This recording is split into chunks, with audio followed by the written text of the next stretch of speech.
Okie dokie, we should be live now. Alright. Just gonna shield the stream on all media, as per tradition. And then we can move on with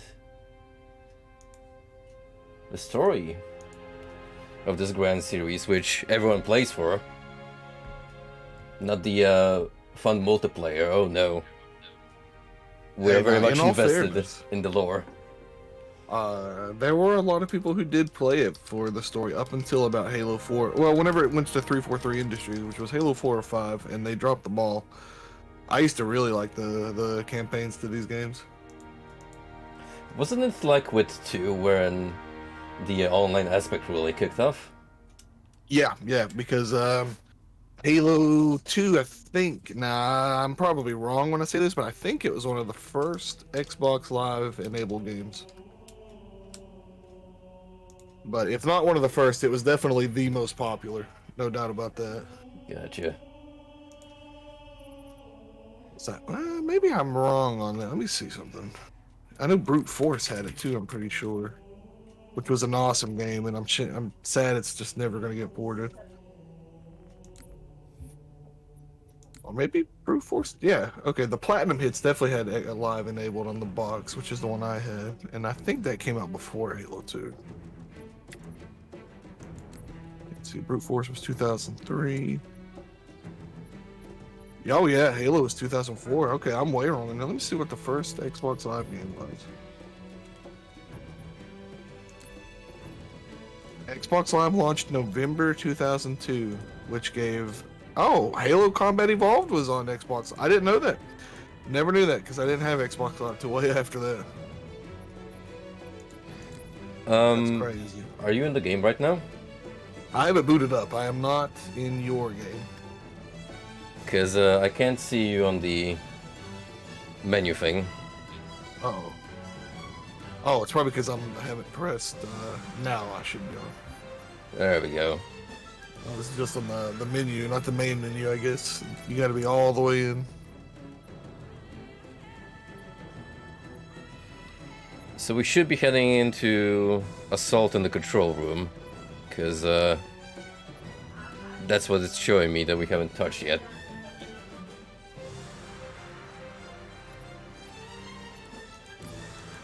Salad Cartographer was our last one. Oh, would you look at that? We've stopped roughly halfway into the campaign.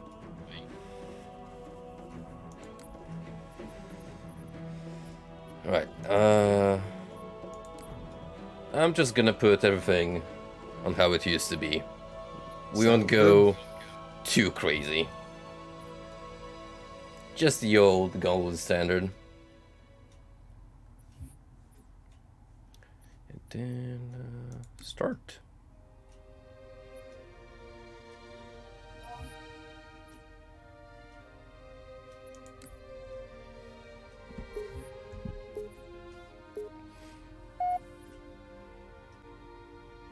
I had a very interesting incident at work today where I had a report from a client that there was a problem with the internet connection in one of the bedrooms.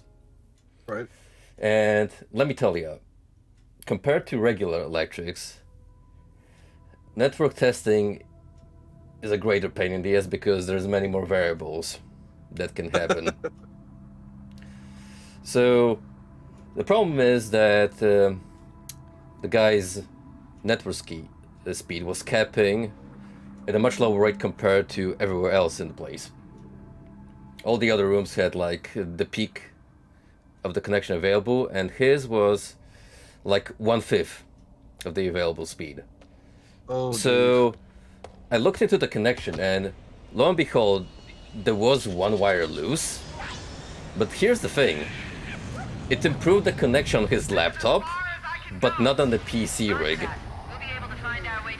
Oh man, did you have to like replace his Ethernet cable or something? We tried all sorts of things, like replacing the Ethernet lead, going from the outlet to the PC itself. I tried swapping the leads from the distribution board to the connection going into his outlet. None of it helped, so The only thing I can think about is either there's some kind of software or hardware cap on his rig. Oh boy. I don't know how would that work, but given that I had this weird incident many years ago when I was still on an old router where if I wanted to play online, like fighting games, in certain games I would not be able to connect to servers at all. Like Street Fighter 4 would work perfectly fine, but if I tried to play Revelator, it would not detect any players online. So my assumption is something in his network adapters is Let me fix that. messed up. That stinks, man, but hopefully that'll fix it for you. You know, I wouldn't even be surprised if that's like a legit thing. Your hardware is just too old to meet modern standards, and that's the way the companies force you to move on. If you want to take full advantage of full speed broadband. There we go. If you made any changes to your control bindings, they didn't save. I don't think I did. I'm pretty comfy with the default layout. It feels wrong not having grenade on G, and I keep throwing grenades when I try to interact with things.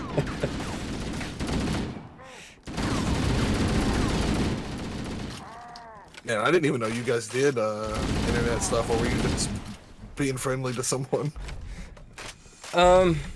Frankly, if it's something major like setting up a home hub, I get a little antsy about it because, first of all, I actually despise putting on the Ethernet connectors. There are techniques which improve the odds of getting everything set up in one go, but trust me, getting those little pairs of wires inside of the connector ports perfectly, it's way more difficult for me than it should be.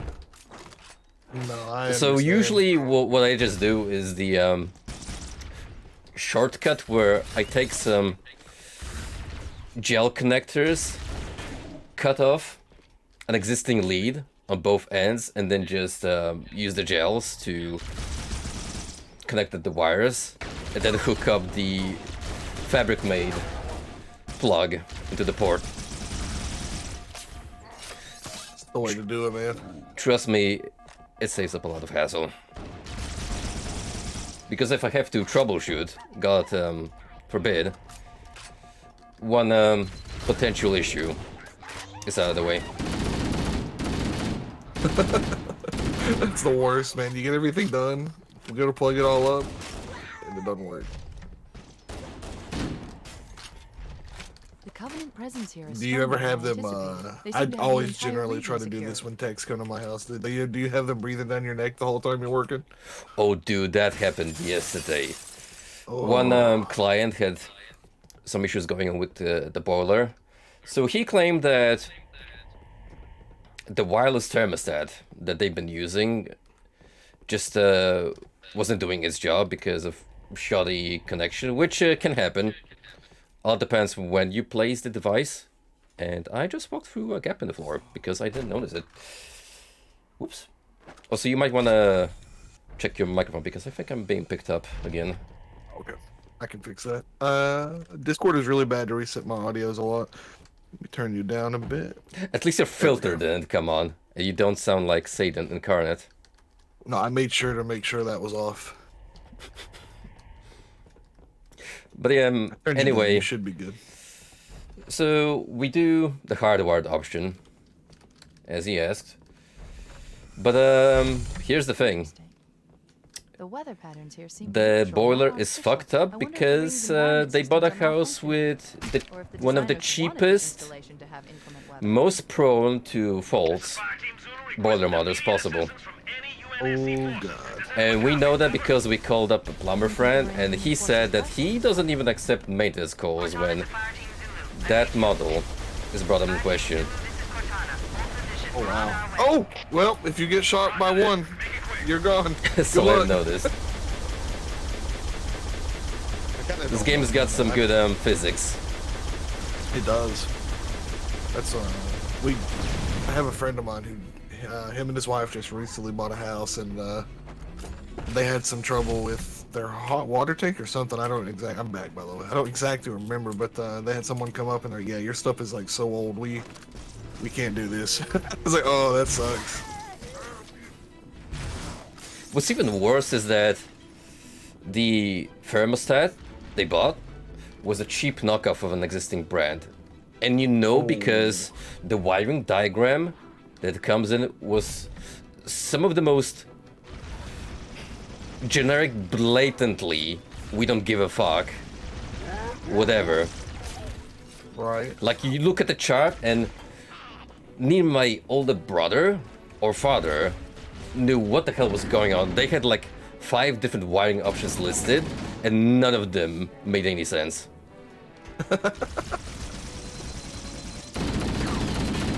It's great. But, you know, thankfully, since it's a very simple thermostat, which is supposed to just send a signal when you want to crank up the heat, all you need is 2 wires, really. Think of it as a lighting switch, but for heating controls. So there's not like a whole lot you can fuck up with it, but since we didn't know, there was some shenanigans going on at first. And It's you a shot. I'm sorry. you know, at first my brother was like, oh, well, if you can't really finish the job, then give the guy a discount, because it's like, well, it is what it is. But since we've wasted a couple of damn hours trying to sort this thing out, I look at my dad and say, yeah, no way I'm even bargaining. If this dude tries even so much as negotiate, I am going ballistic on him. Oh, you got me. Because I'm like, brother, you bought some dodgy shit off of eBay. This is on you. Man, I probably got ripped off more than I need to, but honestly, when things like that happen, I don't even try to negotiate. I'm like, yeah, dude, you fixed it. As long as it's working, man, I'll pay you what you ask. This is why I'm usually not a fan of clients buying accessories on their own, because most folks have absolutely zero idea on how tech works. Right. And they'll either go for the cheapest option or something that looks nice but is actually really impractical in terms of setting up. But listen, I watched a YouTube tutorial on how to put it on. Listen, I don't want to throw any shade on your friendly YouTube Indian DIY gentleman, but the stunts I've seen advised by some of them, Yep. they wouldn't pass through safety standards. Fair. I don't, I mean, you know, YouTube does have some good stuff, but I don't go for any of that. I also try not to do my own stuff unless it's plumbing, because that's the only thing I really know. I ain't messing with none of that other stuff, man. We've been having heater cooler issues for like 2 months, and that dude's come up to fix it like 4 times, and I just look at it and I'm like, yeah, I'm not even going to attempt to touch this. What was the melee button again? For Q. There we go. Also, I am smack out of ammo for just about everything. Yeah, they're a little new rough on gun. ammo. There we go. Actually, if you want, you can jump off the edge and I'll respawn you with your AR ammo. Oh, it's like actual tech. Yeah.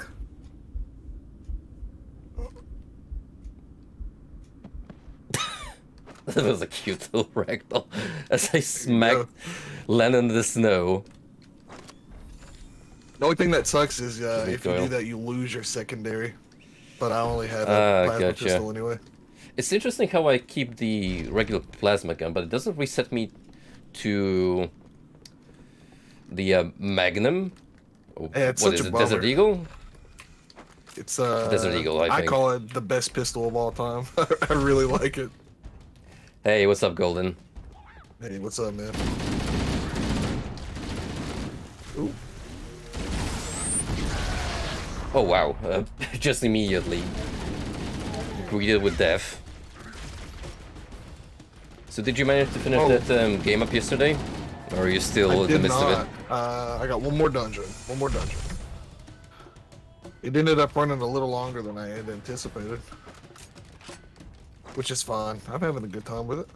And I'm then after curious that, how I you gotta get managed back to the dive. multitask streaming and tuning into a movie. I have this program. Holy, be careful. It's called Wavelength, and I just like made sure Discord doesn't come through the stream, and so that game's really chill anyway. Buddy, let me tell you, it wasn't like I was missing out on too much every time I would not pay too much Yeah, attention. true. I'm gonna be real. It was pretty disappointing. I have some friends on Instagram who were talking about it, and it's a very divisive movie, man. I've already seen people like going to bat for it, so Oof. it definitely has a fan base. I can see why, but the conclusion we came to on Discord yesterday is perfect in the sense that this is something analog horror already does, and it does a much better job at it. It's true. It's And nothing I think revolutionary at this point, unless you're completely oblivious to the concept of analog horror. that's exactly what I was about to say. I think if you've never seen anything analog horror, it's probably groundbreaking. Yeah, I mean, don't get me wrong, I like the fact that it's a little different, and the grainy filter is always like a good nostalgia rub to me, but oh, it's just such a difficult flick to follow. Another hunter. It's true, man. Like, on paper, that should have been a 10 out of 10. But I will also say this much. Whatever ambience the movie has going for it is ruined by the few jump scares. Like, those loud things didn't need to be there. no. The only one I actually thought was good was whenever it zoomed in on Kaylee and she had no mouth. I thought that one was pretty good. Yeah, that actually got me off guard. I didn't expect to see something like that. No, and what I like about it is they don't really talk about it again until like 20 or 30 minutes later. It's like, yeah, she asked for a parent, so I took her mouth. I was like, oh, that's what happened. Yeah, I'll admit, that much was from the almost non-existent storytelling. One of the few good bits. I feel like the director watched like the first 2 episodes of multiple analog horror series and didn't watch the rest, so he didn't really learn how to tell a story in that style. Yeah, I've seen Mandela Catalog. I can do this better.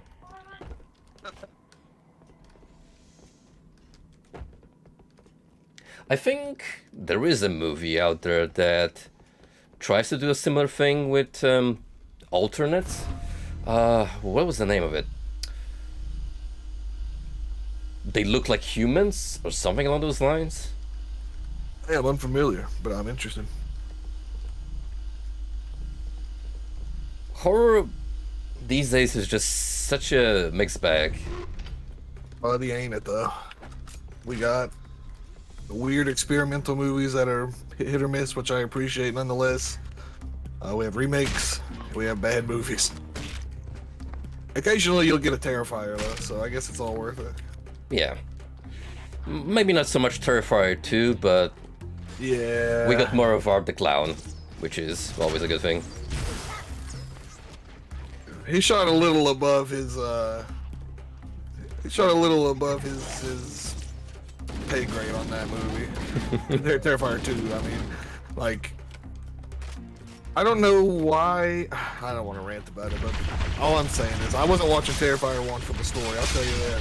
And I didn't enjoy it in 2 either. Well, here's the thing, in Terrifier 1, whatever semblance the plot we have, it's absolutely minimal, just to set the ground for the killings. That's it. Yeah. In 2, they tried to make a whole ass narrative out of it, and Buddy, besides the main heroine, I can't say I particularly care about the cast. No, I mean, I actually was rooting for like the mom's death and the other mom. I mean, she was fine, but man, she had a good, like in the bedroom where he cut her back out. That was a great scene. Dude, I will say this: the mother's death is one of the most quick and seemingly anticlimactic scenes. I love it. It was great. It was great. It was quick and to the point. When the movie didn't try to be more than what it was at its best. Absolutely. I know, and I mean, I know it's horror, weird things happen, but I don't know. I just thought it was a little goofy when the girl just suddenly became a Valkyrie in that tower, or in that chamber thing. I was like, oh, come on. Yeah, I mean, I get with a lot of B grade schlock, there will be inconsistencies in the story, bits that don't explain to you. So that much I can understand, but I don't know, DreamWorks did it better somehow. Yeah, I don't know. I guess because of like, it made sense. They were in the dream, you know, that could happen. And it's not like Arthur Clown makes any sense either, but I think it's okay when the villain doesn't make sense. Like, you can't really explain something like Freddy or Jason or even Michael Myers here. Well, they kind of tried with Freddy, and I think they did it well enough. He's like... I guess this is debatable, because I don't even remember canonically if he was guilty of the murders he did while he was still alive, or was he just misunderstood? To be honest with you, anything after Dream Warriors was kind of a blur to me. I didn't dislike him, but I kind of checked out a little bit. Yeah, but even then his character does make sense past Resurrection, because it's a soul that made a deal with demons and now he lives on in people's nightmares. Yeah. It's like, I can't remember his name. What was Chucky's real name? It's like him, you know? A doll from hell, like, or a soul from hell come back to life. Those at least kind of make sense. Like, Yeah, kinda, sorta. I wasn't even remotely aiming at the dude piloting the Banshee. There's a rocket launcher here next to this warthog if you want it. I have not seen a sniper in forever, so I'm just having fun with it. No, it's fine. They got good snipers in this game. Or it feels good to snipe. It feels a little awkward to just press right click to adjust the zoom instead of middle mouse.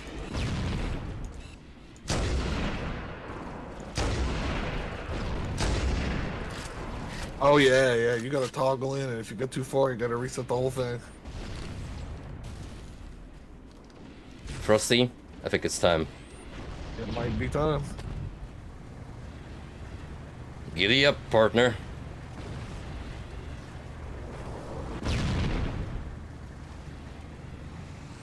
Let's roll.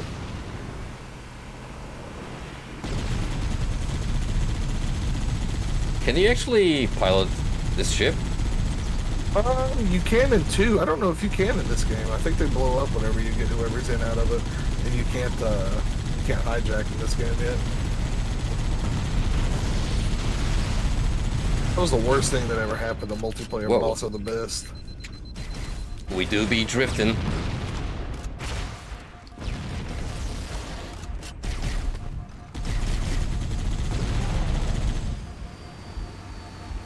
I'm sure there's a mod that makes this a thing.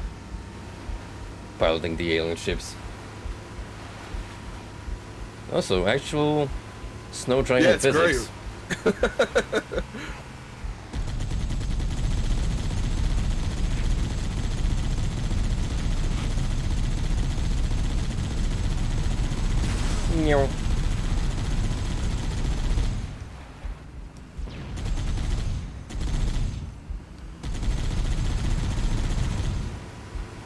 Are we even canonically on Earth?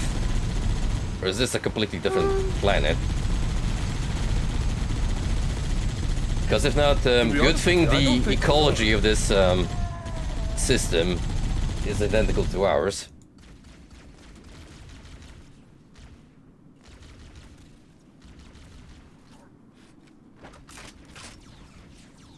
I'll let that tank behind you. Ooh. Now this is fun. Scorpion? I can also ride on it with you.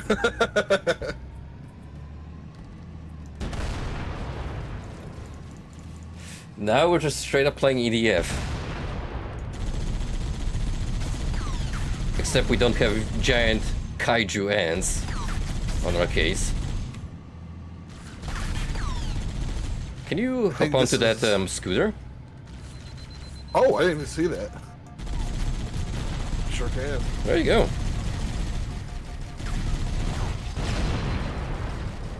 Did they blow you up? No. No, no. That was For a moment I thought.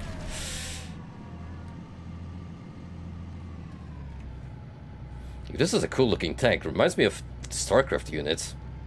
I love it. Only thing it's missing is a turret mode.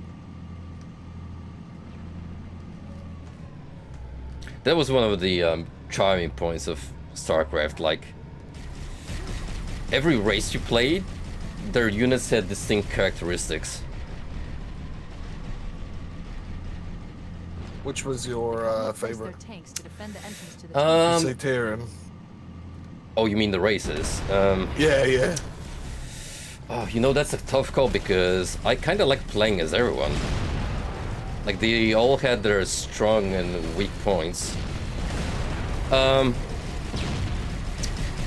Terrans are kind of easy because you got healing units. And going like turret mode with the tanks is always an easy win setup. But then you got the Zerg Rush, which is an online favorite.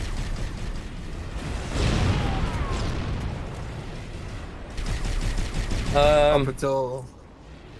Well, I guess when I started playing, I found the Protoss to be the coolest in terms of tech and just plain You know what? Fair enough.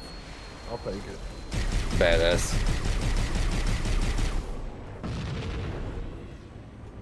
I was always... I would say I still am a... I'm a Zerg guy.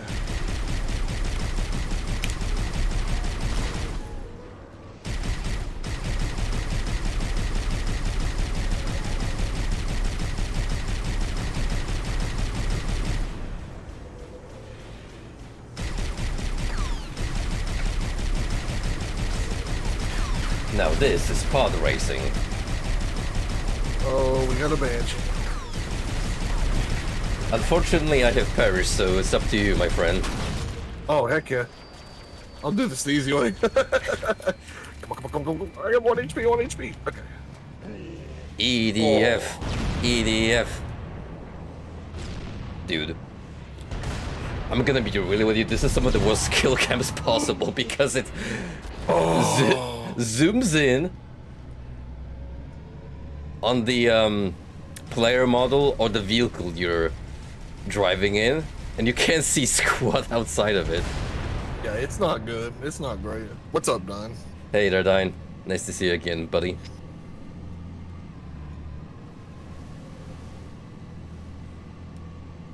The Covenant placed their tanks to defend the entrance to the tunnel.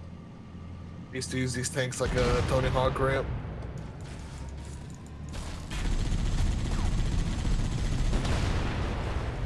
You know what? Absolutely. Bonus points to the game Oh, he for killed me. having appropriate vehicle behavior, depending on the terrain. Oh, I see what you mean now with the Scorpion tank kill cam. I love looking directly Like, down this onto tank it. actually controls good on a snowy surface, as you'd expect.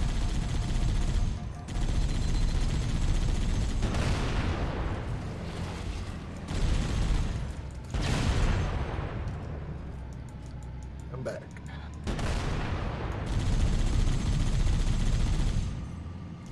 Oh no, I think all the ghosts are blown up. What a bummer. Wait, not this one. Oh, you about took it out. That's okay.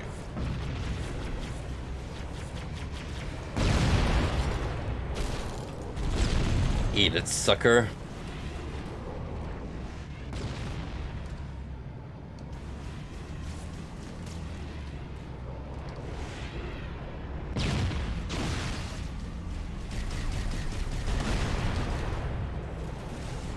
Do you care much about tabletops? I like them in theory, but my main problem with them is they just take so long, and you gotta really commit to those like for long periods of time, you know. I get that sentiment. Like being a dungeon master can take a toll on you. Like actually trying to set up a good campaign and taking into account all possible variables, including the players going the most absolutely unexpected route compared to what you have prepped for the night. Buddy, that used to give me a lot of grief. Because then it's like, okay, my gameplay is completely out the window, now I have to improvise. But anyway, what I was going to allude to, are you familiar with the recent Wizards of the Coast drama and the open game source? Yes, Soust was just telling me about that yesterday. I came to a conclusion or did something with it. Yeah, they backpedaled because the community was like, we don't like you monetizing our means of setting up custom games. Because for the longest time, Wizards of the Coast were just chill, and the rule sets were completely free. They were like, go wild with it. You don't have to buy the official content if you don't want to. But then now they're like, oh wait, I'm sorry. now they're like, what if we could capitalize on this potential golden goose?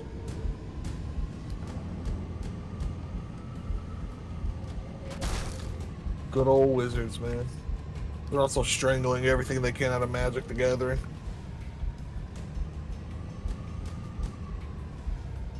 Yeah, that's for sure. Like, the guys I played with, we all had really weird work schedules, and we got together for maybe 1 or 2 sessions, and we all agreed, yeah, let's not. It's easier just to hop on like Xbox or something if 1 or 2 of us are on and just play some games. So yeah, you're right.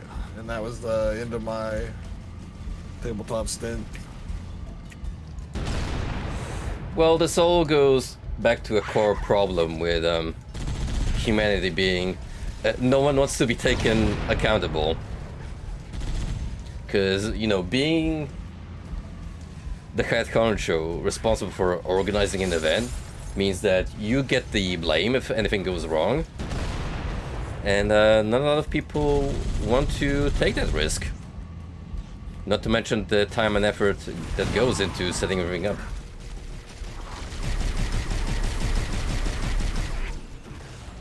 Back when I still played D&D with friends, we tried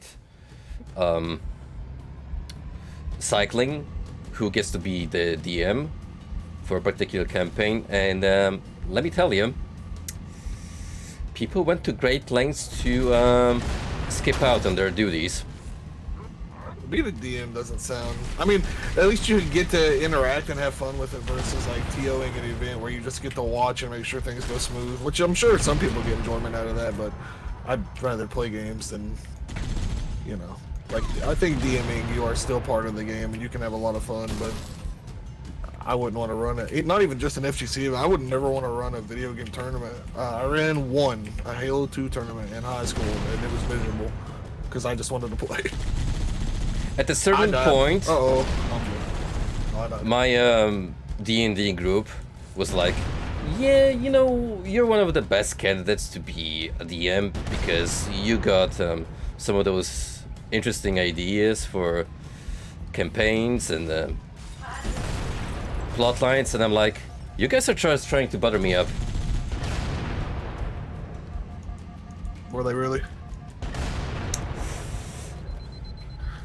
You know, I think it was half sincere and half Yeah, we don't really feel like taking up the mantle. Fair enough. Oh, you killed me. You splattered me. Well, there we go. Yeah, I know a lot of people who enjoy DMing. TT Treasure Train's brought it up a lot, and he's always like, "Yeah, I'll definitely don't care to do it." And I mean, if you happen to have the guy that's like passionate about running events, then you're some of the luckiest play groups, for sure.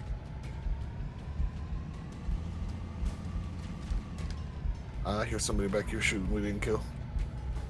Please don't splatter me again. I'll try. As unwieldy as this massive unit can be. Could have sworn I heard a plasma rifle. I hear a grunt somewhere. He's here. He's holding us up. There he is. Sneaky little bastard. I haven't actually seen That's a valid Tina argument too, Golden. I mean, if I'm gonna put effort into a campaign run, it has to be one at a time. And then I'm trying to give my best at polishing it to make sure it's enjoyable and has plenty of content to last at least a couple of game sessions. But past that, I don't really have it in me to roll out another one immediately.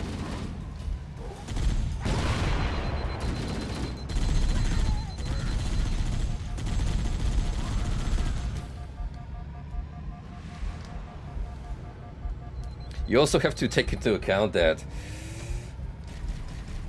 actually devising a campaign is one thing, but then you have the technical aspect to take into account as well, because you gotta plan out the encounters, the NPCs, and that does require a little bit of consulting the old manuals. Like, I would barely compose full character sheets except for crucial NPCs, and maybe like a template for a monster that's gonna be prevalent in the particular game we're playing, but I didn't want to bring in a whole ass folder full of paper.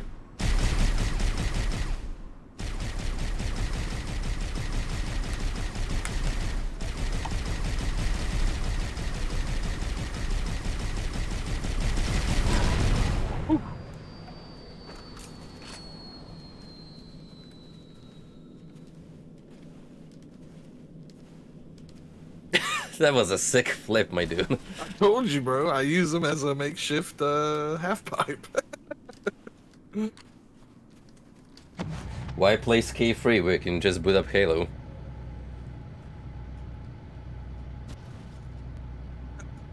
Nine out of 10. It would have been even better if you landed a corkscrew on top of that. Oh, you're right. Speaking of, I guess it's not really a tabletop RPG, but it's very rooted in it. How's the Icewind Dale been treating you? Pretty good. I'm very close to where I dropped it as a teenager, so soon I'll come up to content I have never experienced before. That's gonna be a treat. Absolutely. This one area that I'm currently in is actually going by pretty smoothly. I'm not sure if I just have like really tainted memories of playing it, because I was under the assumption that this bit would drag on much longer. Right. It's actually been easier than the previous area you gotta go through.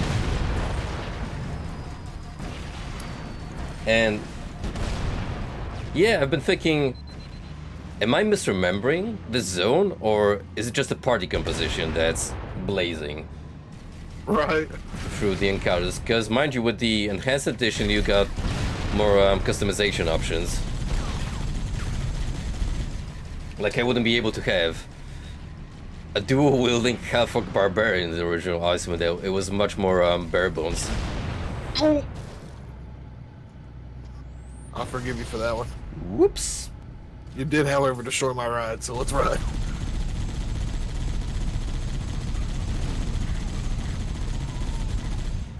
Joyriding, are we? Well, you get the tank.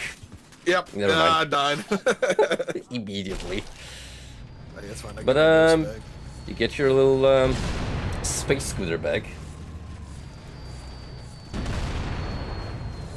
To be fair with you, Golden, I never played a tabletop online. I can see how it would work, but I don't know, call me an old-fashioned boomer, but I just love the, you know, gathering No, the around social aspect an was a big part of actual it. group of friends, personally. That was kind the of only reason aspect. I even played. I was like, yeah, everyone wants to hang out, sure. Why not?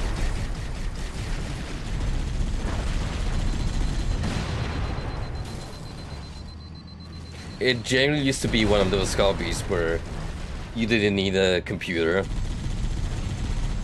to have a good time. An actual excuse to like go outside and hang out with your buds, IRL.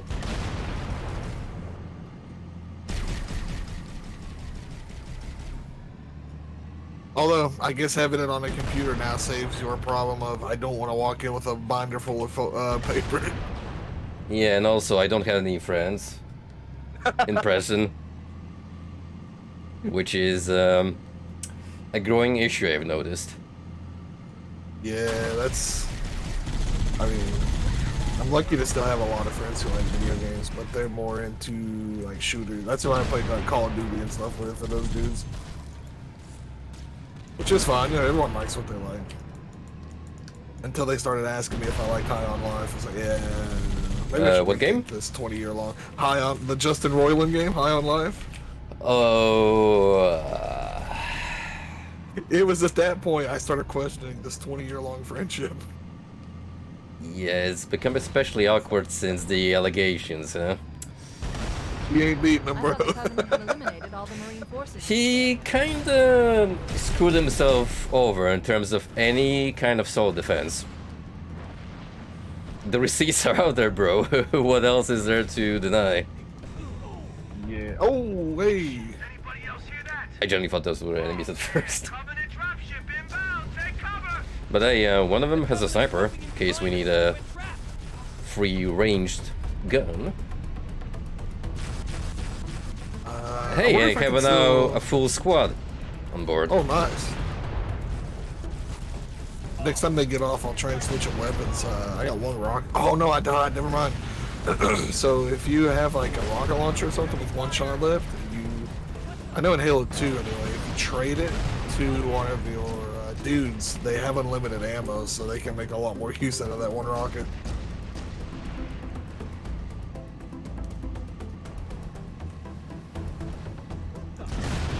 From what little I've been paying attention, the AI seems to be decent. Yeah, it's for the time, like, I mean, I didn't have like a computer, so I didn't get to play a lot of PC games, but for me, this was like groundbreaking. Well, unfortunately, I gotta ditch the tank. Come along, gentlemen, or are you just gonna stick around? We got a sword fella here. I got him.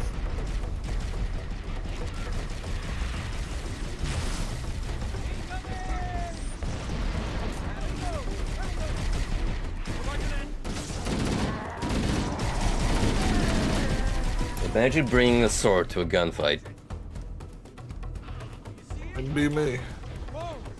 Unless you're Not, cloaked, in which case the odds are evened. We need to get up this ridge. Marines, hold your positions. We'll handle those guns. Master Chief, we should scale the ridge and get below those stationary guns. Sorry. I was trying to get up there without hitting you. Let me bring it back. Whoa! You can't hide. Cover me. Right behind you. Oh, that's a... There you go. Yeah, 'cause that's a meaty crash sound in retro mode. It's like they I'll let you were... guys get back up there. It's like they were slamming beer cans against a brick wall. But I would not hey, be surprised. that's how you Worked on sound design back in the day. You gotta get creative with it.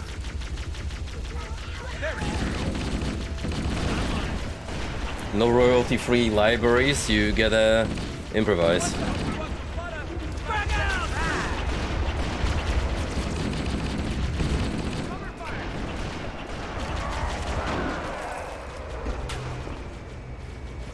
Want some more of this?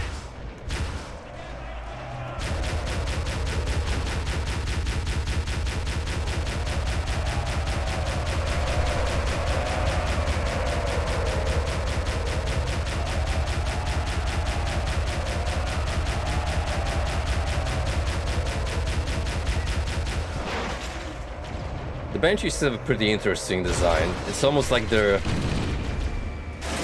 biological ships in the way they're shaped. Oh yeah, dude, and the way you get into them is very much the same. When you see the interior, it's really cool.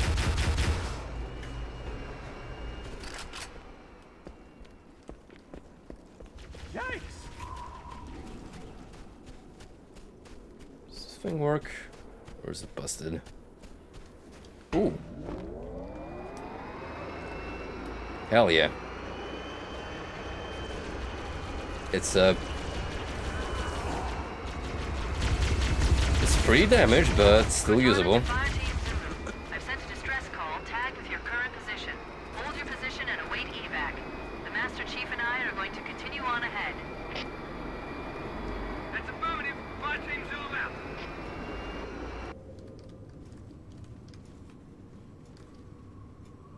Imagine having a hologram lady living rent-free in your head.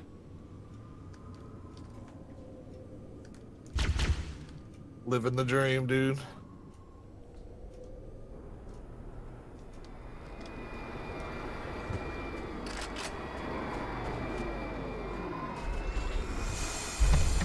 After you, my good sir.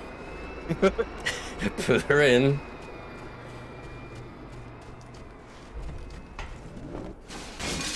Oh!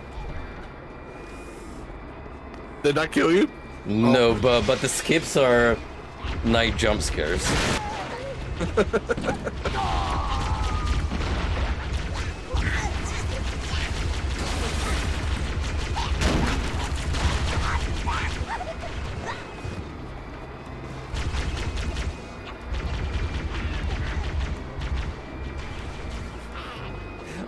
I absolutely adore the fact that you can just bring a vehicle indoors and wreak havoc. That's one of the things that you just don't get to do in video games anymore. Like, there would be a hard wall there that they would just be coded not to be able to pass. How dare you not play the game the way we intended it? Not to mention the devs can't be arsed to actually program a little bit of fun.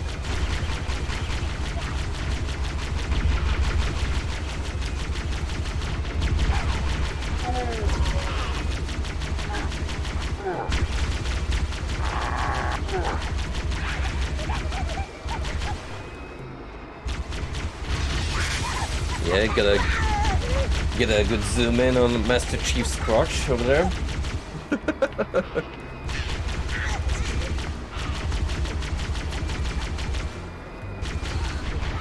Honestly, ammo's pretty scarce too. It's like the best way to save ammo. Uh-oh. Oh! Couldn't get away in time! Alright. I'm gonna drop this off at the door.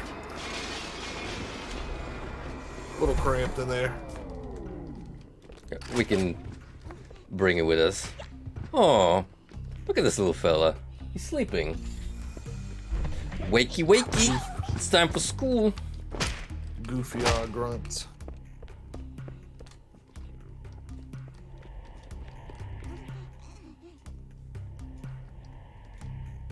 Man, that design changed a lot. I didn't realize how like mech they look in the new one.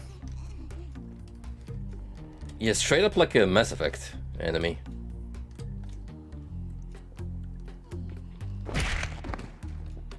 Now, he can sleep forever.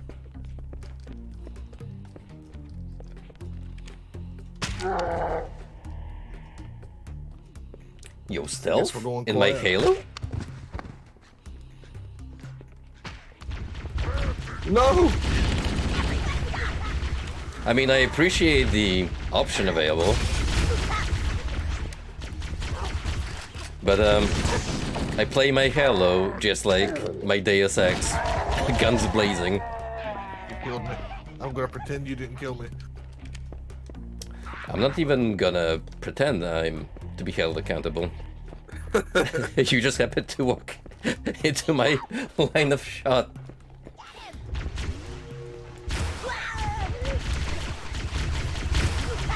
Oh boy.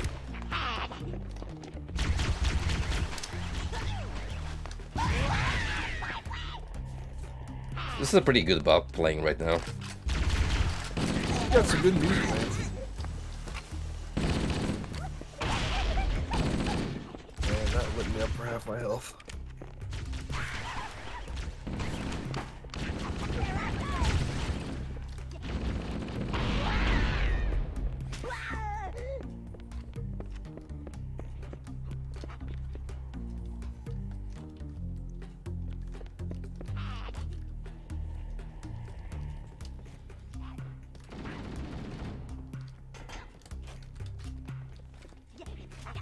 It's impressive how much this has went on from smooth surfaces to highly detailed textures in the span of a couple Oh, of yeah. years.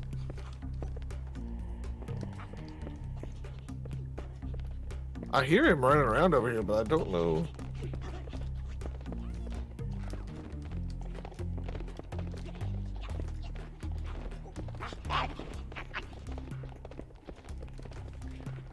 What is that little fella doing? Is he stuck somewhere? Sounds like it.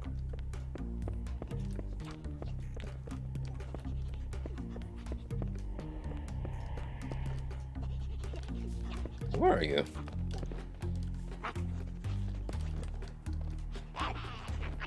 It sounds like I'm close to him, but Ah, I found him. Just had to go around the circle. yeah, I get you. Little people fast.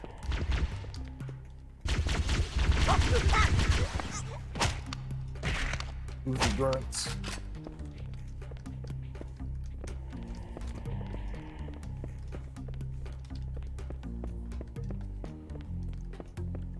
This really is like the 80s/90s aesthetic in classic mode.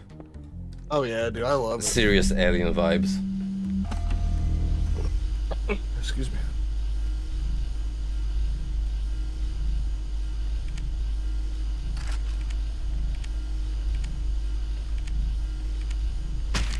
Oh, that's a really far reach. Master Chief OP, please nerf.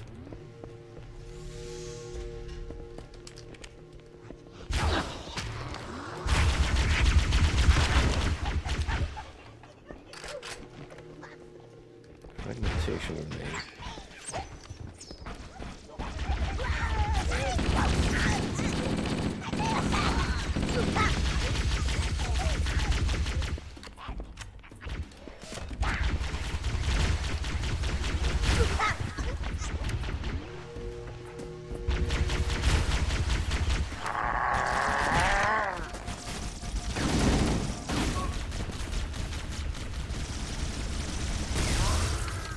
Man, did you see him like shooting your dead body?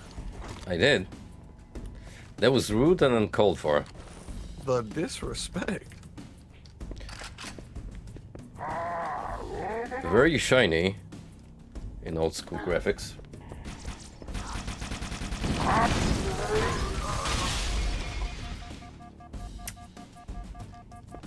Well,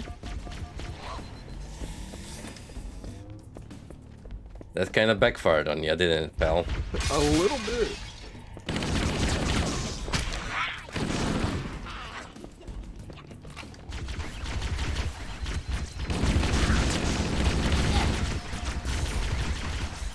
Damn, get surrounded.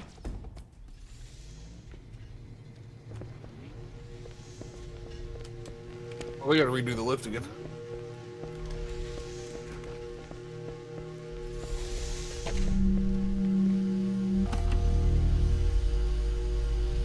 Dude, my Wiimote, it's shaking.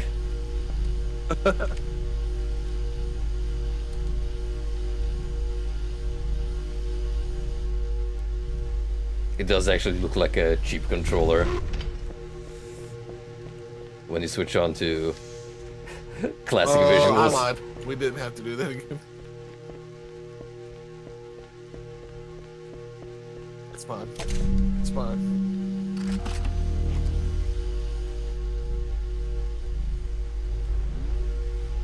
If this was a modern edition, the gun would have overcharged and exploded a long time ago. Oh yeah. No limiters on these things. You just gotta know. If you know, you know.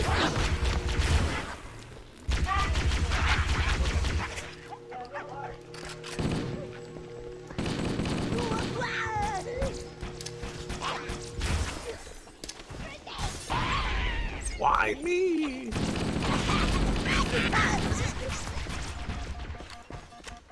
Someone's gotta do the dirty work.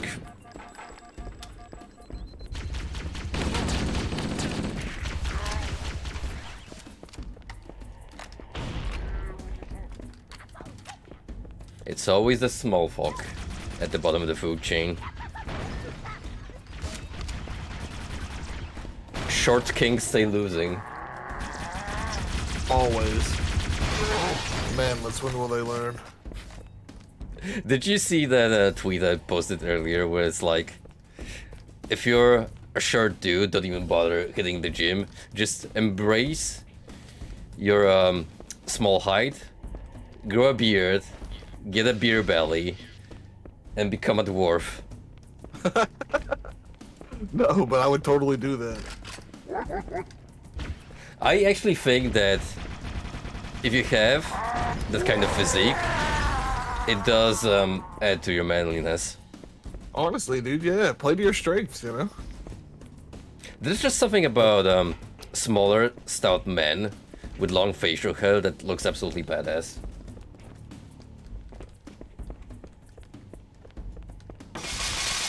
And you know what, Frosty? That will actually help divert attention away from your receding hairline. It's true. Fortunately, I was born too tall. Never too late to become a Viking, my dude. There is an option for a regular-sized man as well. Now, if you're extra tall, above 6 feet, you can always become a giant. I'm not sure if a giant is a apt thing for me.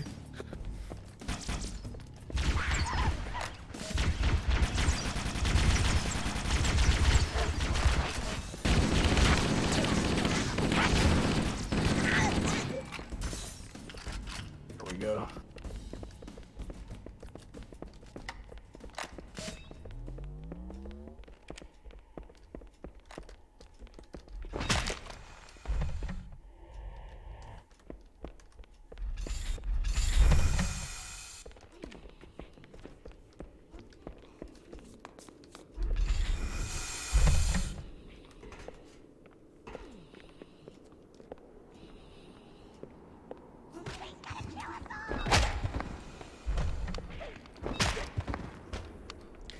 It's even more entertaining with this alien gun. Because they just casually bonk them on the forehead and away they go. The jackals are awake.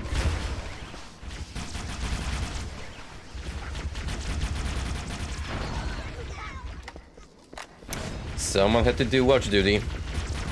And there's one thing I really like about the dichotomy of the, I guess the hierarchy more so of the way these little grunt fellows work is that clearly everybody else in the squad knows that they're weak and little dudes, and nobody actually gets mad when they sleep. They just let them sleep. I think it's a nice touch. Because you know, if one of those Marines was sleeping on the job, Johnson would have just ripped a knot in him already. Okay, there's a bunch over there. Be careful.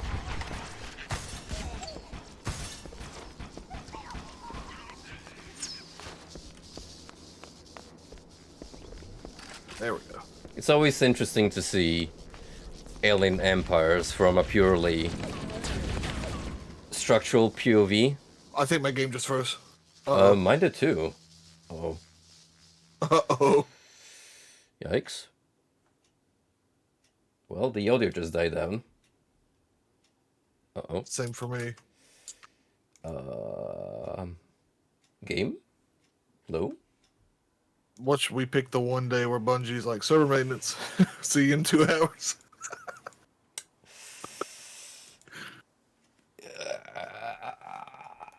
Okay, we're gonna have to close the game. Oh, Alt F4 is not working. Uh-oh. Well, good thing we got the dual monitor setup going on, because otherwise... It's weird. My game's not responding. It just hanging there. Even Task Manager. There it goes. Whew. When Task Manager didn't want to close it, I was sweating. Gotta give it a minute.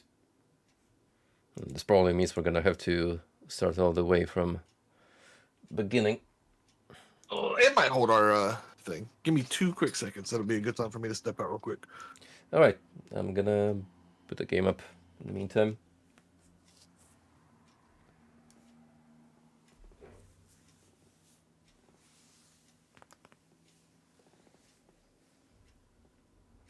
It's only an hour of progress. It's nothing.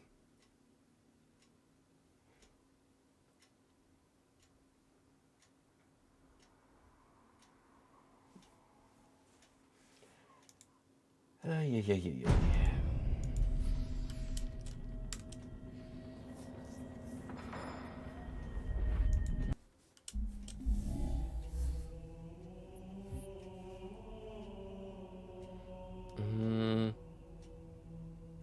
Weird. Can't see any server issues, notifications.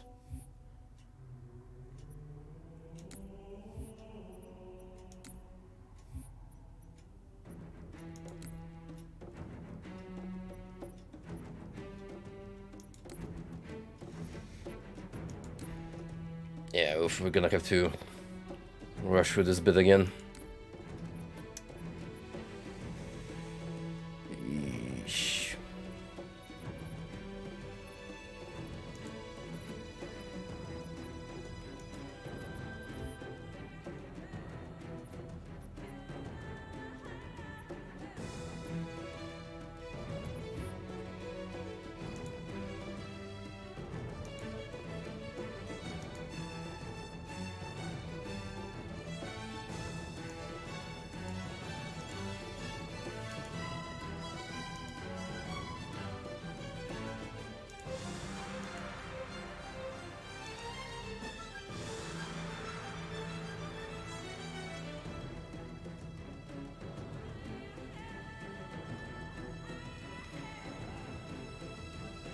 Well, at least this gives me a bit of downtime to check Discord messages.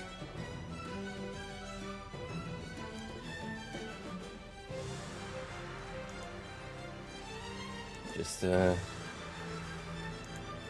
an uncle at what the boys are doing, what's going on in the big wide world.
All right, brother. Hopefully it kept our checkpoint. Sadly, no. Oh, that's Yeah, fine. it's a bit rough, but I guess we weren't that deep into episode 5, so... By the way, love your icon. I'm gonna have to edit my profile later. I always use this one. It reminds me of the message me back partner template. Yeah. He rootin', he tootin', and by God, he shootin'.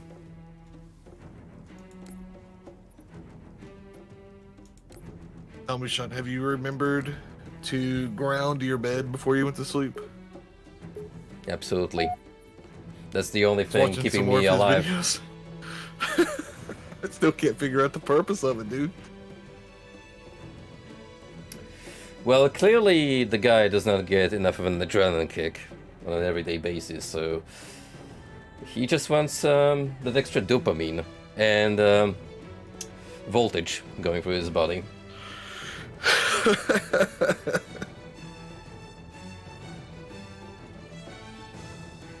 I mean, you guys technically have it a little easier over there because your infrastructure runs on 110 volts. Over here it's 230, so that is gonna sting.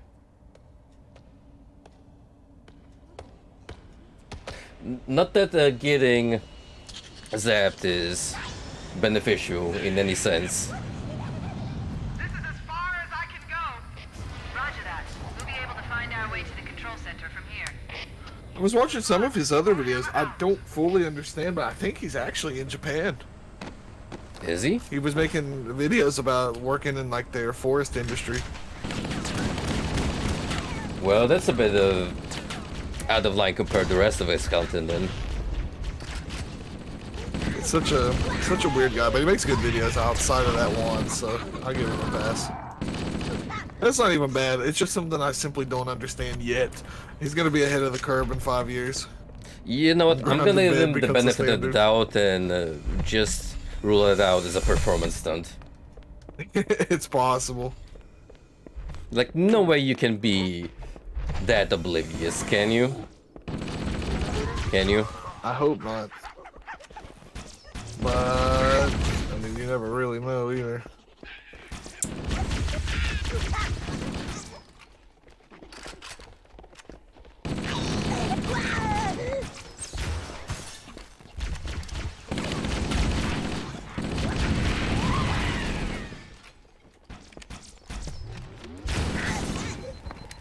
So we speedrun mode now.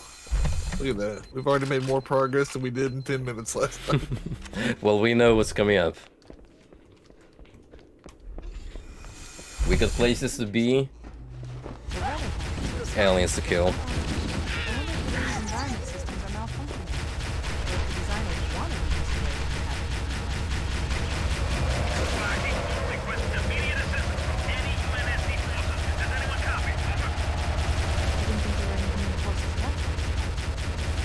Cortana to 5 Team Zulu. I read you. 5 Team Zulu, this is Cortana. Hold position. Most We're on our interesting way. turret section I played in a minute. I fell through the glass. How funny is it that non-intentional turret bits that you can kind of craft on your own are much more enjoyable than scripted events? It don't make sense.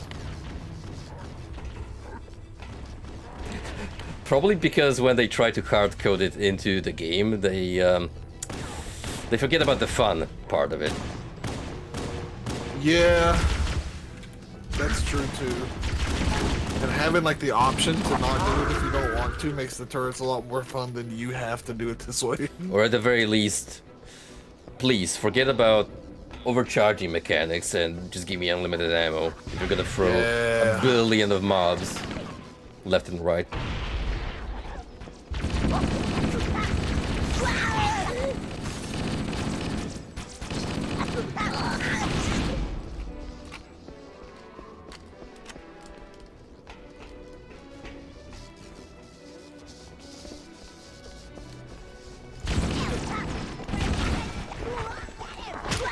Sword fella.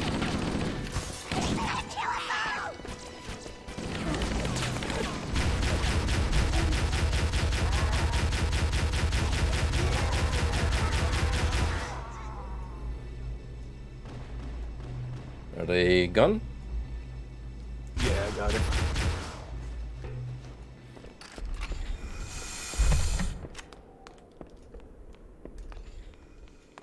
Alrighty, we gotta come up to the tank. After the already ruined stealth bit. I forgot this was a stealth bit, my bad. I was just shooting. Well, to be fair, it's not something you expect coming into Halo. Especially what we've been taught from the last 4 It's missions. true. If we keep this pace up, though, we might be able to beat the par time on this stage, which is 18 minutes. 'Cause I really don't remember how close to the end we were, so... I think that might be our first par clear if we get it. Uh-oh!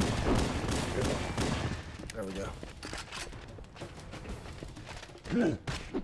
Hey, I got an achievement for killing the hunter with a pistol round. Nice. This thing's strong, man. It's my favorite weapon in this game, honestly.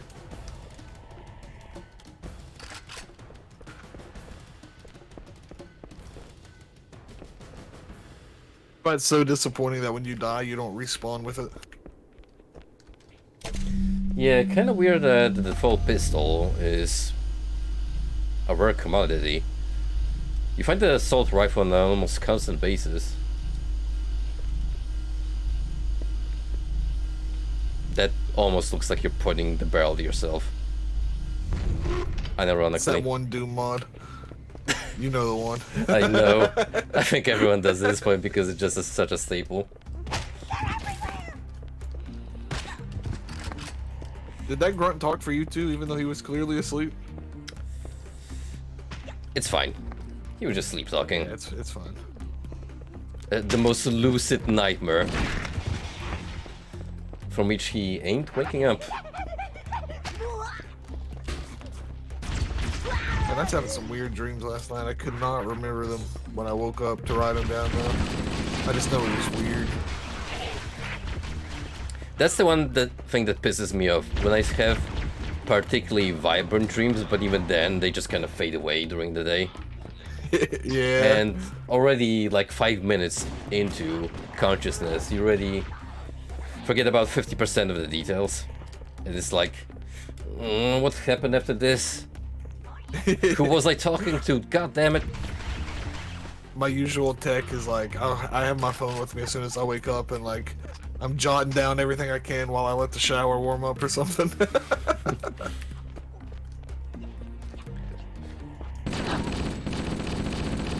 I mean, that's what every professional on the internet will tell you, right? Just to have a dream diary on deck, and the moment you kick back into the waking world, start writing down. Oh, dude, I found my very first dream journal from middle school the other day, and I went to read it. I remember why I switched, because boy, oh boy, I can't read a word I wrote in that thing. I have horrible handwriting. Don't worry, I still do.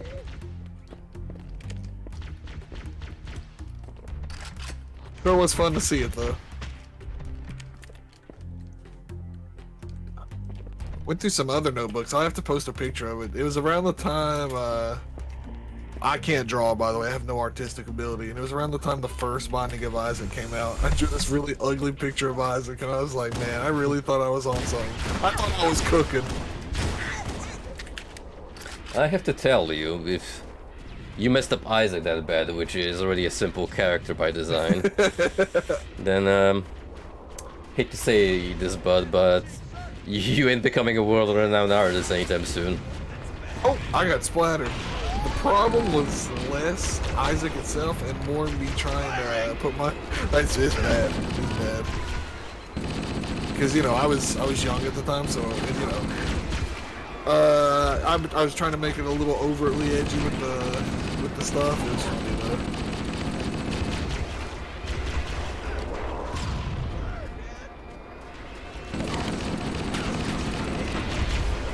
How many dream diaries have you had throughout your life? Just 2 physical ones, and then I switched to my switched to digital, and I've kept the flash drive for. Usually, when I get a new computer, I'll take my flash drive with it on, or a new hard drive, and move it there just in case something happens. But I've been doing it since about. Let's see, I graduated in 2011. It was about 2006, 2007, around that time.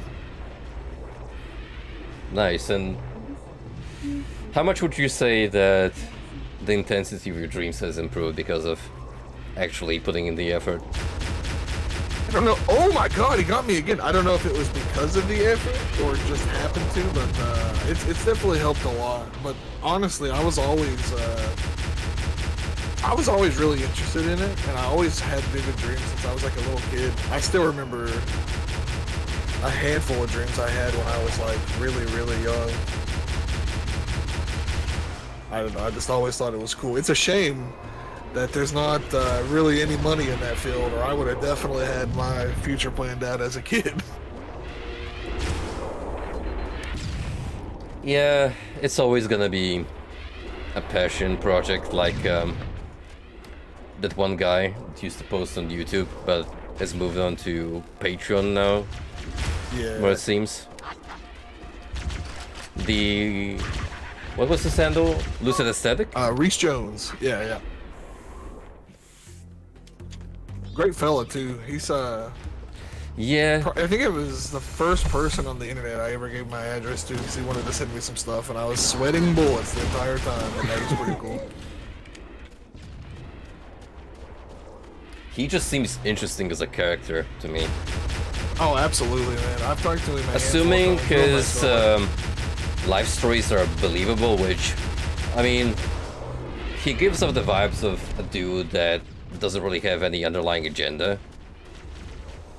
Then Right. he certainly has lived a very colorful life.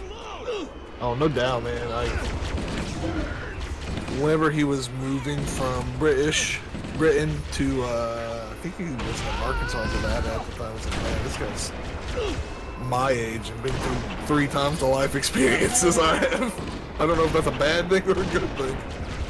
Well, given the shit he's gone through, some of it I wouldn't envy, really. Oh, no doubt.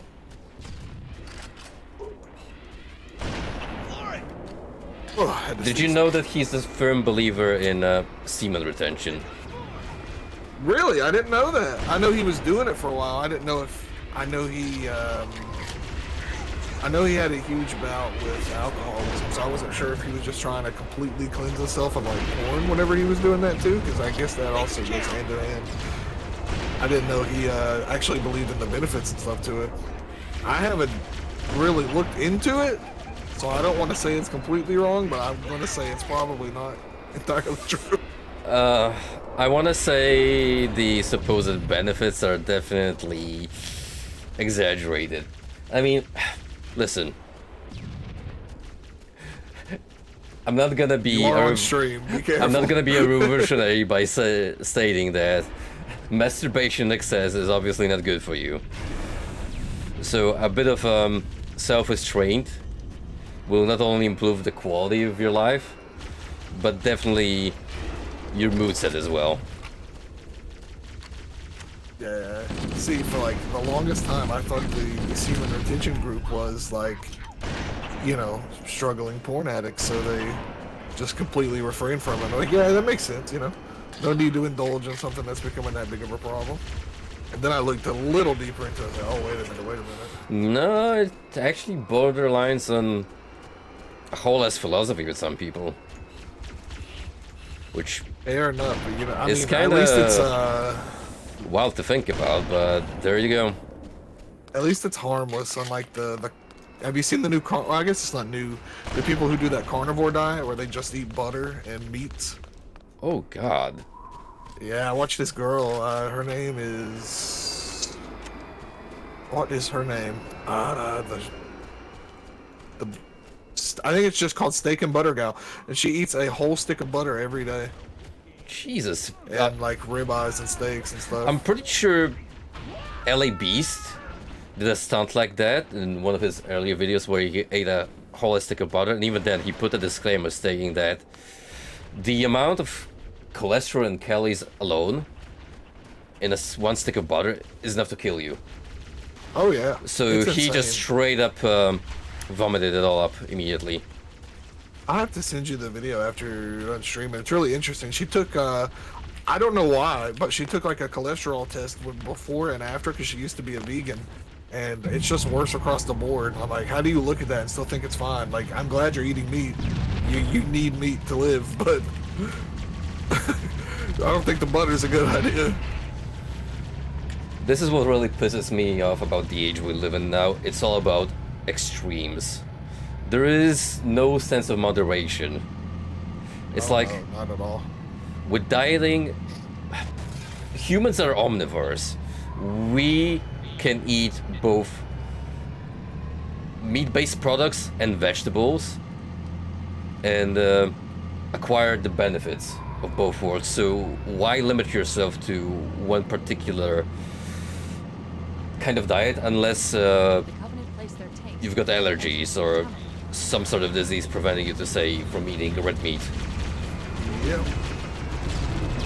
Honestly, like, obviously, I'm a Joe Rogan fan, so when I say I blame Joe Rogan for this, I don't hate him for it, but I think he kind of popularized that, where he, like... Is he like does a it for, like, once a avid month. supporter of this kind of? No, but I've heard in some of his Dietary? episodes, he'll do a carnivore diet for 1 month, and then go back to normal, Huh. just to, like... He said it just makes him feel better, you know? But I think 1 month isn't going to kill you of eating nothing but red meats, but I don't think that's a sustainable diet for your entire life. Absolutely not. And I think another thing too is, I mean, he clearly takes a lot better care of himself than the average TikToker. And I'm sure he goes to the gym and has all his supplements and stuff laid out to take care of all the potential things he's missing out on too, versus this girl who just eats a stick of butter every day with her ribeyes. To me, this gal sounds like a neophyte. Where it's It like might be.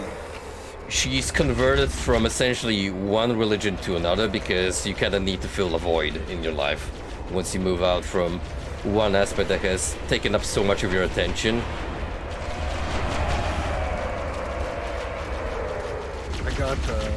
I just got a random video recommended to me about it, and I was like, alright, I'll watch this. They call it like the carnivore cult. And I was like, alright, cool, let's see. It's like, oh, they are actually like about it, huh? Oh, he got me. Like, listen, I love steak as much as the next guy, but I don't want to eat it every day. Absolutely.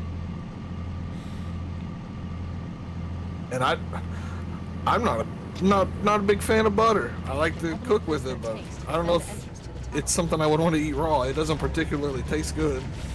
No, I mean, it's good for cooking. It's good for putting on sandwiches, but on its own, yeah.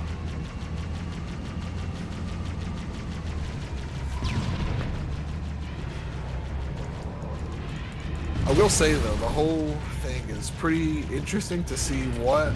Oh, I thought he was exploded. To see what the human body can accept and adapt to, no matter how bad we mistreat it.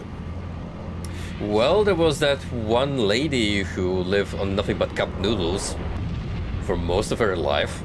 Have you heard that story? No, I have not.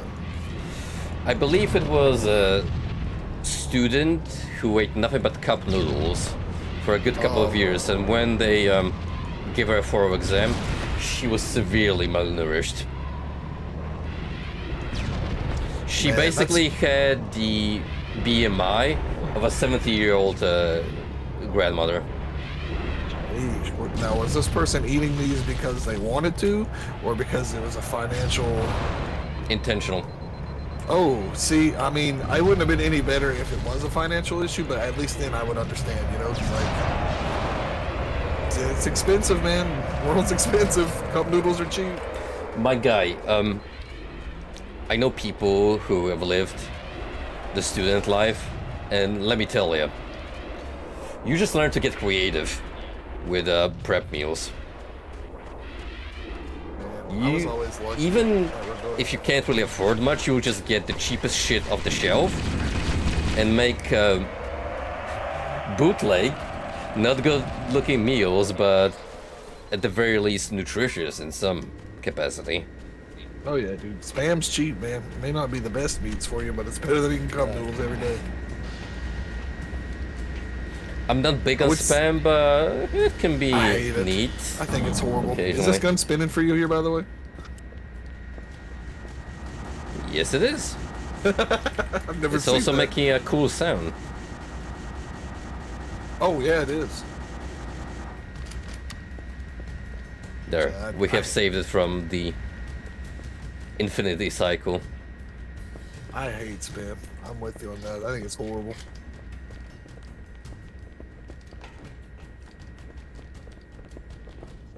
It doesn't stop my parents from eating it though. Do you also have like minced fish meat in cans? We might, but I've never bought it. We have something called paprikash in Polish, where it's basically minced sardines or whatever other fish we have in the Baltic Sea, mixed with peppers to add it a little more like a tomato-ish flavor. Right. It's the texture is kind of rancid, but it tastes a little better than you'd expect. Ooh, I don't know if I could get that. Honestly, texture is way more to me than taste. Yeah, I'm not gonna lie, it kind of looks like dog food.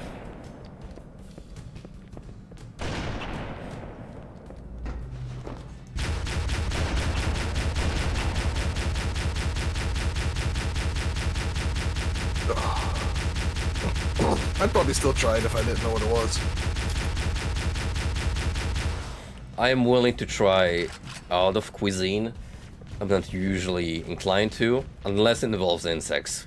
In that case, you go fuck Yeah. yourself. I'm not stooping that low, unless I'm dying of starvation in an apocalyptic scenario. You will eat the bugs. You will eat the bugs. Yeah, just gonna cook me up a nice red roach steak. You will eat the red roach. You will own nothing and you will be happy. Hear me out. If you season it enough, it tastes just like chicken.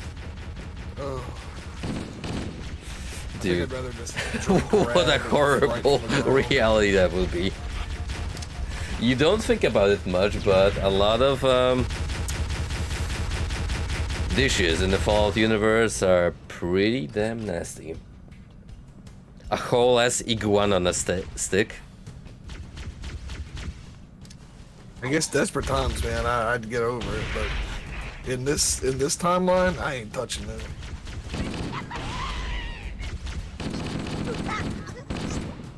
Oh, let me respawn you back. I didn't know you were dead. There we go.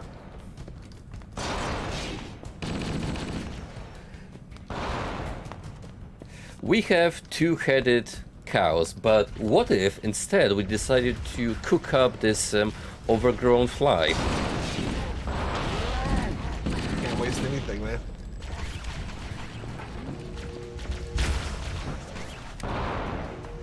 Man, the last time I seen those two-headed cows, we were playing Fallout 76 in that first little town. It's a staple of the series. They even have that beast as an emblem on the New California Republic flag. It's kind of cute in a way. I never even know.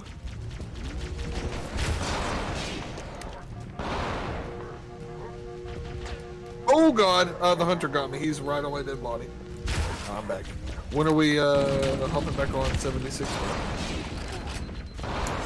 Soon. Okay. Okay.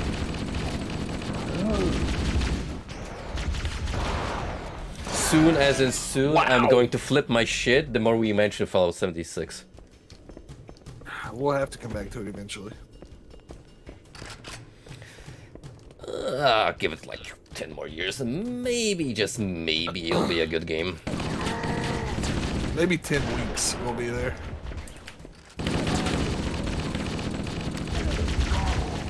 You know Only- it's gonna happen, dude. Only if it goes on a free weekend again. Eventually, that game's gonna go on sale for like $5. and Eventually I'm it'll gonna become gift free it to play. you. Yeah, but when it goes free to play, you know it's gonna be even worse than it is now. They're gonna monetize everything. Oh god. Like, I get why people want MMOs to be free to play, but I think the people who want that don't realize the repercussions from having a free to play MMO. It sucks paying monthly sometimes, but it's better than having literally everything monetized, or like a stamina meter where you can only play so much a day and all those other nonsensical things. Yeah, I just don't have it in me when it comes to MMOs anymore. I think I That's fine. burned out on 70 the Ultima. 76 is barely an MMO. It'll be fun.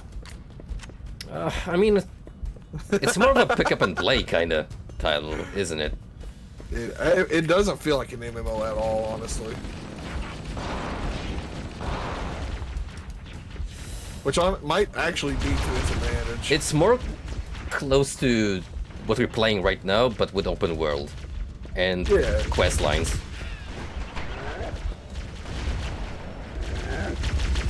I'm out of ammo for all my weapons. Oh! Might want to run back till I respawn. There we go. I like the little cooldown effect this pistol has. Speaking of monetization, have you seen the tweet about the not so subtle writing in the Dead Space remake? What? No! So basically, someone took a screen cap of in-game graffiti where, assumingly, a member of the crew wrote down, "Fuck the capitalists running this operation," something along those lines. And it's just one of the most insulting pieces of exposition towards the player. Because if you play the original, it did that kind of storytelling, but with subtle billboards where it's like, yeah, this ship is property of a gigantic space corporation that exploits its workers and has a very shady conduct. But we're not gonna tell you that explicitly. Meanwhile, the remake seemingly, if assuming there's more akin to this one piece that I just mentioned, it just tries so hard to push an agenda. And coming from a game supported by EA, that's especially funny. Yeah, like,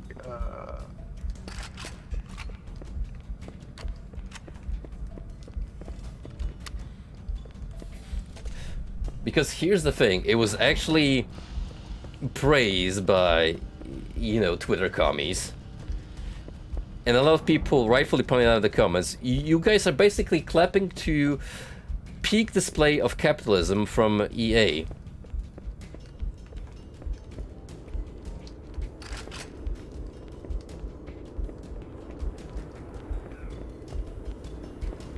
oh, I see it here. Yeah, it's so funny to me that, yeah, you can't have something like this and also work for EA. Sorry, bud. The one instance that I can honestly say it has worked and it fits is Left 4 Dead with the safe house graffitis. Because, yeah, it's on the nose, but at the same time, when you read the entirety of it and people just shit on each other and point out their hypocrisy, Oh, I'm dead. I have no ammo. it really works.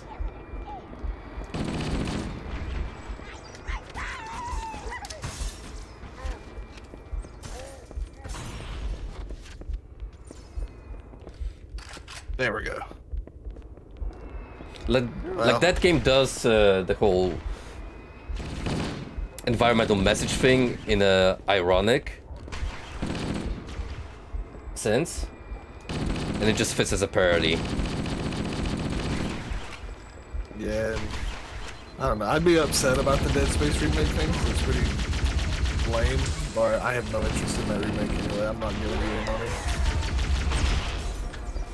I love how many people. I'm glad we got on this so I can just go ahead and point out how many people like, bro, EA sucks, man. You really shouldn't support EA. And then they went and bought Dead Space remake day one. Shut the heck up. Shut the heck up. At this point, I'll only really buy EA games if, first of all, they're developed by companies I really like, and secondly, when they're heavily discounted. So I give them as least profit as possible. I just honestly couldn't tell you the last time I even had an interest in something that had EA on it. Regrettably, they own a lot of good IPs, but the marketing really doesn't disservice. Just look at Dungeon Keeper. Today I was reminded what a catastrophe their mobile game was. Oh yeah, that's your series, bro. They basically pulled off a Diablo Immortal before Diablo Immortal. Yeah, but I mean, I'm not gonna defend Immortal. It wasn't a good game, but at least it was a Diablo game. Didn't Dungeon Keeper for mobile just change everything too? It was barely recognizable. It was tower defense. Oh boy. Which, fair enough, because I really can't see an all-out RTS working in a mobile environment. But even then, Yeah, it's like, dude, you actually have to shell out money to be able to move on past a snail pace in terms of progression.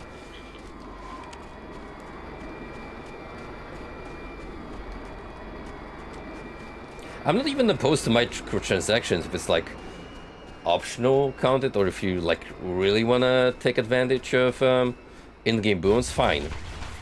But if it's required, if the game is intentionally nudging you to use the in-game store, otherwise you're gonna be stuck in limbo, then it can go fuck itself for all I care.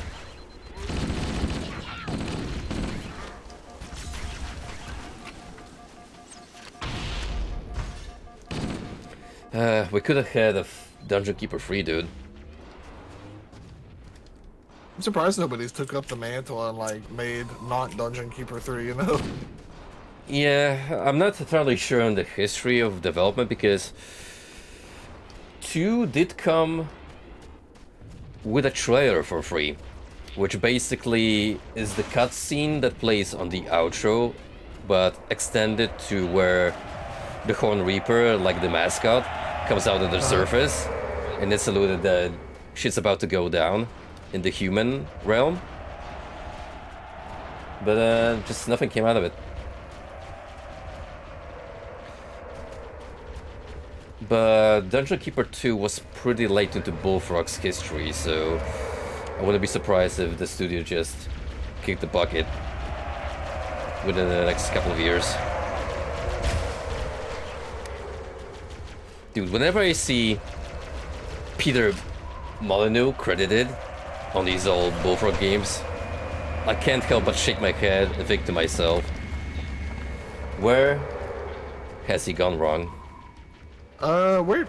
I don't want to blame Fable, but it might actually be Fable's fault.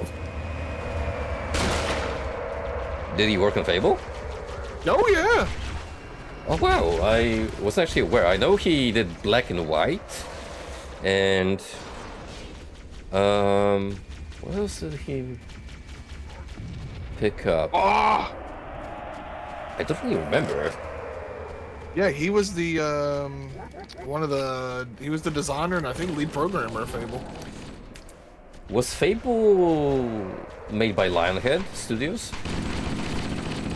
I'm pretty sure the first one was. I don't know. Let me see. Let me look at Fable 3. Yeah, even up to Fable 3, Lionhead Studios. Huh.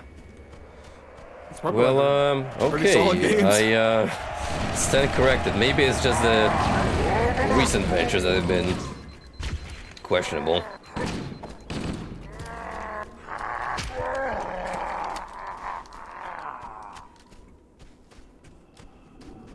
Found that graffiti, by the way. I was looking at it. Is this I'm gonna guess this is it. Let me peep. That's pretty cringe, bro. Fuck this ship, it's a shitty capitalist organization. Yep. Yeah. Couldn't get any more. Screaming the obvious. Which is also kind of funny when you take into account that this vessel We got 200s here. gets possessed by cultists, which I don't think are on board with any kind of political agenda. I would argue not.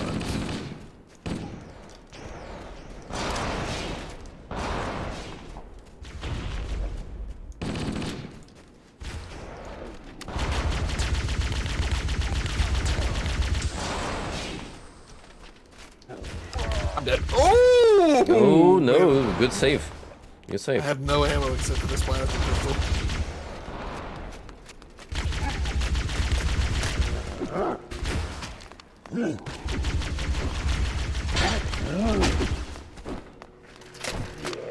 It's like a truck.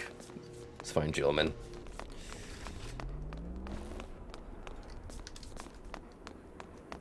I think this is near right where we left off too.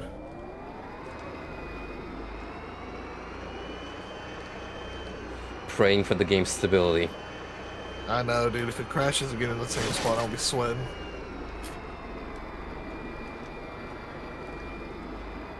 Not a single gun around here for me to pick up. Yeah, there's a ghost. That's good enough.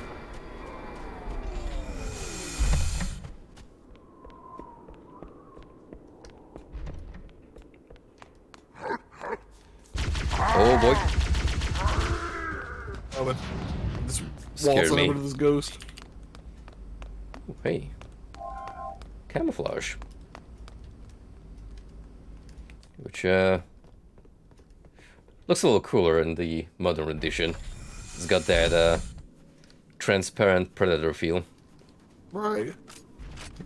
Listen, Sean. When are you doing? Or when are you streaming Predator Concrete Jungle? That's the second one, isn't it? I didn't know there was a first one. Oh wait, you're talking about the video games. Well, yeah. I think you know which one you're talking about. That's the PS2 game, isn't it? I think it was PS. I know I had it on Xbox as a kid, but it probably was on PS2. I mean, if I start dabbling into PS2 emulation, could definitely have a look. There are definitely a couple of PS3 titles that I would like to check out soon. Oh, by the way, I was gonna bring this up. When you streamed Dragon's Crown recently, was that on original hardware or I thought the the emulator? eliminated all the Marine I forces had it on inside. real hardware. Gotcha, because, you know, we could try the online, Do you not component. know about that game's online? no, can you enlighten me? You have to beat the game to get co-op in that game unlocked. Well, guess I'm doing a solo run then, first. I'd love to do co-op with you, man. I love that game, but if you don't beat the game, co-op doesn't unlock. Is the campaign It's long? very stupid. Not really. It really just depends on how much grinding and side content and stuff you do. Look out, Gotcha. boys. Enemy dropship inbound. Let's move. The Covenant are dropping in behind us. We're trapped. Well, I suppose if we beat it both on our ends, then we could give it a shot.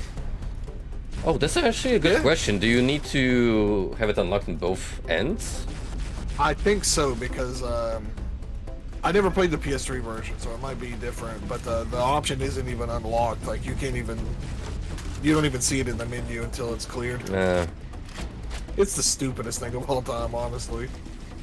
Yeah, I mean, why lock a vital game feature for progression that's not No Game Plus? It's It's probably one of the most dumb decisions I've ever seen Vanillaware make.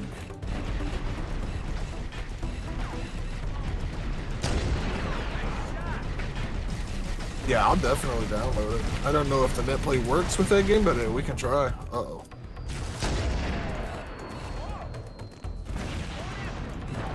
Ah! That's alright, I'll get some ammo back at least. It's fine, I can always do a slow run. I've been actually pondering what to stream in between Kiwami and this. It's a good one, man. I love Dragon. Have you played it at all? No, I haven't tried it yet. I do have it downloaded. Yeah, I'll give it a download. I'll finish a run and then maybe it'll work. Vanillaware does seem to have some interesting entries in their lineups. They've got a new game on the horizon. I'm really excited. Is it a new AP? I think so.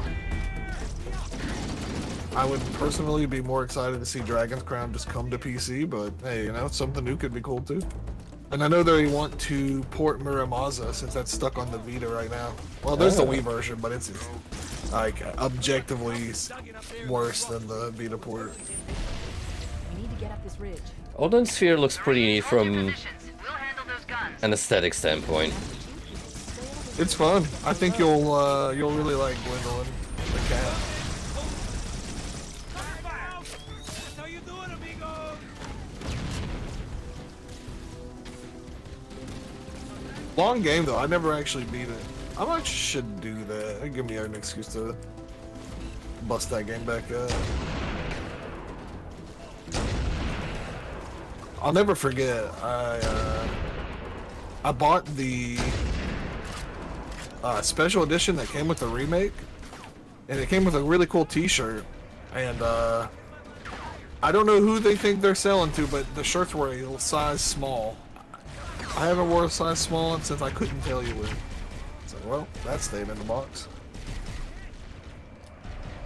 I don't blame you. I don't blame you one bit, Don. Honestly, it's the stupidest thing I've ever seen. Yeah, I can't even begin to fathom the reasoning behind that design choice.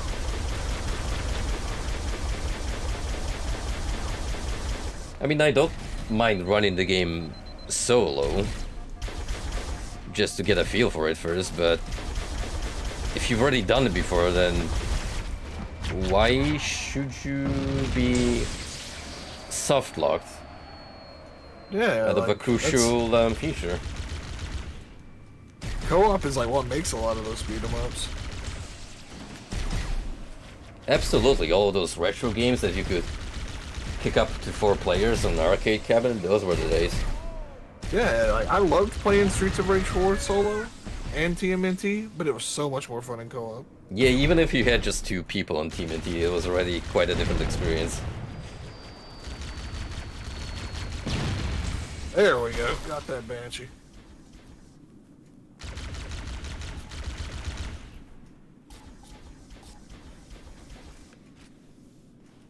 Dude, I've just had no ammo at all. Oh, thank you, I got wrecked with a full stack.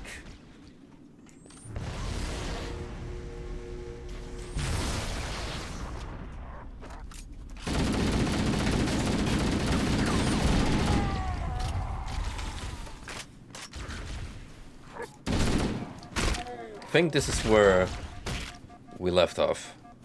We're definitely close. I think it was like right outside this door, actually. Oh.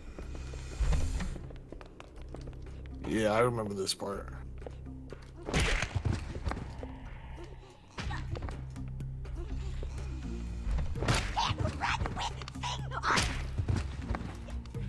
Sleep forever, my child.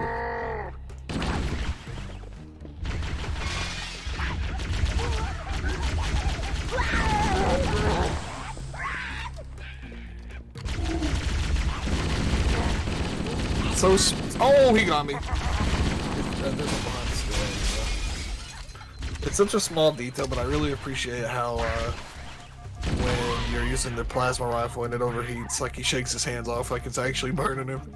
Yeah, that's what I was bringing up earlier. Yeah, it also raises the question: how hot do those have to be overheating for him to feel that through the suit? It certainly does raise some safety concerns, but I don't think the Covenant cares about that much if the grunts Fair are enough. to be put up as an example. They do not worry about OSHA regulations.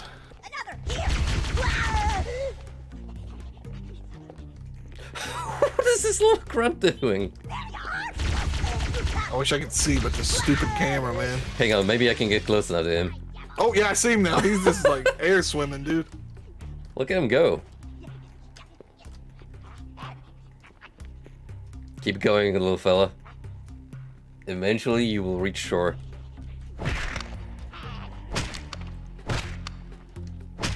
I wonder. Just for curiosity's sake.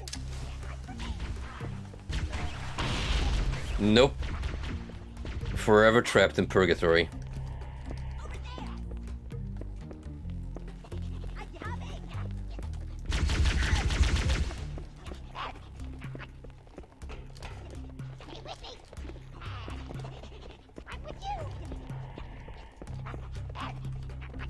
More here.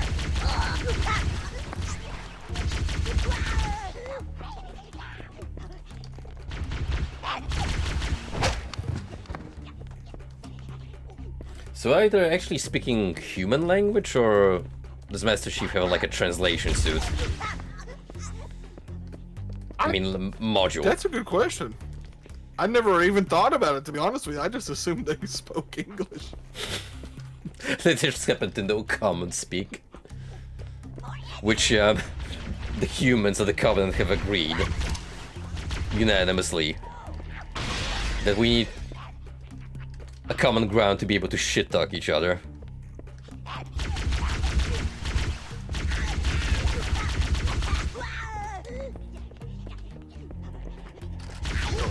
What the hell are you guys doing all piled up here?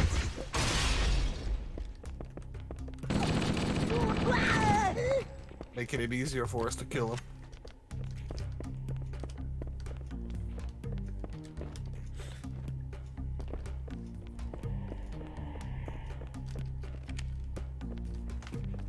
Halo was the first game that taught me about crouch jumping too. I know Half-Life did it first, but man, this game was so good for the time. I mean, it's still good now. But I feel like if somebody came back to this without having been a fan of older games, it probably doesn't feel that great. Oh, for sure. Old shooters were built different.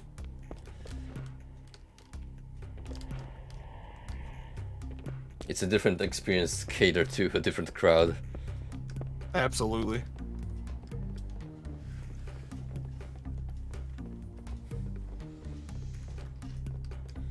There's the lift.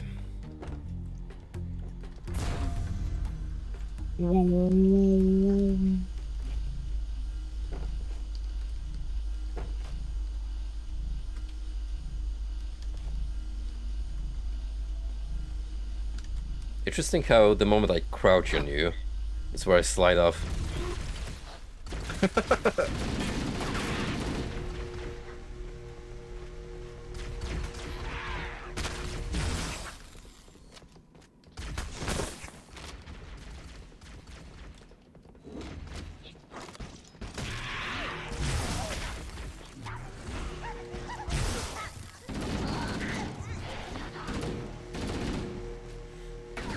All of the guns have neat little quirks about them, like if you overcharge the plasma pistol, it has a bit of recoil that affects Master Chief's grip. Oh yeah.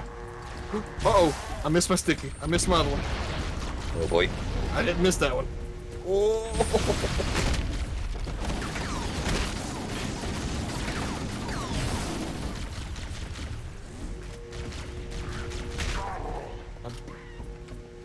I was ready to discharge.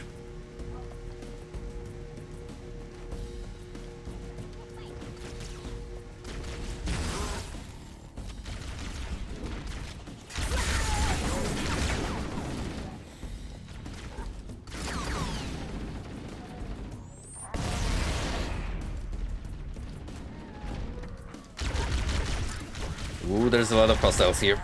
This hallway. Oh. I'll spawn you with it.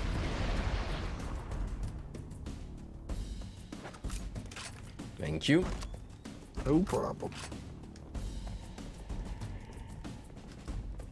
I remember when me and my friend were little and we were bad at, well, I never got much better. We were bad at video games. We would play on Legendary and one person would sit back until the other one dies, respawn, and then the other guy run in, so we never game over. It was so cheesy. Hey man, if the game gives you the option, it's not an exploit, it's a feature. True. I think this is where we froze up last time. Or maybe a little further. 'Cause A little I remember further the ahead. jackals here. Past this bridge, I want to say.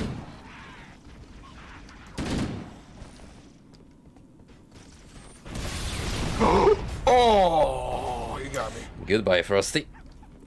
Uh-oh.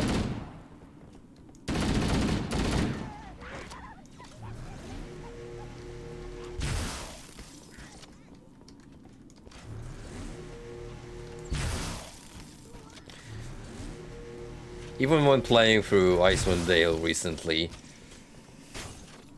I've been brought up to speed again on old Infinity engine games exploits you can do, like kite the AI in a way that only a few enemies in the room will hop onto you instead of the entire group, or you can send mobs to gather their attention. Right. Instead of them focusing down your party. It certainly makes life easier. I remember when I was playing Baldur's Gate, and my first game completion was just me summoning a bunch of skeletons, sending them off screen into the fog of war where the final boss was standing, and he actually died to the skeletons because the AI didn't recognize that he was facing hostiles. So wow. they just gradually chipped him to death, and when he fell, my screen was for some reason zooming in on his location, like back and forth between my party and his, and that's because the moment I walked up to him, a cutscene was supposed to trigger, and until your party gets to him, it won't start. Did you get to walk over? Did it soft lock? No, because I was still in control of the party. Oh, nice. It's just an outcome I don't think the devs anticipated from the player.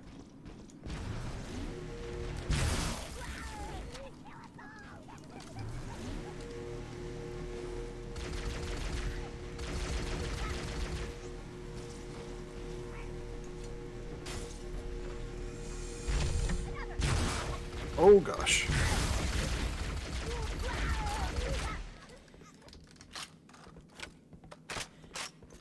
I've been hearing that the Pathfinder series, that one game I got together with a bundle. Apparently those are pretty good, so I'll have to check them out. I never played them. What do you think about Pillars of Eternity? Never tried it, nor Tyranny.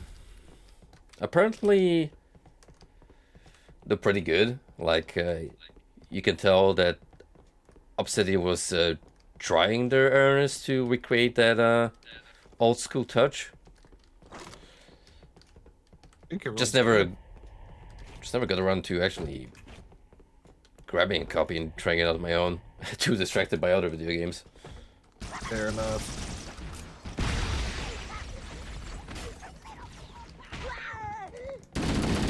Also, I don't think I was quite yet at a point where I was craving for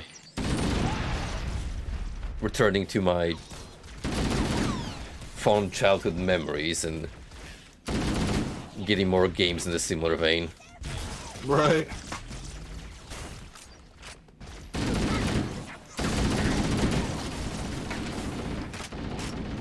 I say that as I've recently purchased the Divinity series. Don't worry about it. It's fine. It's a pretty good co-op duology. And you can play as a skeleton in the sequel, so that's a thumbs up for me. Look, men are so easy to please. Absolutely. Men have only one fantasy, and it's disgusting.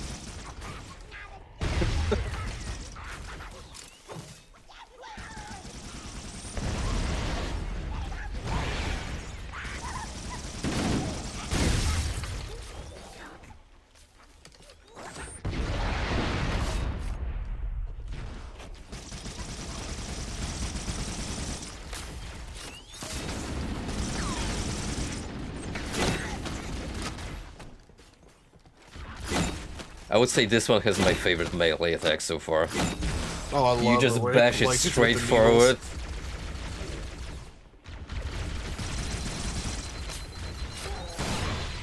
needles. Nowadays, in an FPS game, your melee is the same across everyone, where they just use their left hand or something to punch. Remember when games actually cared about melee? Yep, there's like 3 up there.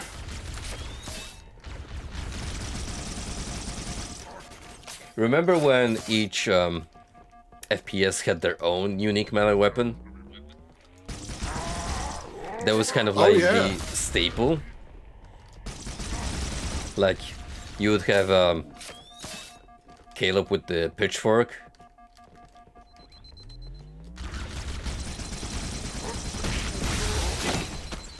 Duke's got that Chainsaw's probably mighty still my boot. favorite.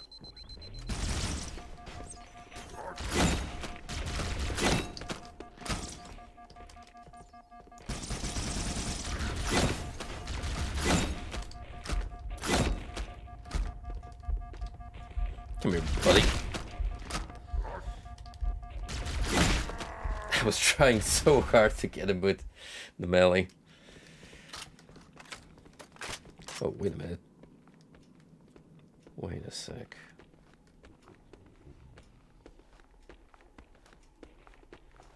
If this is an insta-kill, I'll be pretty happy. Totally is.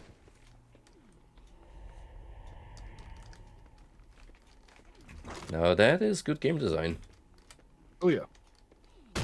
It's all good game design until you're playing multiplayer, and that happens because if you get meleeed in the back, it is an instant kill. Well, those jackals are awake, though. Now, the question is, what's their line of sight? That I don't know. I've never actually tried to stealth through this game. Oh, well, obviously you can't the whole game. Well, we tried. Killed a few of them.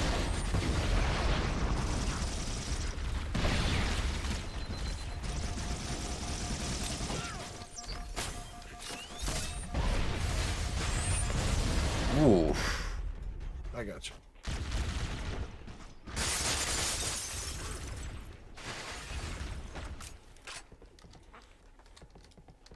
It's a pretty lengthy mission. Yeah. I mean, granted, Well, we've we also reset. lost an hour. Yeah. It's already like 2 hours behind schedule, but that's fine.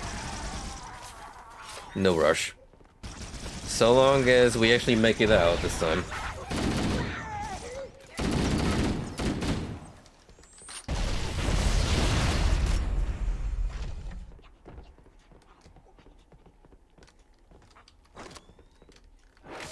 I hear him, but I don't see him.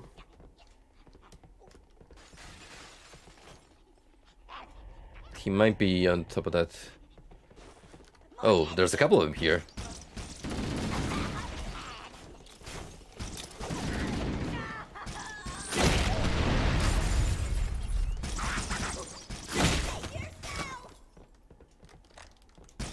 Come here.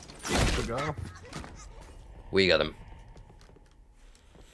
Pretty sure house is clean. Oh, that's the way we came in.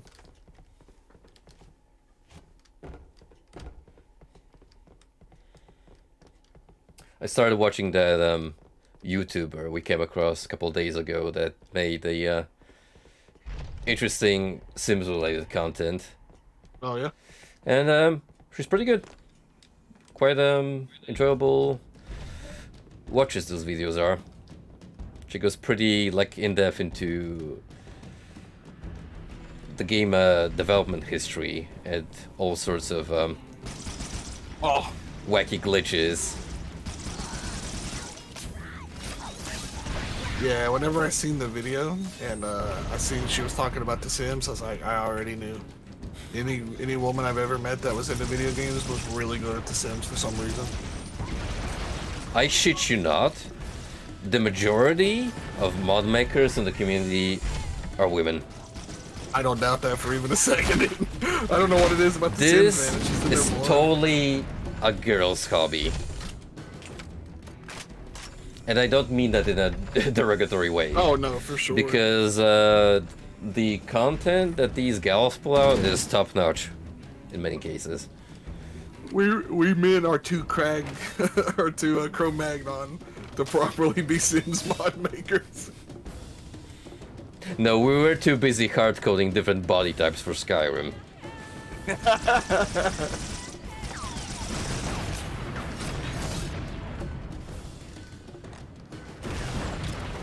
It was fun to watch that one about Sims 2 though, because I didn't realize like having a creepy feeling about that game was like common. I thought it was just me being a weird little kid.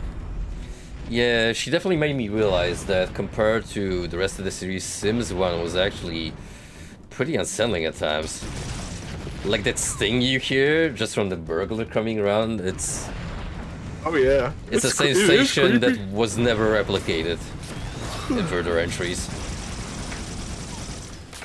And that's the game I have the most memories aside from 4. Which I will never put a single dime on because it's plain robbery. Right.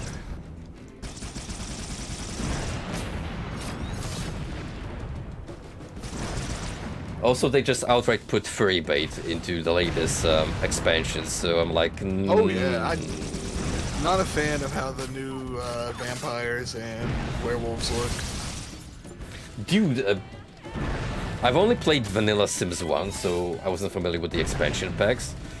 The moment I saw those werewolf sprites, I was like, what the fuck? That actually kind of looks good. Yeah, yeah. They actually pretty scary looking. You know, the way you would expect a lycanthrope to look.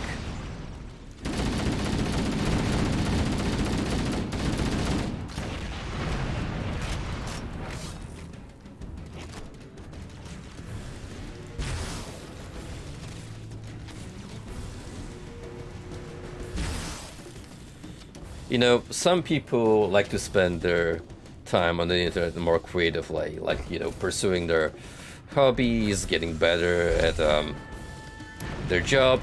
Meanwhile, I need the 1 hour Club Penguin dissection and all the drama surrounding it. Listen, buddy, I understand. If you took a look, just a peek into my watch later YouTube thing, playlist, sometimes you just gotta watch them weird videos, man. I knew the moment this lady had a Garfield collection in her room that I would enjoy my viewings of her content. The duality of man. I seen the collection and the first thing I said is, that's a red flag. That is a red flag if I'd ever seen it. Us Garfield fans gonna stick around. Where else are you Sorry, gonna man. find your Garfield fangirl girlfriend? Oh, I need Heathcliff fans gotta rise up, man. The ancient feud resurfaces. He's got that, Mason said it best, man. He's got that punk rock vibe about him. He's got the leather jacket.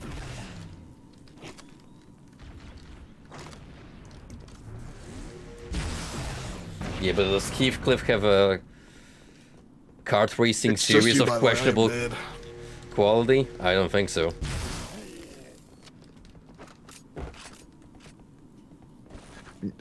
He actually does. It's called Heathcliff the Fast and the Furious. Really? Buddy. When did it come Yeah, it's out? on the DS. 2010. Sorry, it's on the Wii. 2010. Wow, that's fairly recent. More recent than I would expect from Heathcliff. Given that nothing's going on with that IP as far as I'm aware.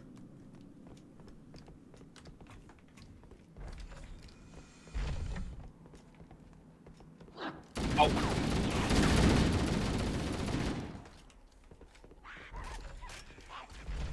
I also got a peep at the new Second Hawks. Oh, yeah. I think that's gonna be the future of my subscriptions, just content creators who dive into weird subject matter. I don't blame you. Dude, every time I watch, like, I'm getting a lot of, what is the word they're using for it now? Dreamcore videos and, like, backroom stuff. I don't know if I agree with the Dreamcore term, but I'm getting a lot of those lately, and it's, honestly, the more I look at it, the more I'm like, dude, I really just want to pirate Blender and try to make these weird rooms myself. Have you ever watched the YouTube dissection that I linked you to that defined the differences between Dreamcore, Weirdcore, and Traumacore? No, I completely missed that ad. I haven't seen this at all. Hang on, I'm just gonna quickly Alright. browse it so I don't forget. But it's actually from a person I follow.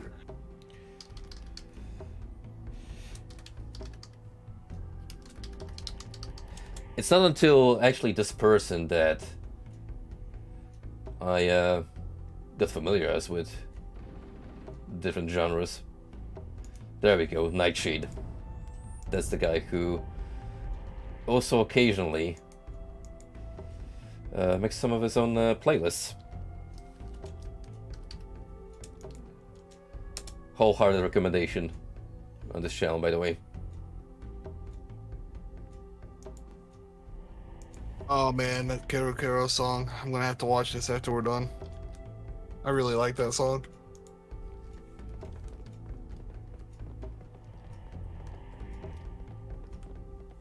If you ever try to actually look up Dreamcore / Weirdcore playlist, then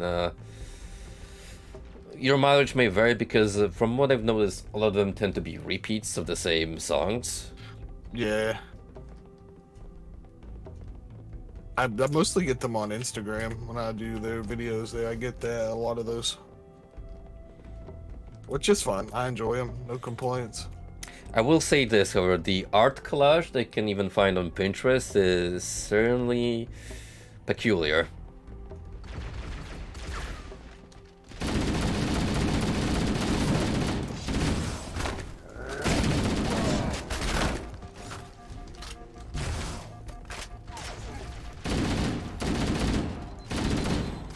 We need a second Cox fall up on the next backroom levels.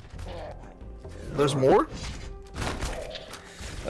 Pretty sure he only covered like a handful, the first 100. There's gotta be more at that point. Seen one that people were calling the end room, but I don't know if that's in here. I say that like there's canonical lore here. I say that like people can't just make what they want. No, they're separate wikis that compete with each other. And they all have like their own conflicting lore, so I'm pretty sure he just picked one that was the most comprehensive and took shit off of it. My game frozen. Oh! No, we're moving on. Did you get that connection lost too? No, but it froze for like a split second before the prompt came up. Man, my heart stopped for a minute.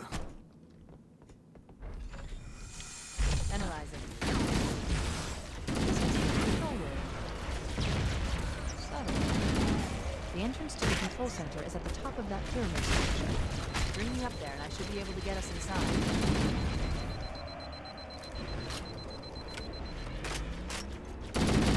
Whoa.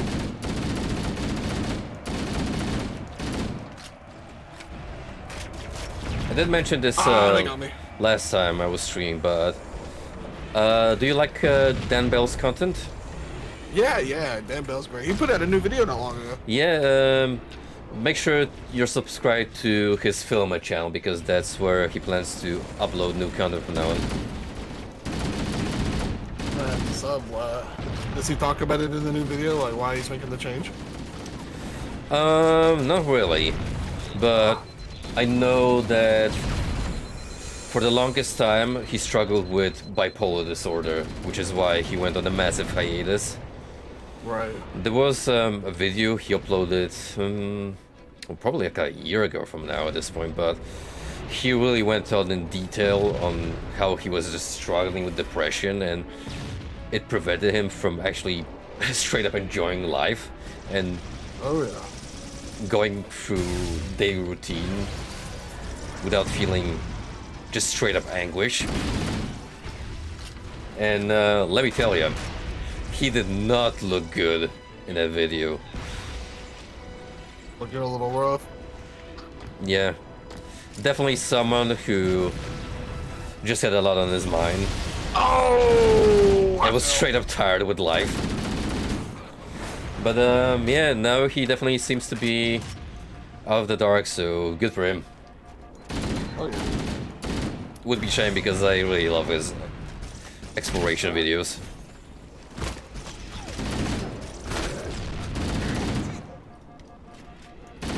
I'm generally utterly fascinated at times at just how many abandoned locations you guys have in the States.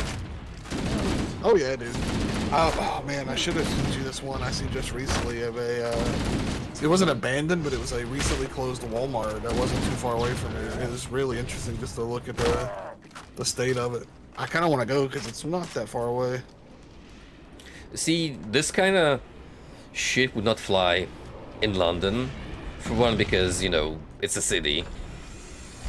But even then, they almost immediately just fence off any kind of dilapidated structure that's been out of use.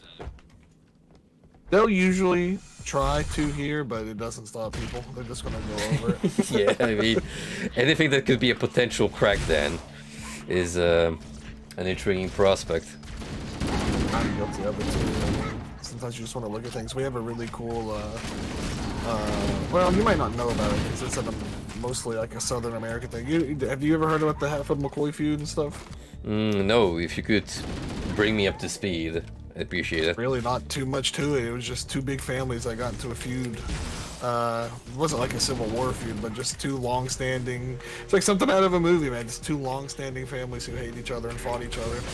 And I went to the family's graveyard just to see it, and it was all fenced off and stuff. I was like, nah, forget that. I came all the way up here. We're gonna go look at it. It was cool.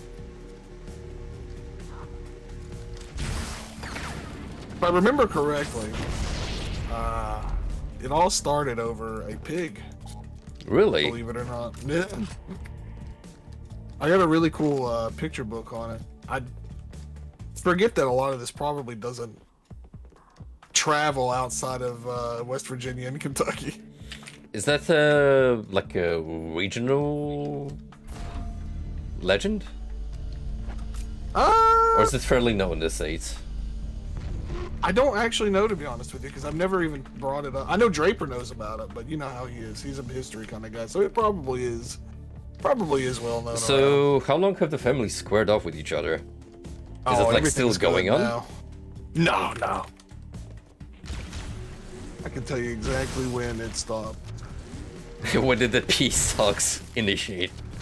It went from 1863 to 1891. The West Virginia, Kentucky area along Tug Fork of the Big Sandy River, which, to not dox myself, is very close to where I live.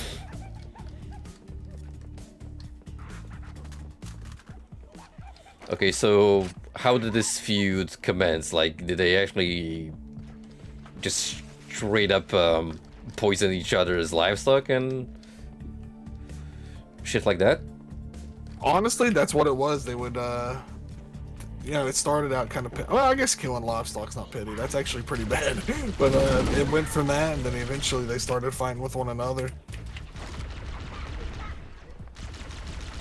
It was, I mean, it wasn't like as big as the Civil War, but for all intents and purposes, it was a Civil War.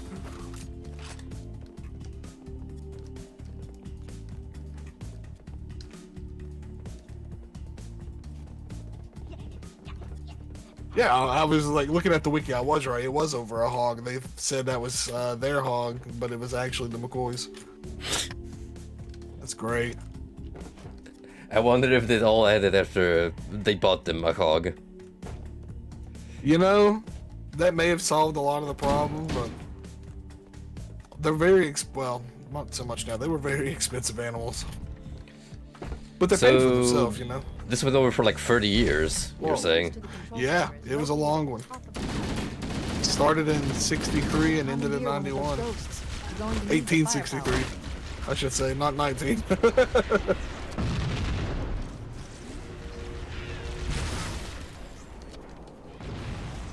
It had to be a younger generation that was like, this is absolutely stupid. We should probably come to terms. 100%. A lot of it was just, they were just, I mean, you've watched the old media and just the, like, old history, man. People were just mean. People were really just mean back then. I mean, people are still mean now, but, like, now they'll say something mean about you on Facebook. They're not going to go kill your livestock. Well, yeah, I can imagine in a small, tight-knit community where everyone knows each other, the moment you cross a line, that's gonna be the talk of town. Oh, there's a banshee over there you can fly, by the way. Ooh, I'll let you have at it. let's go. They're pretty cool.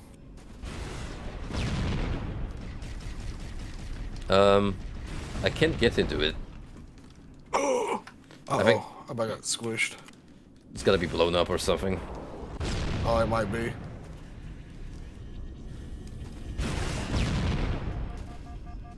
But we got a handful of cool lore pieces over here in good old West Virginia. Oh, I seen that. I think Mothman is probably our #1. That's your export Well, product. for me anyway. Yeah. I mean, you got a whole ass festival dedicated to the cryptid. Oh, it's so good, man. Definitely coming over this year. I mean, it should be in September. Oh, but you never know the way things are anymore.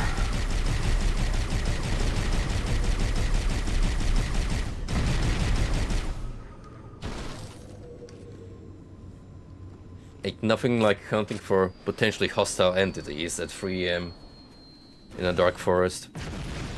Oh man, that was the jam as a kid. Only it was less us looking for cryptids and the like, and more of we were just playing Spotlight really too late in the night, and I would subsequently get really scared. Well, you gotta Ain't no hand need it. for me to lie. You gotta hand I it would- to the older folk. It would certainly make a good bedtime story to scare the children. Oh yeah, dude. I'll never forget some of the things I've seen out in the forest. Obviously, a lot of it probably was just my little kid mind, but whenever there was a friend with you to corroborate the story, even if they were lying, it gave it some legitimacy. Genuine question: when you were a kid, how much was the Mothman brought as a boogeyman figure? As a boogeyman figure, honestly, never. Like, just, to creep out kids. Not he was never used that way. We always respected the Mothman Really? around here. Yeah. So he's He more was like always a brought up as, celebrity. yeah, he's got a. I mean, you've seen pictures of the statue. I don't know how we get in here. It was always, yeah, man. Just be careful in that neck of the woods, man. That's where his statue's at. That's where you'll find him. Because initially, I don't know when the Mothman is evil lore came about, but he initially like helped people. It wasn't always a bad. He wasn't always a bad dude. But This has to come from Native American lore. Certainly sounds I'd like like to a helpful spirit that would exist in some tribes culture that just happened to be picked up by colonists later.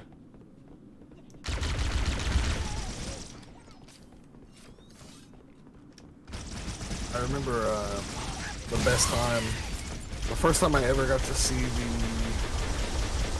the statue. We had a football game over there in Point Pleasant, and we were obviously on our way over. I was like, man, we have to stop. I was begging the bus driver, I was like, please.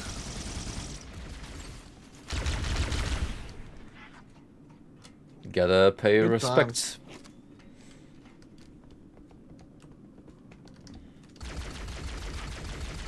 You have to pay tribute to the humanoid moth by giving him mothballs. It's true. Because I was like around the time, I was like, I was probably 14, 15. I was really starting to get into like the supernatural and occult stuff. I was like, I have to see this. I may never get another chance. Obviously, that was an exaggeration, as I had plenty of other chances, but but as a kid, you know. Well, yeah, obviously you have much less freedom, so you'll never know what goes on with your life.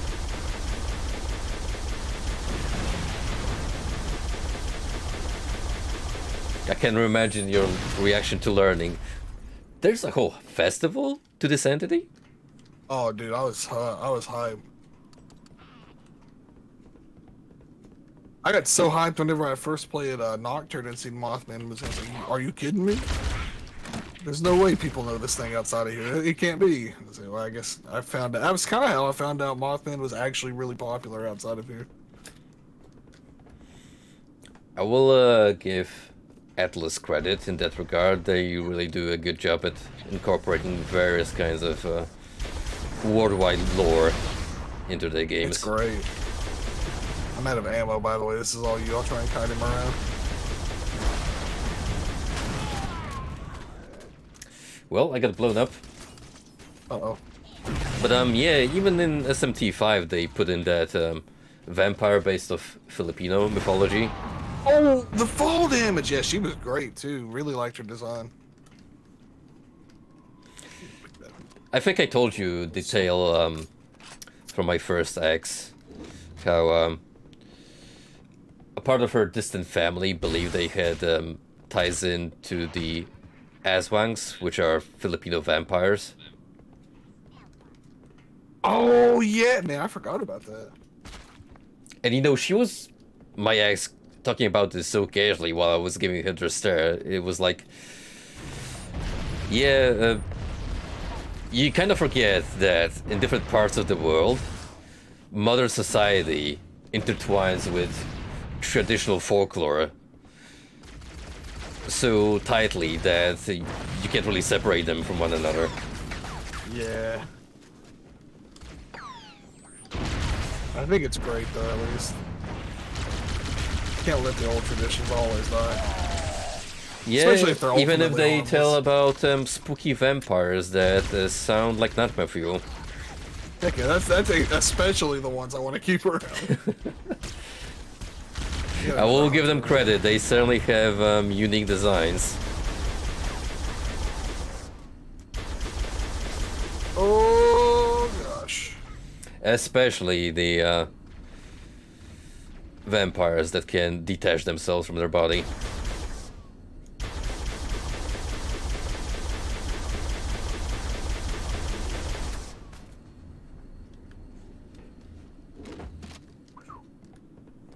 They throw those hunters at you with no ammo, man. Well, at least that's a checkpoint.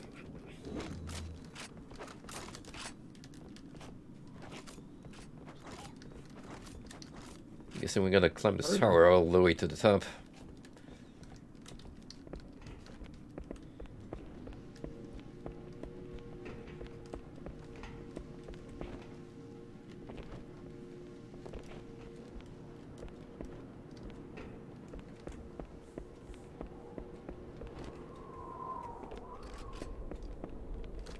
I don't think so. Oh, I see. This might kill me. Don't do that. Yep. They even give you the courtesy of going. It respawned me on the edge.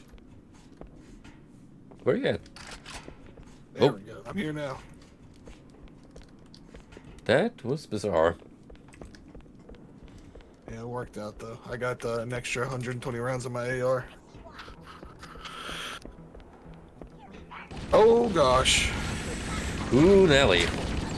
And I have no grenades.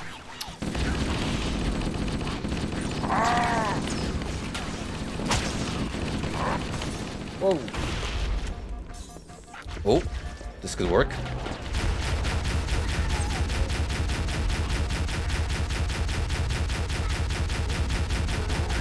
Oh, sword guy's dead.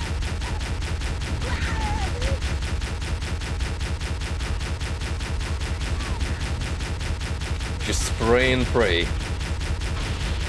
Oh, it's all you, bro.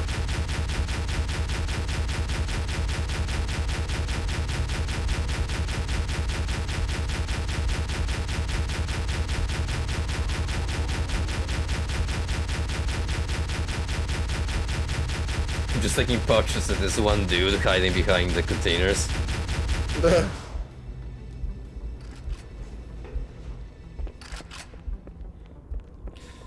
Just be careful, some of them may still be alive. Like that fella.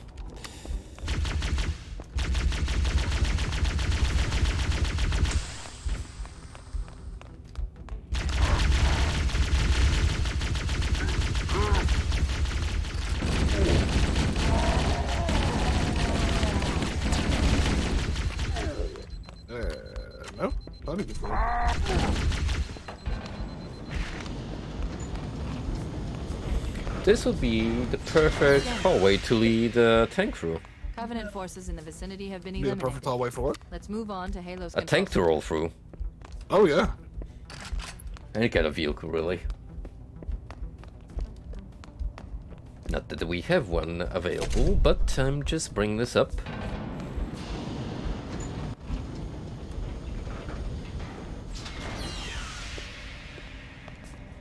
This is it.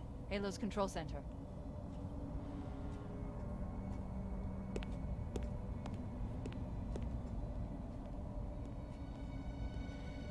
He's got the serious Sam walk. Yeah, he does.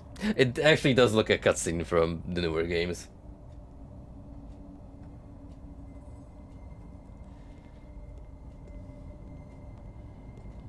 Yeah, just throw a couple of different camera angles.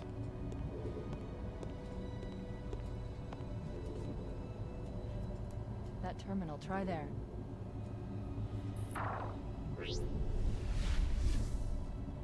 You all right? Never been better. You Oh. can't imagine the wealth of information. Knowledge, so much. I don't so look her fast. face It's glorious.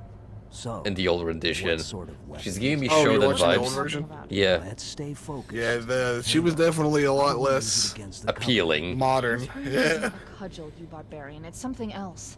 That's why whenever I Something started much seeing more like important. people The Covenant eventually will start drawing horny art of This ring. Cortana, I was like, what happened? It's Can't believe they She didn't- bimbofied Give me a Cortana. second to access. Actually, they did. Yes, the Forerunner built this place, what they called a fortress world, in order to...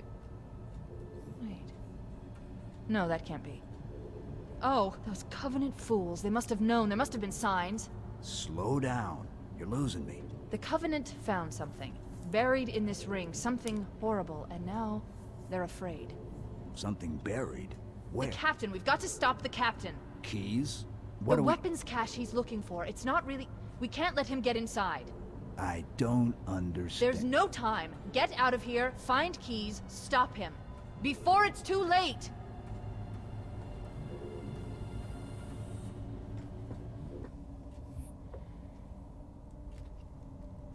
We did it. We actually made it out of this mission. Really?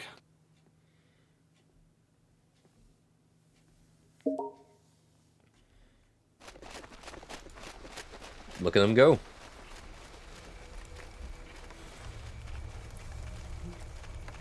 I love the run animation because they look like they're celebrating. Yay, run through the forest. The last transmission from the captain's dropship was from this area. That was over 12 hours ago. When you locate Captain Key, radio in, and I'll come pick you up.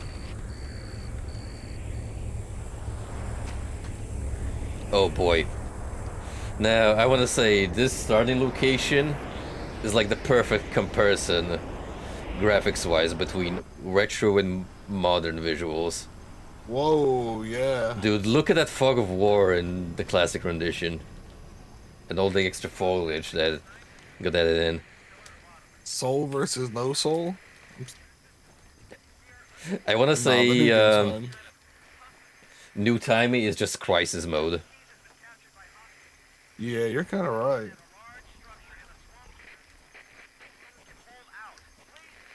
I have a confession to make. I don't know anything about Crisis, barring the memes surrounding its performance. They're cool games. I heard the remasters. Actually, I don't think the remasters ever even came out on PC yet. Never mind.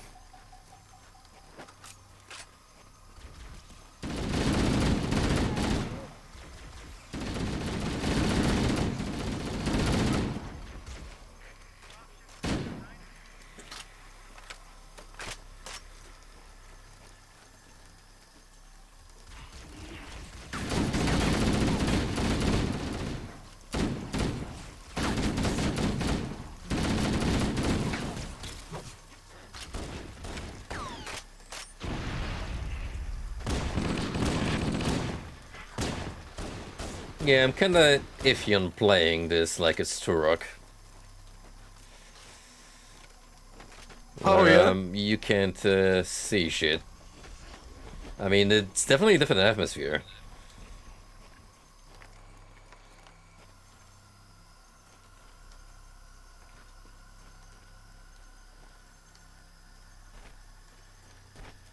So very good eerie ambience. The soundtrack. Oh, yeah, that song's great. Welcome to the jungle. Oh!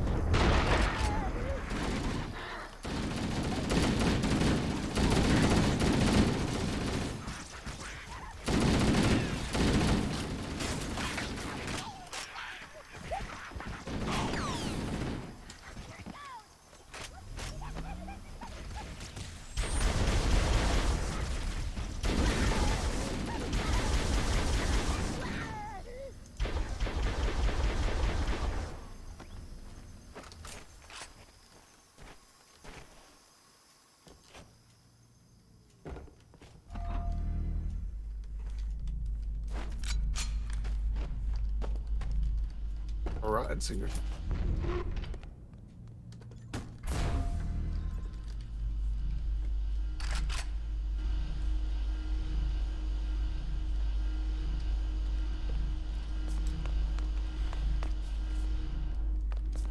Man, it really feels like a horror game with the old visuals right about now. Yeah, it does. There's, nah, never mind. That's spoilers. I ain't gonna say none. Oi!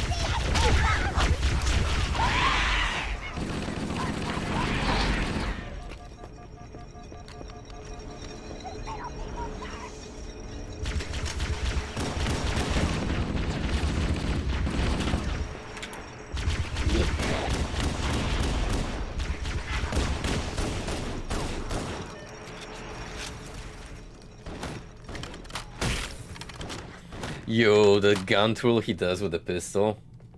It's nice. Mad respect.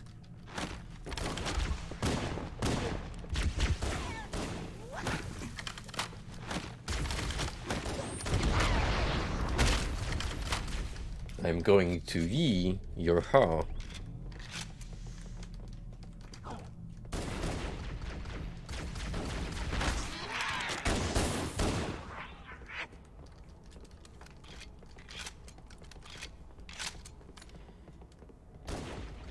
Oh, missed.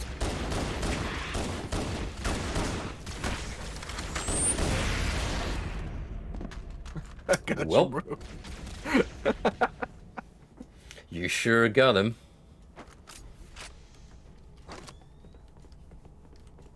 I'll let you run up first, so your pistol will be there, and I won't grab the ammo.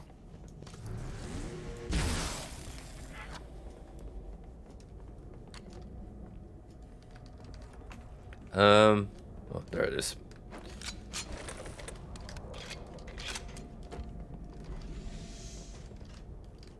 Ooh. A lot of blue goop in here. Oh yeah, take a look in there. Whoa.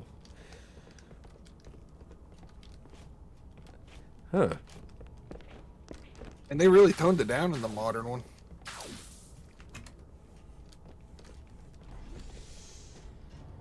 Oh, this is the way we came. Oops, sorry.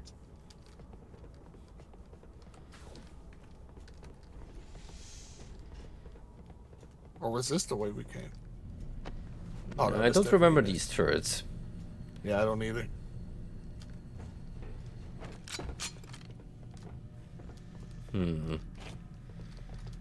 Sure is a lot of supplies.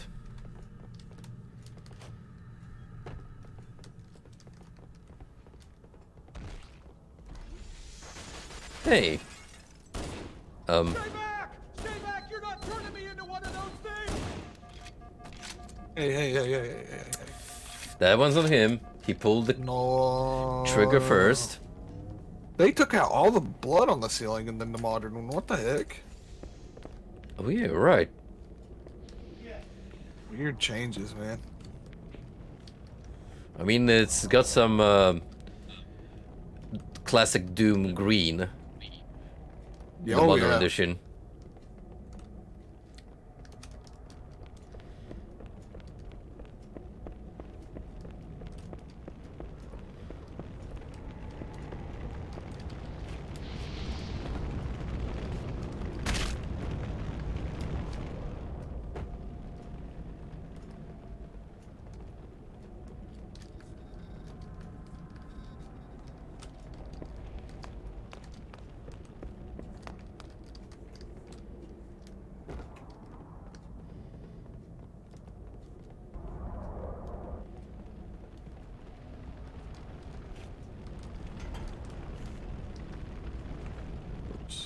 I am feeling this tonal shift. It's promising. We're building up to something.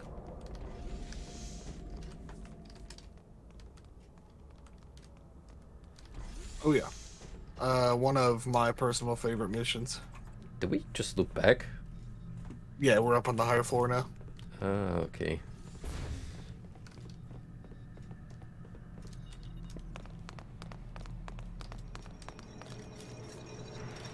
Yo, look at how massive those insignia are. Oh yeah, dude, they The old really version. made them tiny. They went from like creepy occult symbols to little tiny symbols. Oh, this music though? Oh.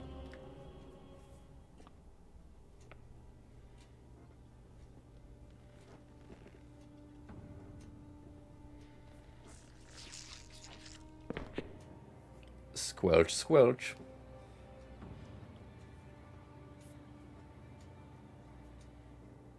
Must have been the wind.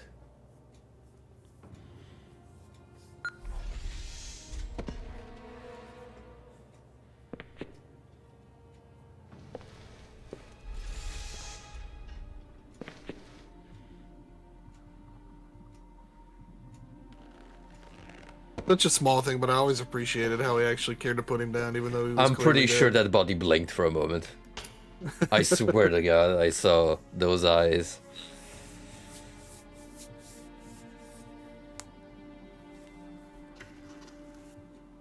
Jenkins. Yeah, Cyberpunk thought they were original with this.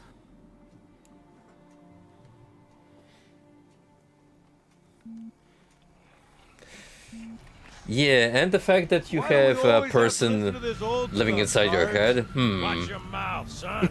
This stuff is your history. It should remind you grunts what we're fighting to protect. Hey, if the Covenant want to wipe out this particular part of my history, that's fine by me. Yeah, better it than us. You ask them real nice next time you see them, Vicente. I'm sure they'll be happy to oblige. LZ looks clear. I'm bringing us down. Go, go, go!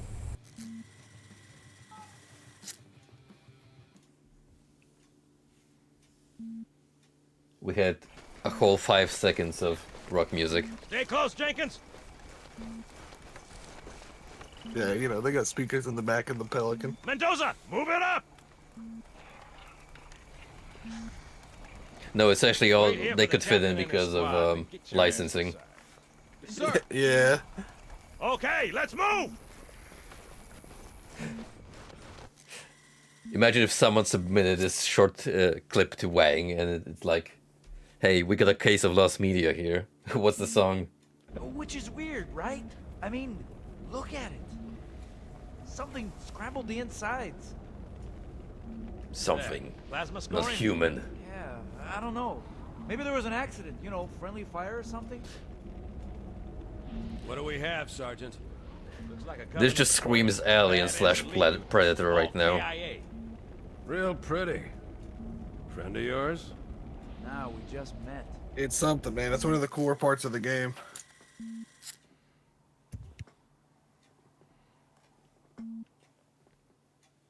Right, well, let's get this door open. I'll try, sir. But it looks like these Covenant worked pretty hard to lock it down. Just do it, son. Yes, sir.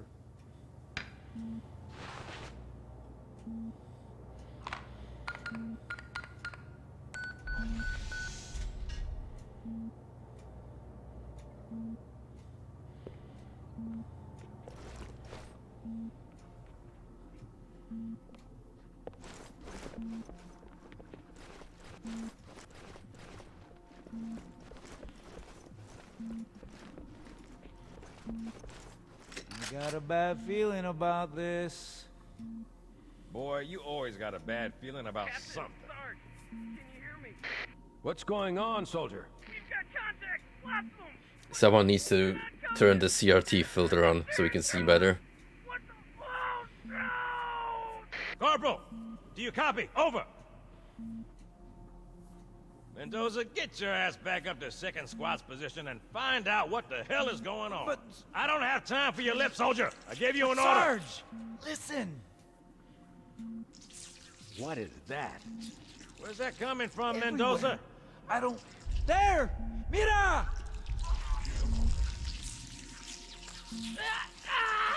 Hold still! Hold still! Let him have it! Ah! Sergeant, we're surrounded. God damn it, Jenkins! Fire your weapon! There are too many, Don't Sarge! even think about it, Marine. Oh, this is local! Jenkins! That's more face huggers than I've seen in any alien movie, bundled together. Oh yeah. I don't. Did you know about these little fellas beforehand? I knew about the flood, per proxy. Oh, okay. Dang, I didn't know if you knew or not. That's why I was trying to tiptoe around it. Horror isn't an exactly wrong way to describe this mission. Yeah, they went a little skimpy on the blood in the remaster.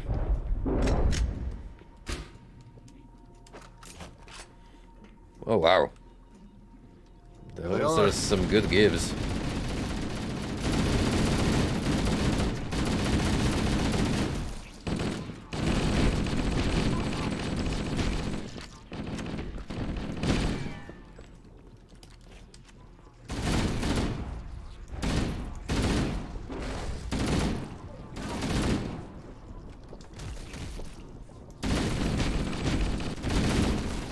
I kind of like them more in the modern version because they have like a necromorph vibe going on. Right. Definitely more spindly and flesh-like.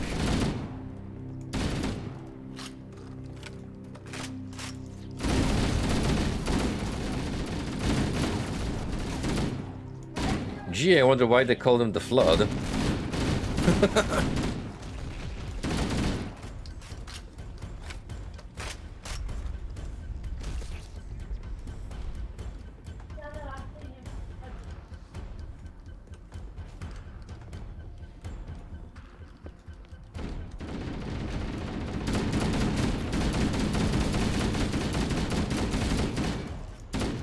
Oh, speaking of necromorphs. Oh Oh yeah, there they are. The boys. The Covenant are cool, but man, I love the Flood.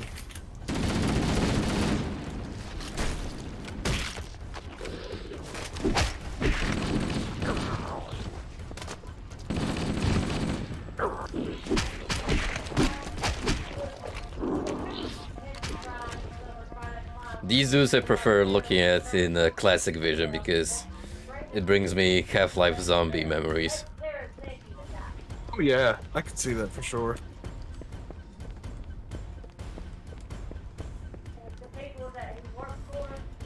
Thankfully, none of the Flood are nearly as annoying as the dudes who hang on the ceiling in Half-Life. Did you know the lore behind headcrabs in Half-Life? No. So they were specifically designed as biological weapons, and Right. apparently they're perfectly crafted to basically possess humanoids.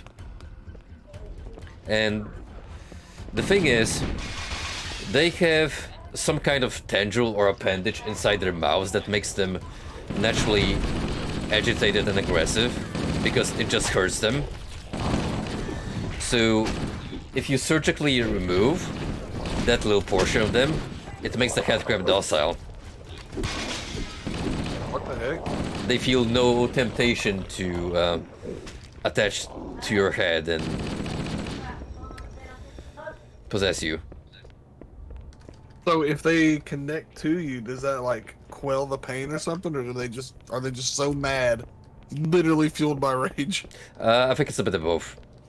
Ah, Because their human host is perfectly conscious and feels excruciating pain while being Right. controlled by the headcrab. Because all they do is take over your neural lobes.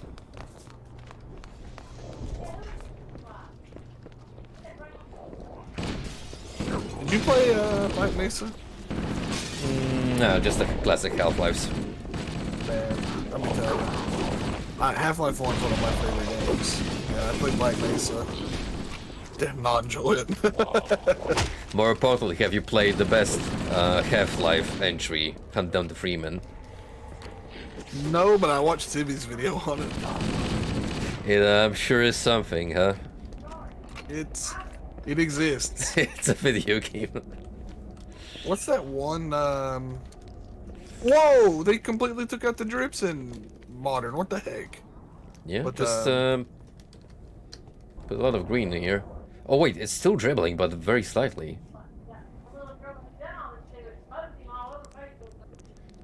Definitely went down with the particle intensity. Oh yeah, I see it. You're right. I wonder, not wonder if you might know. What was that really infamous? I think it was like a source horror game called that people liked a lot. Is it Cry of Fear? Cry of Fear. No, wait, no. Yeah, Cry of Fear. That's what I was thinking. Layers of Fear. You mean the horror mod, yeah? Yeah. Yeah, that's Cry of Fear. I keep meaning to like play that or watch a video playthrough of it. I've never played it. Reception on it is mixed because apparently it does like the Sound Hill homage stuff really good, but it's just unbalanced and janky from what I've seen. You know, that's source though, isn't it? Unbalanced and janky. Oh, kinda, except, you know. I think Valve did it. Valve did a solid job with what they had. I mean, you know what other game is built on source code? Postal 3. Is it? Yep. 3? Did you not recognize the UI? I didn't even, buddy. I've kind of like wiped everything about your Postal 3 playthrough from my mind except the ending. It is totally a source board game. Never noticed. Wow. And I have a I'm nagging lost, by the way. suspicion that because they tried to turn it into a third person title, that's what's causing a lot of the issues. Because Source was just never meant for this kind of perspective. Go up. But then again, Postal 3 is kind of shite as a whole, so... Yeah. The best thing that it brought us was the dudes looking at the game and Corey Cruz. Yeah, I think Corey did great. I'm glad he got to come back for 4. Fuck, It even... wasn't his fault the game sucked. Even the movie dude is giving out his voice. Man, I bet he was excited for it too. Can you believe Postal 4 is the multiverse of the series? Yes, you're right, huh? Oh, you know what? That's kind of a missed opportunity for like a gag. Just have all 4 renditions in one scene. They kind of did it with a tweet, but yeah, in the game it would have been nice. I'm lost. I'm not gonna lie to you, brother.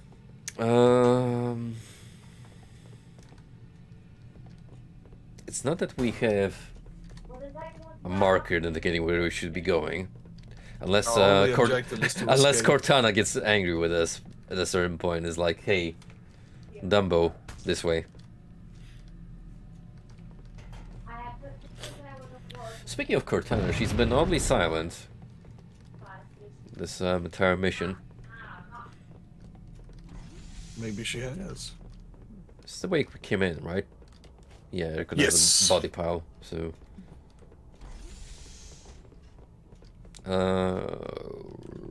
yeah, I kinda don't know what we should be doing.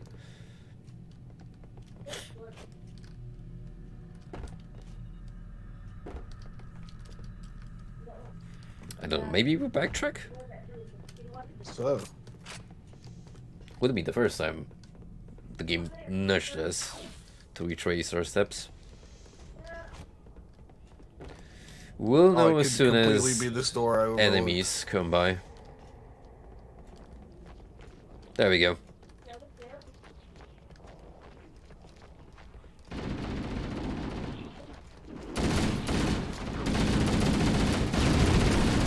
First Halo novel I ever owned as a kid was the one about the flood. I was obsessed with it too when I was a kid. I thought they were so cool.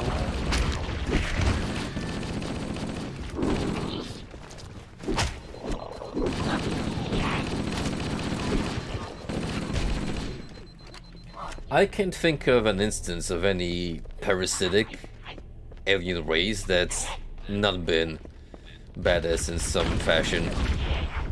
That's true. I mean, you have xenomorphs, you got zergs, these guys. Pretty good representation. Absolutely.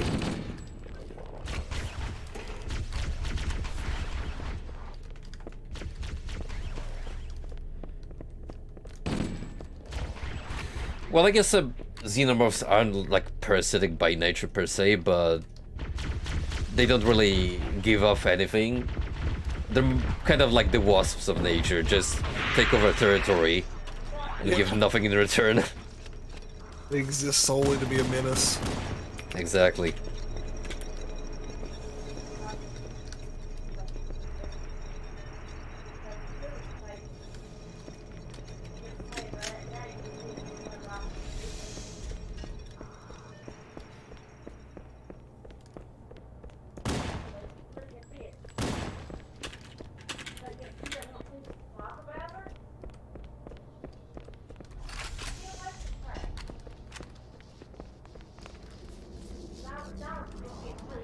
Cool science gadget that does nothing. Bungie's favorite, man. Well, I a mean, little bit hey. I played a marathon even has them. I mean, that was also Valve's way back in the day to show off the prowess of their tech. Yeah, that's true. Just I had a guess it lot was of kind both ways. electricity flashing, bright colors. But to be fair, the game was pretty revolutionary in terms of making an all-out first-person shooter with story progression and interactive cutscenes. Oh yeah.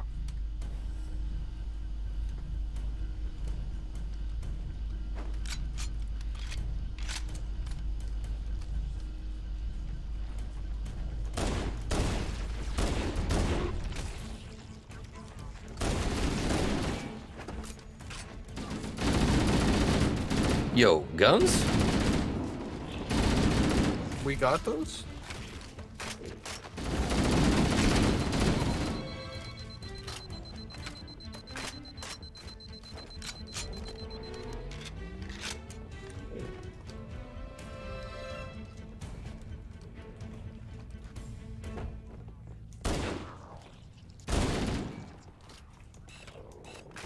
Oh, I never noticed you can zoom with the pistol too. Oh yeah, dude, the pistol is amazing.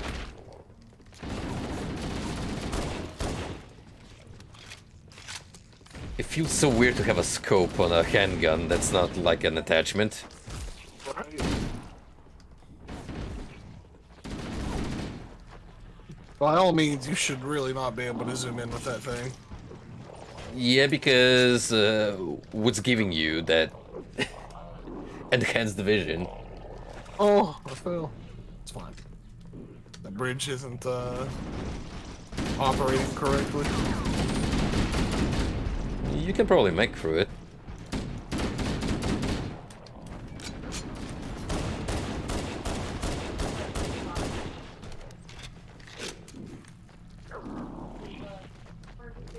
Nope. I tried.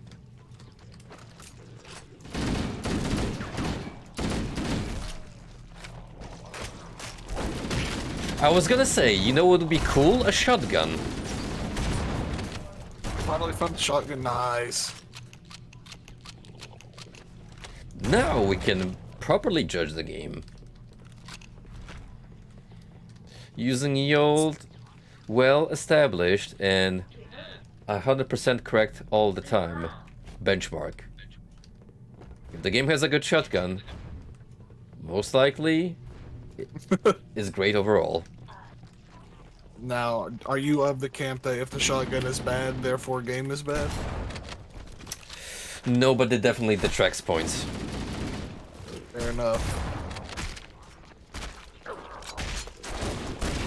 Well, here's actually the better question. This could be a litmus test. Thoughts on the Doom 3 shotgun?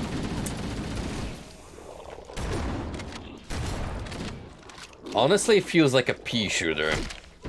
Sure But then does. again, the enemies in particular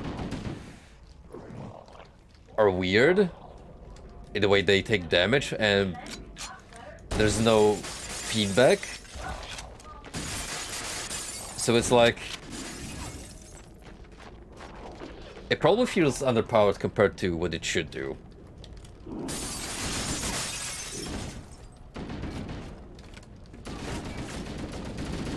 I just don't even like shooting the thing, if I'm being honest. This feels icky.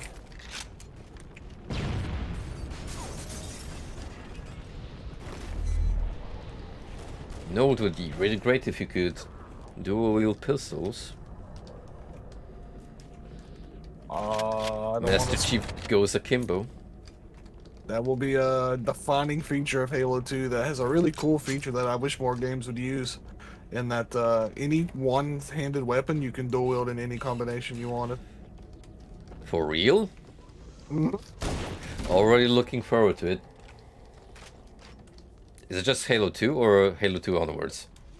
I didn't play a lot of the later games. I'm pretty sure 3 had it.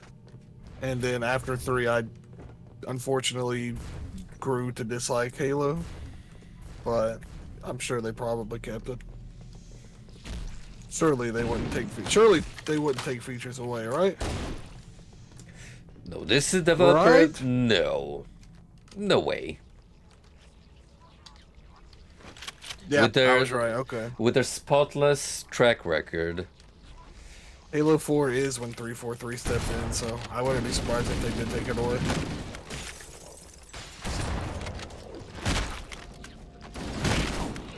So anything after Halo 3, I cannot, if it sucks, I take no credit for it.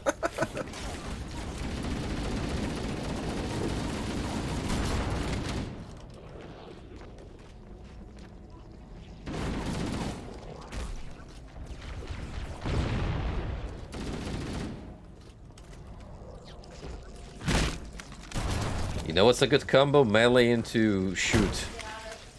Oh yeah. Hey. Sorry, got a little too trigger happy there. A little bit. Man is trying to kill me.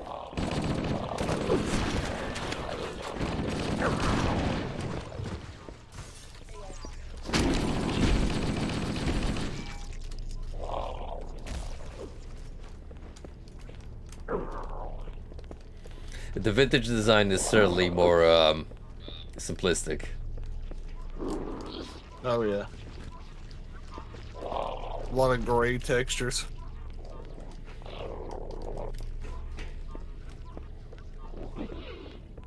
Listen, man, one tube with some minor decal is all you need.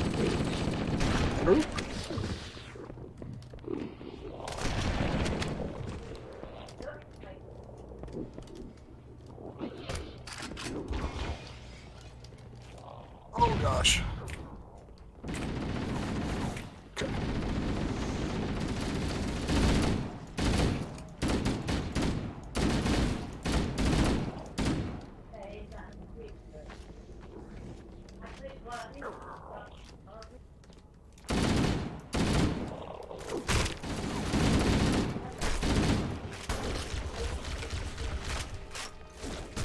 It's that music again.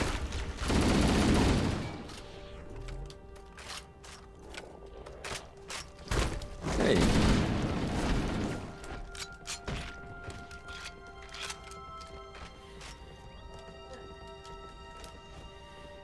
Weirdly mellow for what's transpiring. And Bungie used to love those, like, angelic choirs.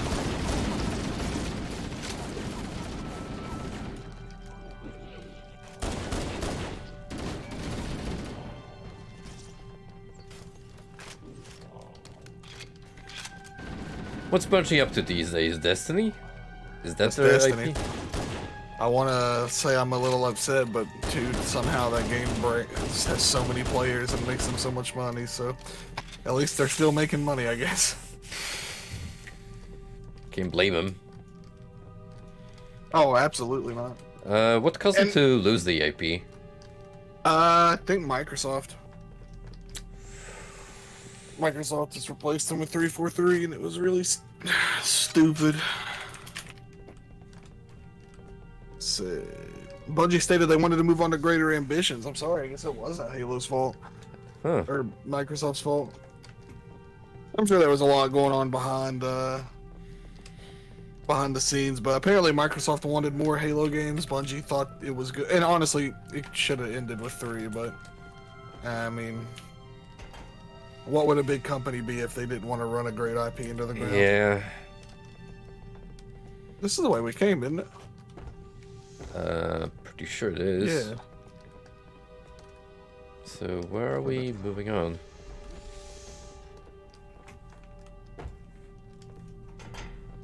But there are 80,000 people playing Destiny 2 just on Steam right now. It's huge, man. I'm glad they're doing good though. Yeah, I mean, Not my cup of tea, but you can't blame a dev for moving on and actually doing good in life. oh no, not at all. I had my fun with Destiny. I can't say I hate it, but That was one of those progression-based shooters, right? yeah, and it's very MMO-y, which is fine, but I don't think they did a very good job on the raids. Maybe we do gotta backtrack a little bit. I like my looter shooters to be more like Borderlands. In what sense? You know, just single player. You don't have to worry about having a full squad just to do content. Right. Because Well, those raids, if you don't, I haven't have, like, really a played whole team- Borderlands, so the closer equivalent you can give me is Left 4 Dead, which you can only play on your own if you want to. With bots. This is also the way we came. Oh. Wait, no, enemies. I hear them. Oh, they're up there, so maybe we should be finding our way up.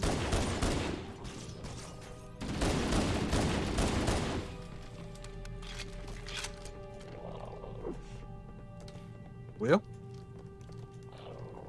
Back to Actually, there was square one.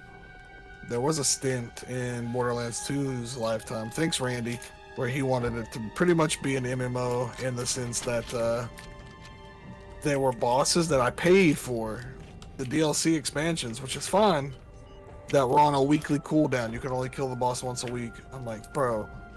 Huh? Yeah, they really wanted it. They really wanted that MMO feel. And the worst part about it was the fights were really hard, really fun, really good. I think they eventually patched it out, but that was long after I had quit playing Borderlands 2. Can't trust Reddy. Oh, goodness, no. No, there's a bridge, and this one appears to be not glitching. Functional. Oh, if you go to Classic Vision, you got symbols that do not appear this time at all. Oh, wow, yeah.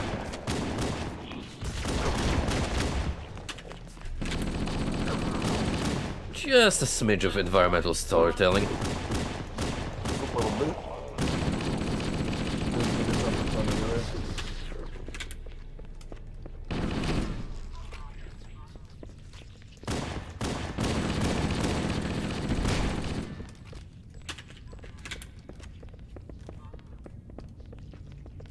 Ah, here we go.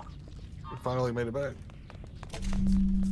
Oh, God, I thought we were going down at first. We said, wait, maybe we didn't. This is Echo 419. Chief, is that you? I lost your signal when you disappeared inside the structure. What's going on down there? I'm Friendlies. tracking movement all over the place. Sir, thank God you're here. We've been lost out here for hours. After we lost contact with the rest of the mission, we headed for the RV point, and then these things, they ambushed us. We gotta get out of here. We gotta get out of here.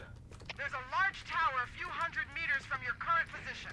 Find a way above the fog and foliage canopy, and I can move in and pick you up. Alright, you heard the lady. Let's move out. After you, boys.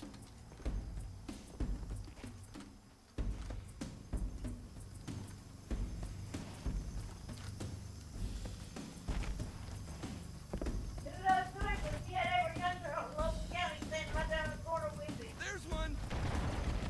I'm on it. Roger that.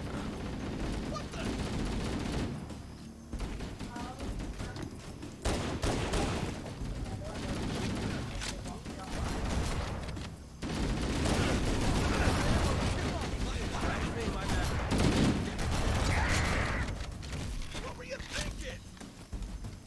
We were done up so I could kill you again. Hey!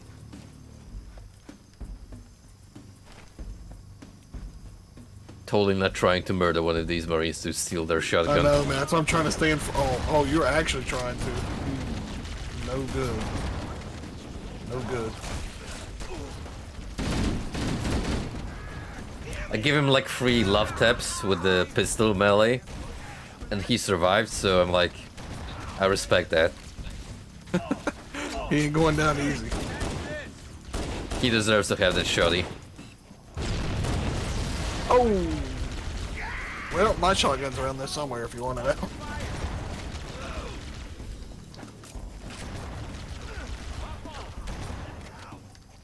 Get out of the way, son! Best you can do! Don't stop shooting it. Whew.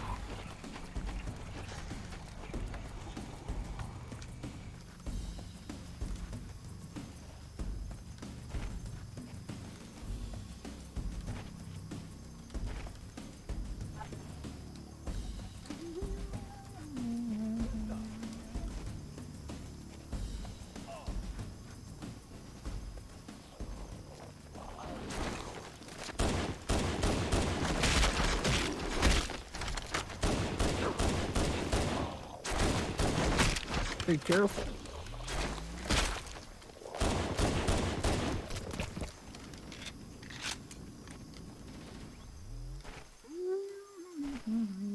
What's this weird humming?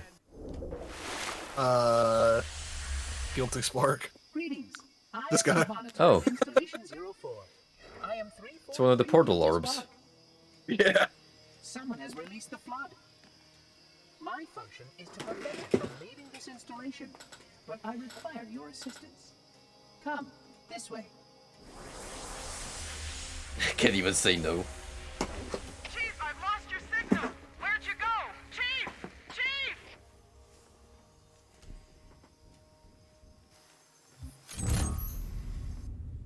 There we go. The library.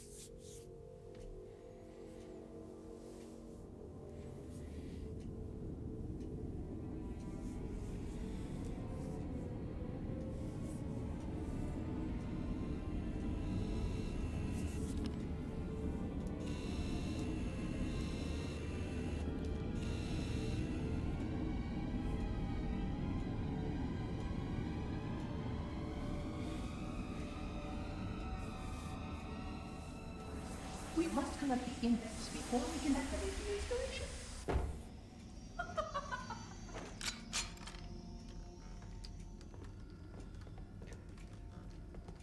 I don't like this companion quotations needed he's great. attitude.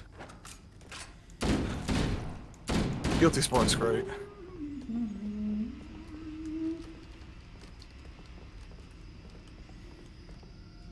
He's acting mighty suspicious. He's just a robot. He doesn't understand social cues.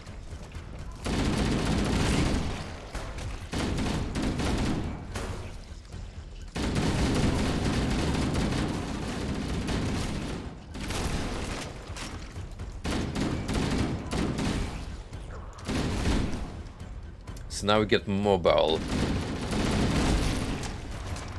flood hives.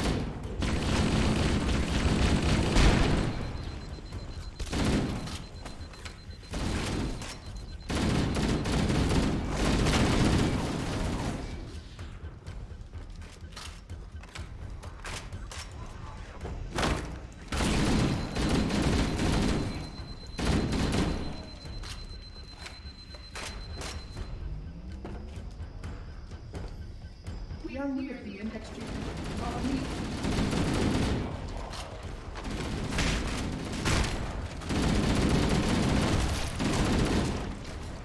Oh god, he shotgunned me. Ooh.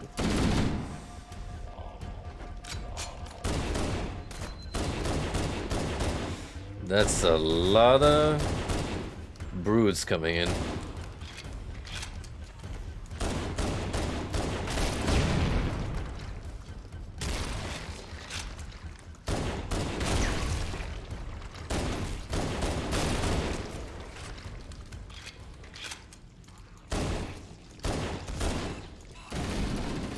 Where's that shotgun?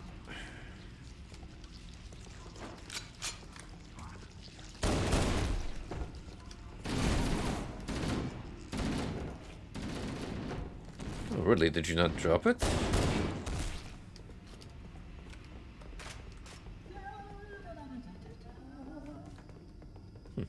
Strange.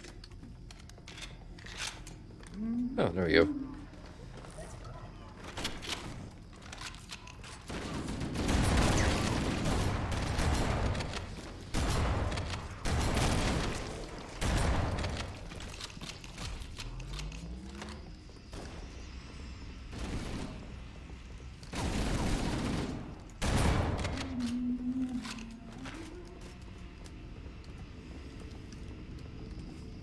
Definitely not going crazy from hundreds of years of isolation.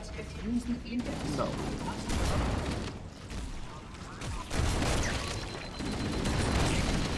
Oh god.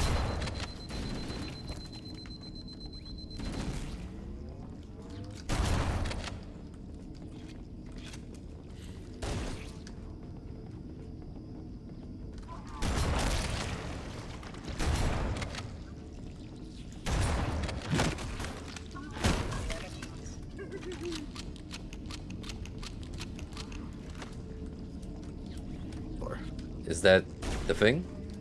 That's The a index? thing. Oh, hello.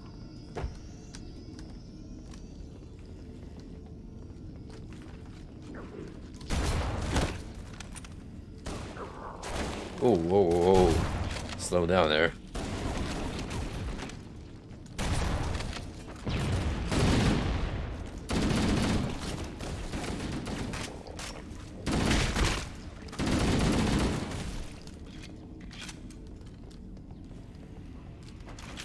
Gotta find something to replace this empty AR.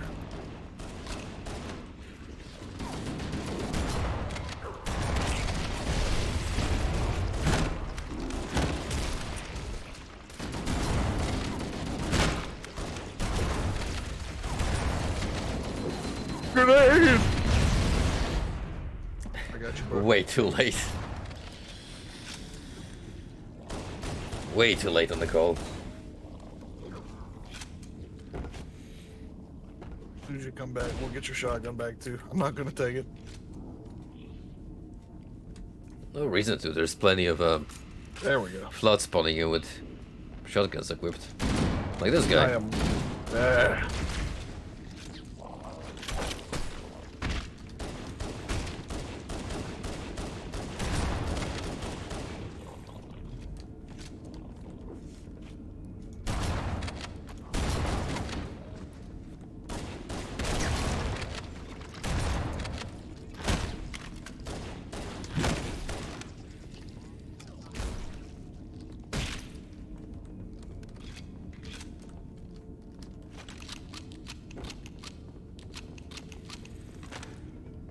I'm impressed by that shell loading time, like, Chief does not play around.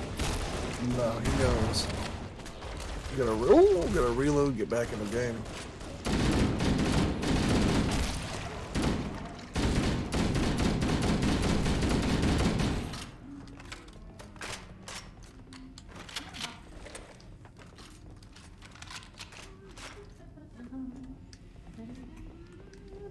Ah.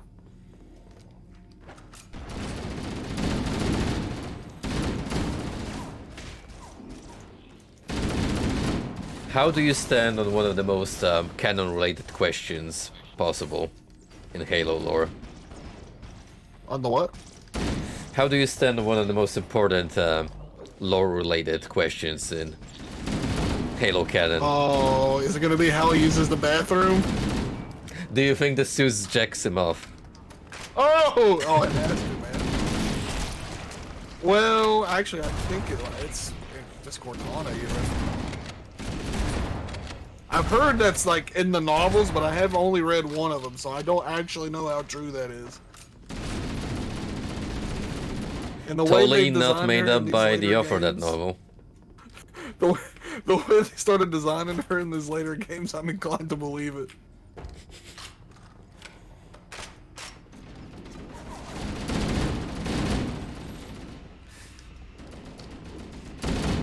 Well, it's technically not masturbation when there's a lady involved. It's true, you know, nothing to be ashamed of, man. The security doors have sealed. Listen, it's just a weird parasocial relationship that these two have. We are not to judge. Actually, if you ask me, I would say Chief is into semen retention. That way he can keep his testosterone up. Please follow close. Cortana is like, Chief, please, just this once. He's like, no. No. Not until marriage. Hustling. You brought such ineffective weapons to combat the flood. What are you calling effective? Treatment protocols. That's a good question.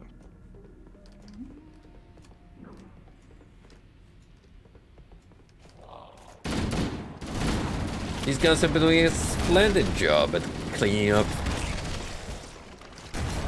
the alien horde.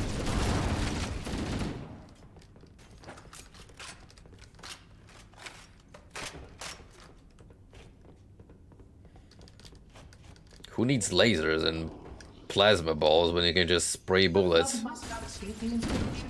They just Lead comes I hope you cheaper. didn't see that.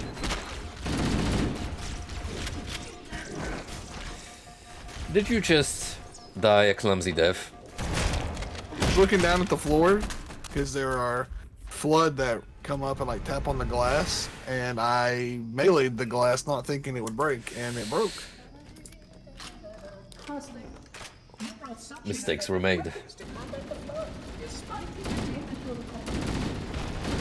Lesson was learned, though. Truly. Oh my. Now I'm just getting mogged.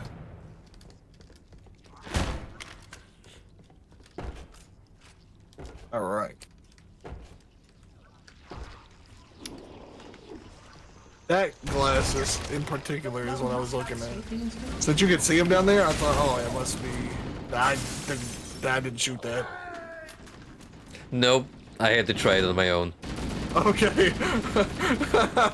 To your credit, that does not look like breakable glass. It absolutely doesn't.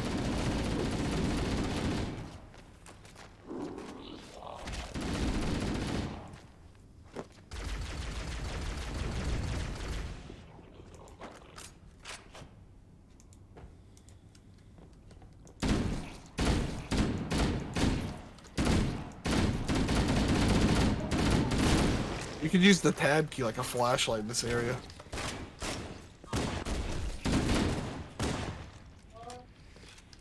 That's how most of the indoor areas feel like. Oh, yeah?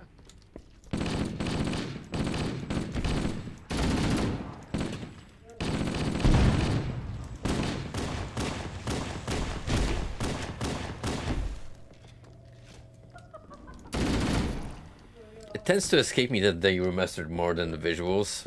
Like a lot of the sounds were also replaced. Right.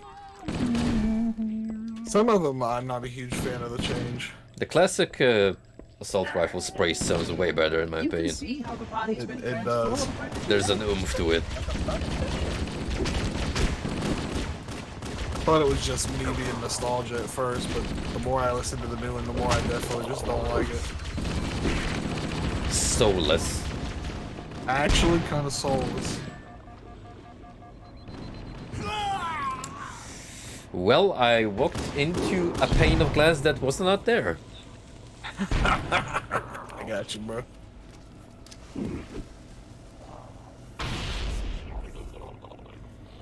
Talk about environmental hazards.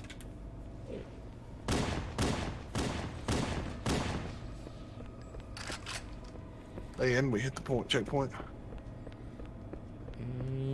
This does seem later than we started. I think I got it in me to finish up this mission and then we can call it, given that... Oh, we're already sounds good. Gone past the 3-hour mark. Gonna Man. be approaching 4 steadily. Unfortunately, we did lose an hour. Yeah, true. Even then, I don't think we could finish the entire campaign tonight. No, there's still about 3 or 4 more missions after this.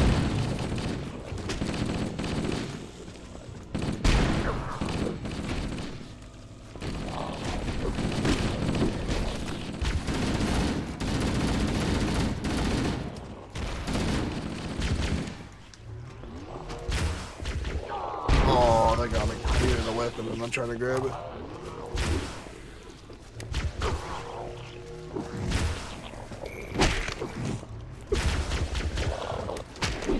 You are close to those panes of glass, my brother. I just want to let you know.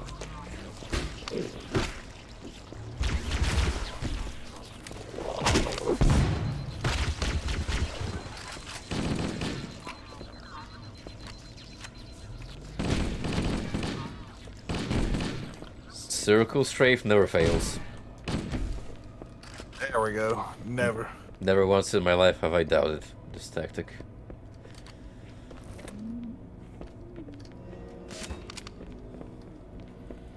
Imagine playing Doom before circle strafing was invented, bro.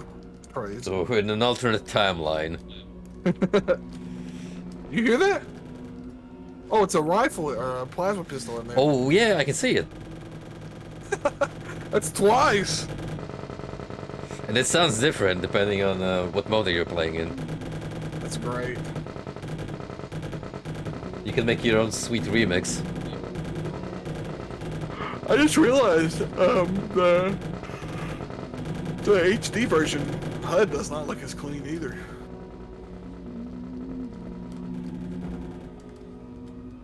Me anyway. I gotta admit, this screensaver here though looks fantastic. It does go kind of hard.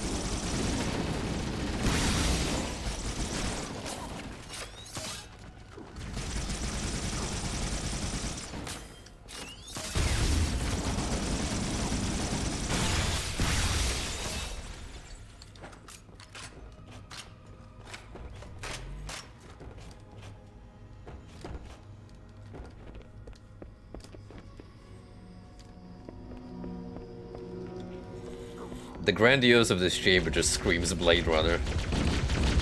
Oh, absolutely.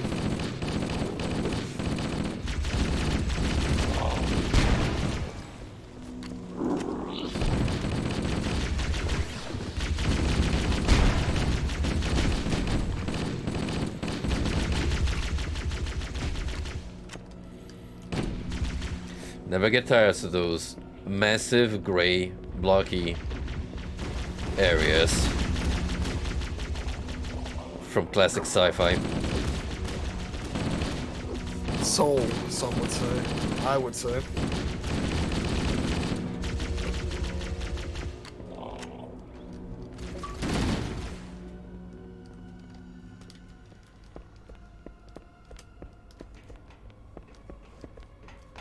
Pointless architecture that has no purpose beyond making you stir in awe.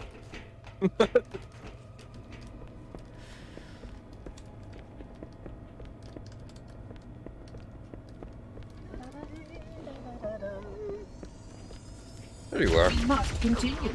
This way, please.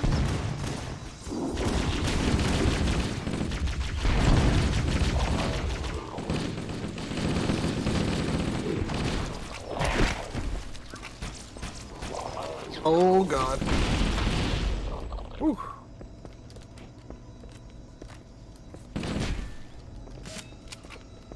I am a genius. This installation's research facilities are most impressive. Perhaps you will have time to see them later. Yeah, perhaps.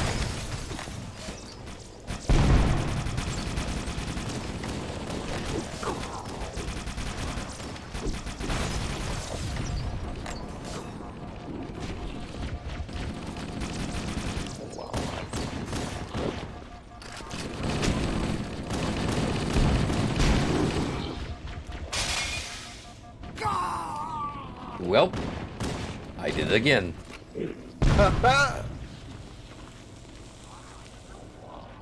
I'll bring you down.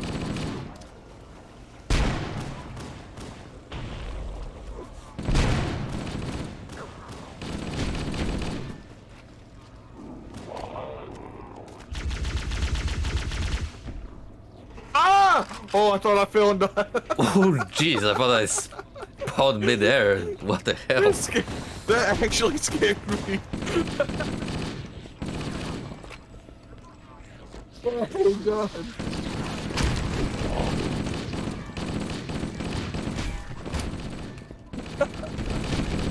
Give me a little heart attack, man. I'm awake now.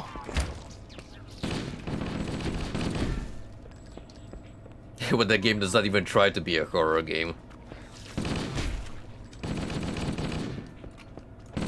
I gotta get back on Clive Barker's Undying sometime. That sure is a game of all time.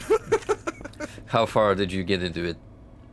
About a third of the way in. I had to look up a guide because I got so lost, and that was about 2 hours out of the 6-hour video. So when you say greatest game of all time, it's a little on the wink-wink side. Oh yeah, buddy, I'll be the first to tell you. If Clive Barker's name wasn't attached to it, I would have dumped that game an hour in. That rough, huh? It's pretty rough. I think you should still try it for sure. It's... just know you're playing it for Clive and not the gameplay.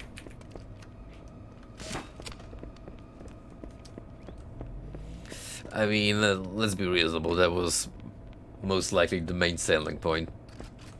That is true.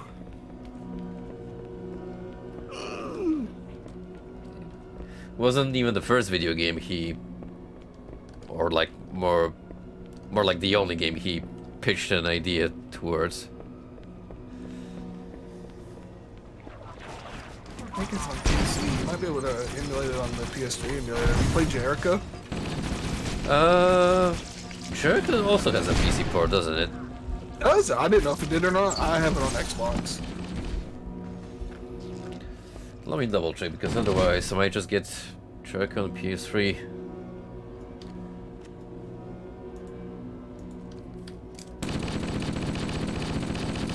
Clive Barker's Jericho. It does have a PC release. Oh boy.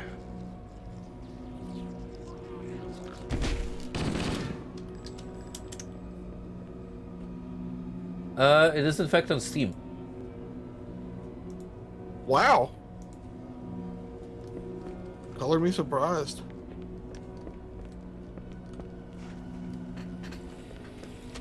Yeah, kind of strange how that's on Steam while Undying you can only grab on GOG. Probably something to do with exclusivity.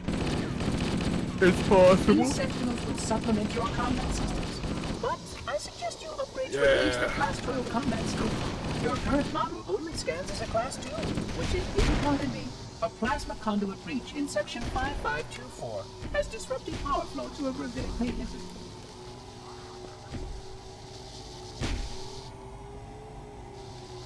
Is your game lagging? No, not really. Holy. Ooh. We There probably we go. want to stay away from the laser beams of death.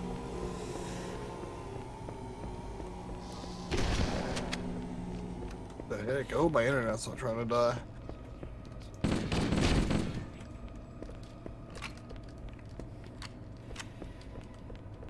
Fingers crossed. We can't have too far to the end of the mission. That would be too cruel.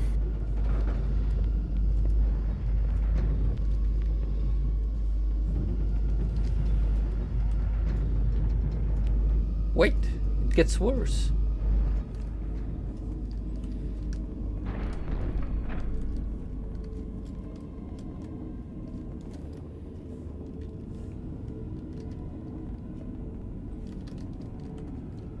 Oh, I guess we're going this way now.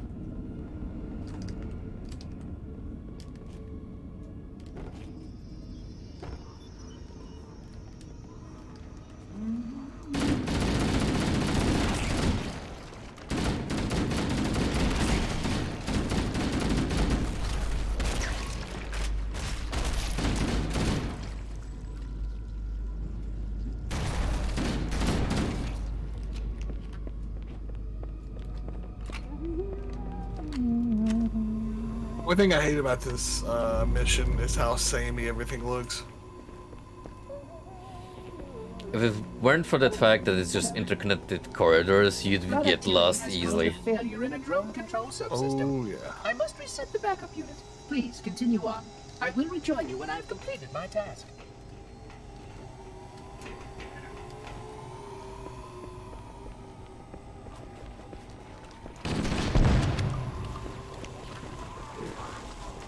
No position.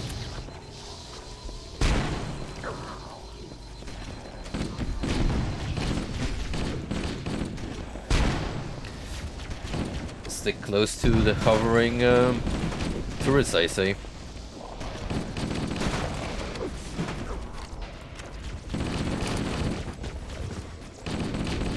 Which can be blown up if the flood units have guns. Ooh, quiet duft.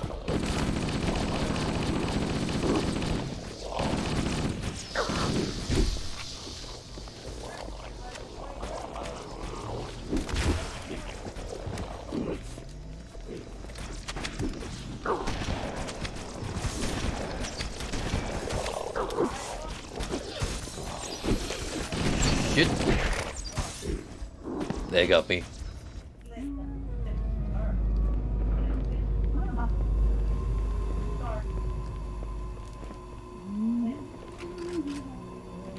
It's fine. I had like no ammo. Flood activity has caused a failure in a drone control subsystem. I must reset the backup unit. Please continue on. I will rejoin you when I've completed my task.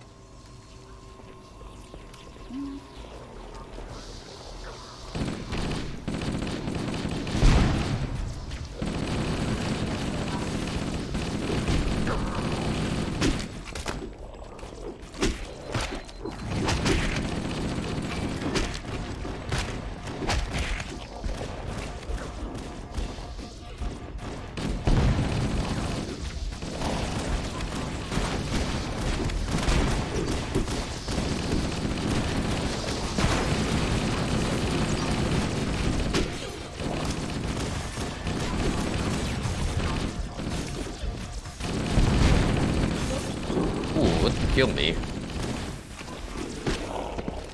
God. I am a genius. So tricky. Flood activity has caused a failure in a drone control subsystem. I must reset the backup unit. Please continue on. I will rejoin you when I've completed my task.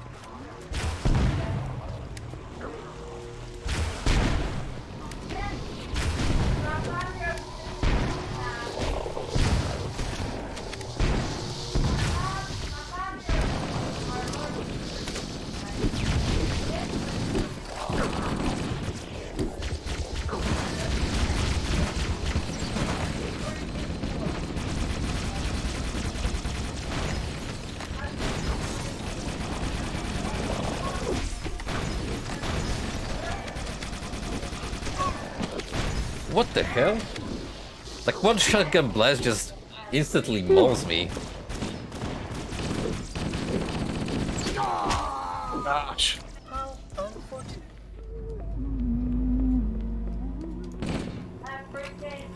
This is some bull right here. Flood activity has caused a failure in a drone control subsystem. I must reset the backup unit. Please continue on. I will rejoin you when I've completed my task.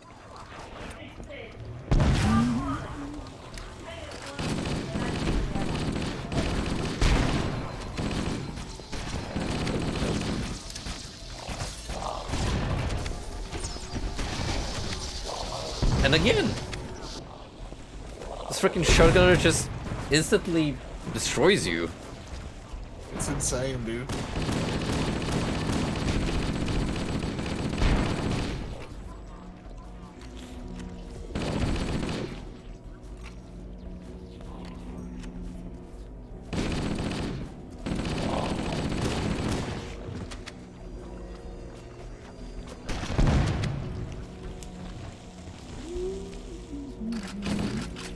Yeah, no kidding, you don't want to be on the receiving end of your shoddy.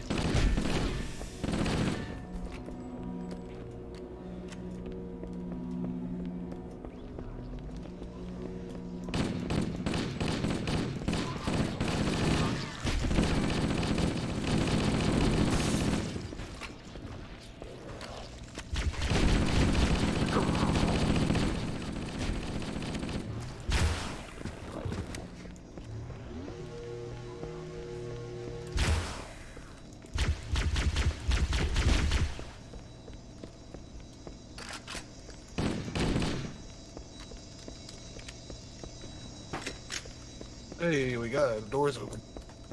Thankfully, we should get a move on.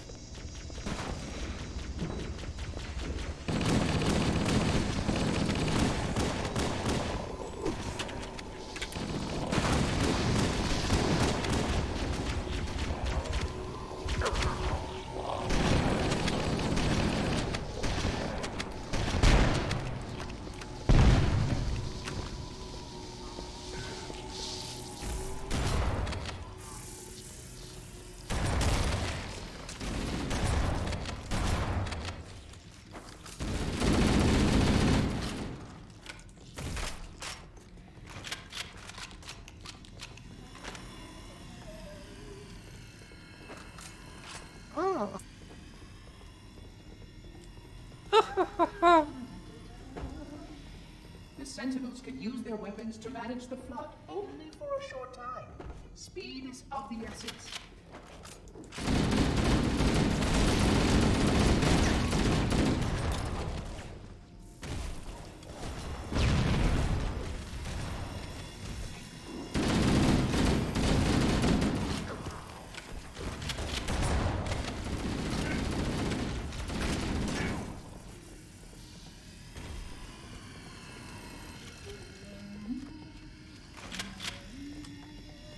I am not approaching an enemy which vaguely even gives the impression that it's wielding a shotty. I've learned my lesson. Ah! That definitely hurt.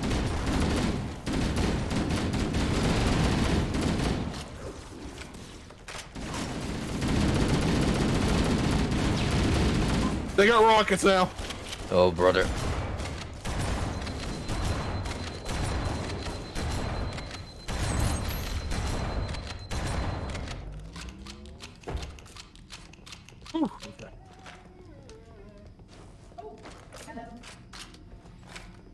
Fortunately, at least I'm stacked on ammo.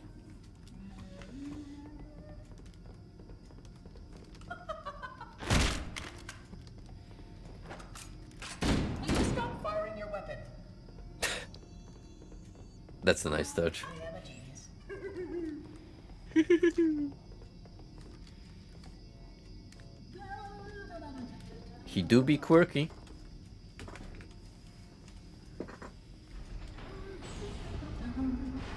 Please wait here. And off he goes. Please wait here.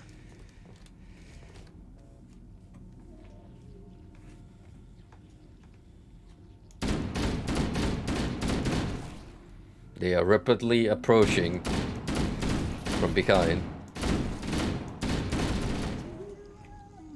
I was wondering where you were. I was looking around. I heard him shooting, but I couldn't find him.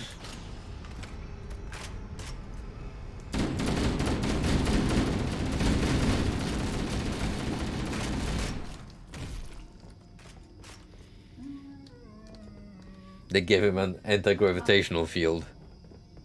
That's how. One weird trick. That's a good idea.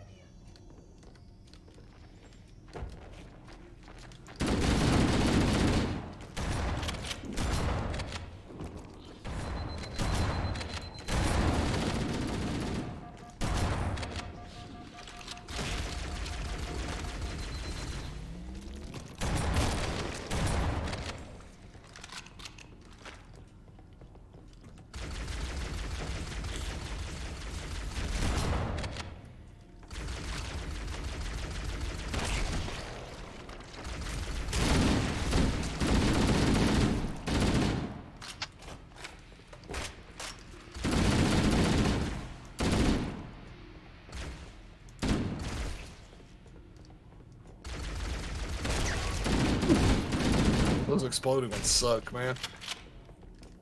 Well, at the very least, the tiny ones are extremely squishy. Oh yeah.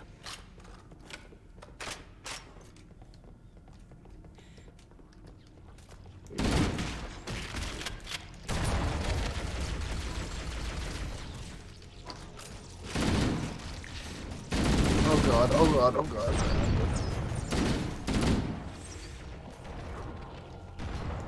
There's a shotgunner up there, man. That's what I wanted to kill. Because I don't have anything but a plasma pistol.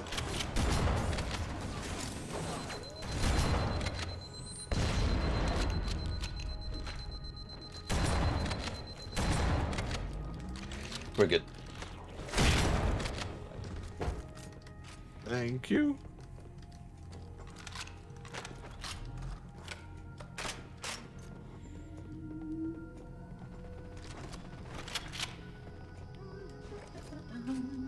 I see you, little shit. Trying to be all sneaky. Serve you well with the fun things to world, Captain. You are a good planner.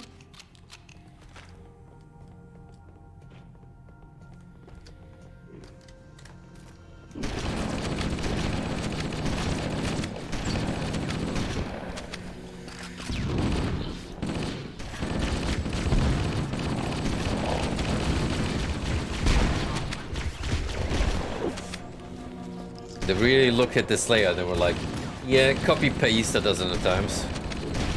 Yeah, it's not the most exciting mission.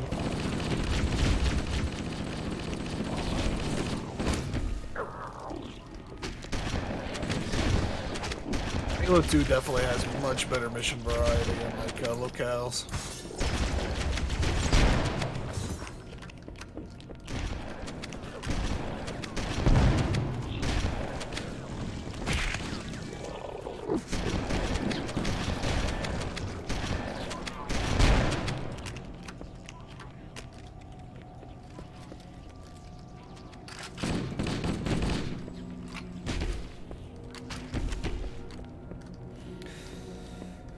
One thing's for sure, they're sure are doing a good job at supplying us with ammo.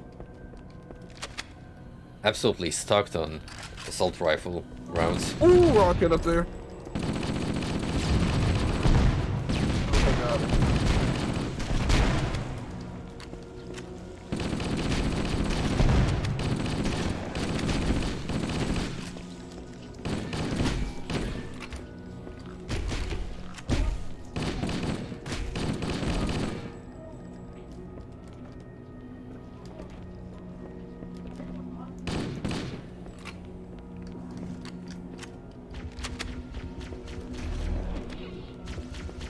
The installation was well conceived. It is surely the only way to end the flood threat.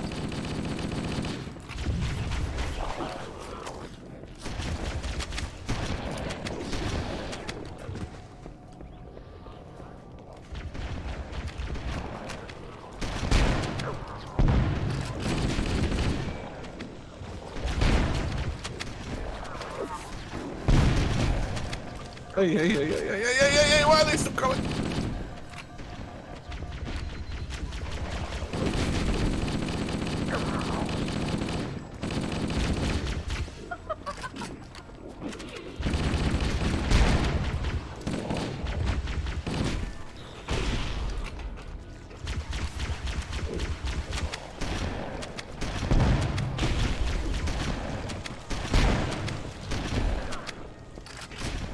One of the most satisfying things to do is shoot one of those blows and initiate a chain reaction. I gotta find some ammo, man. I'm empty on everything.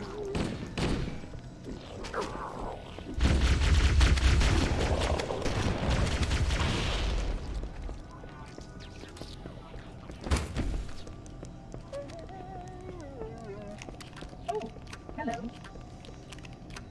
Hello.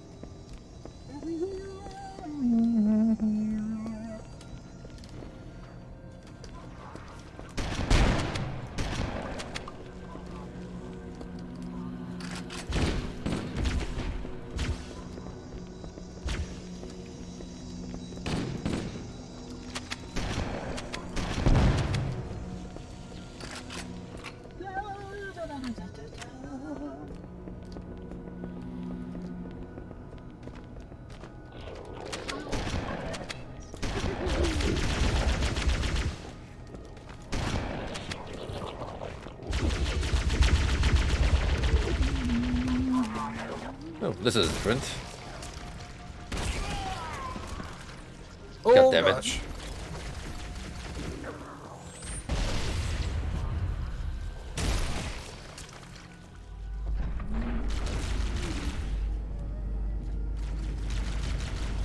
You got this, bro. I believe in you. There we go.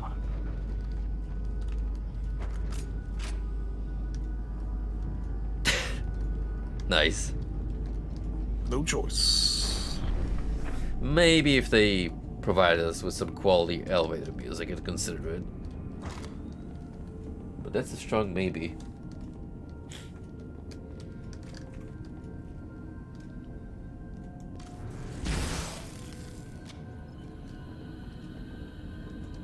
There we go. Man, my legs are itching.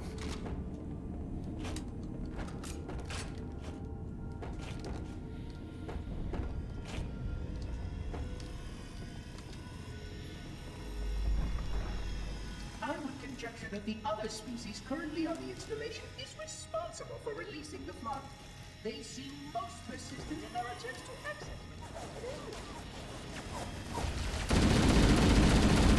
I'll take that, thank you.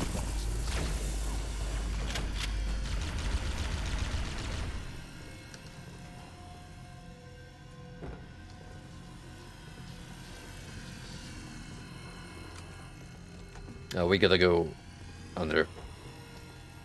Yeah, they're gonna mix it up a little bit. We'll go under again this time instead of just around. Which, to no one's surprise, we've already done once. But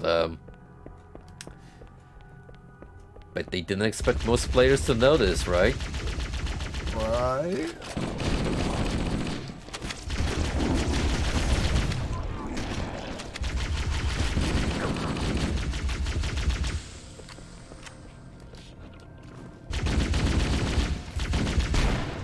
elevator of madness, more like the science facility of madness.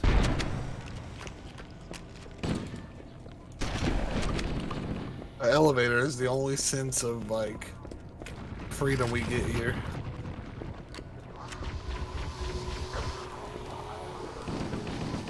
I gotta sit up.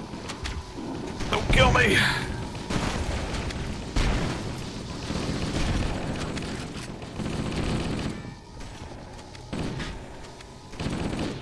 When you think about it, this is just the backrooms of ancient science labs.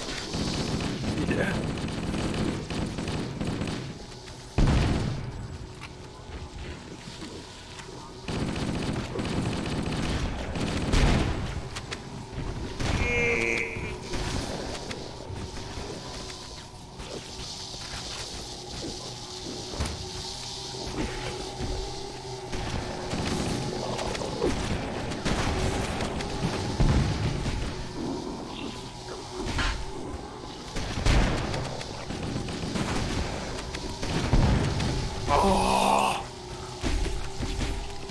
Did they get you? They got me.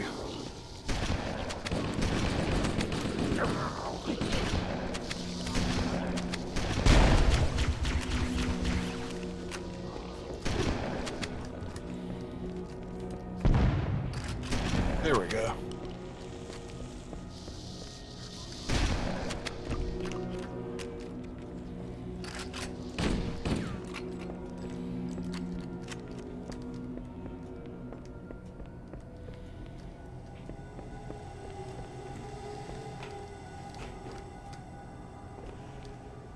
So now we go this way?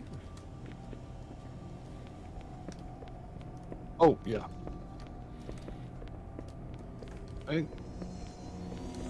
Yes. I'm telling you, man, at one point we're gonna find a vending machine that sells almond water. Have you seen if they updated that Backrooms game we played any since we played? No, I haven't checked as of recent times. Kinda hope they end up adding more stages. That game is fun. I mean, it was still early access when we played it, so chances are...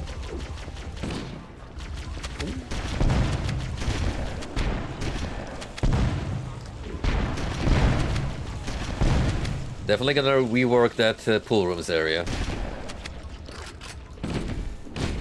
You didn't like the pool room? It was like a consolation prize, if anything. Oh, yeah. It definitely needs to be longer. I thought you meant like rework it as it was like bad. The only time I thought it was really bad was the party room, really. Oh no, absolutely. In terms of gameplay, the party room is just...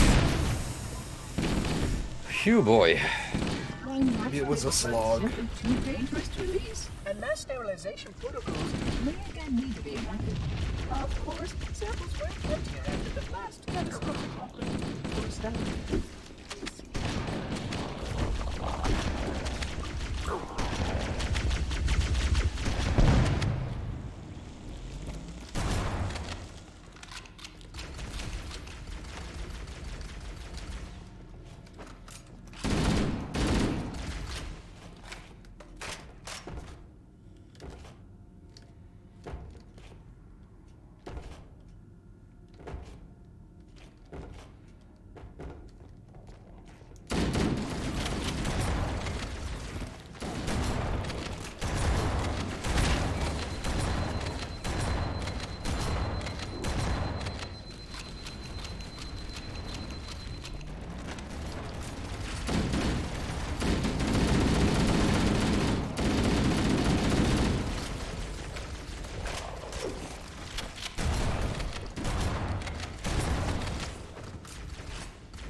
Sniping with a shotgun, just like the good old days.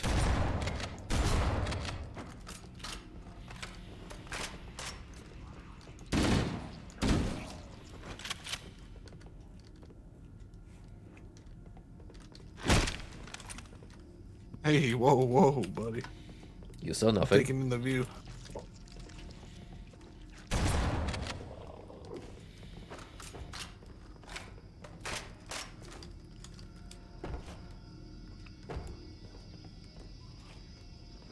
The installation was specifically built to study and contain the flood. Their survival as a race was dependent upon it. I am grateful to see that some of them survived to reproduce. Some of them, he says. As this place is crawling with flood.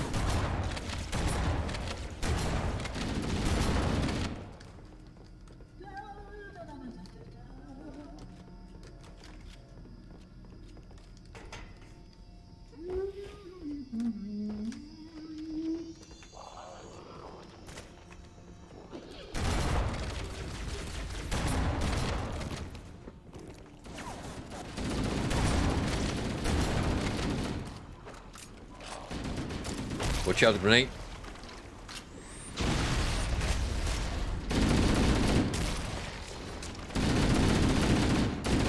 I overextended.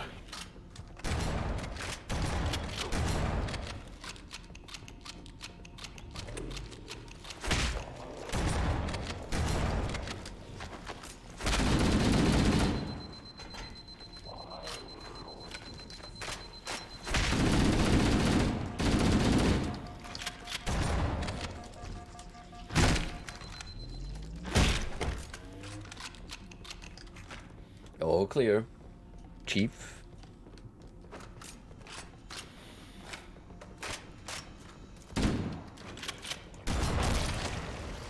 Behind us.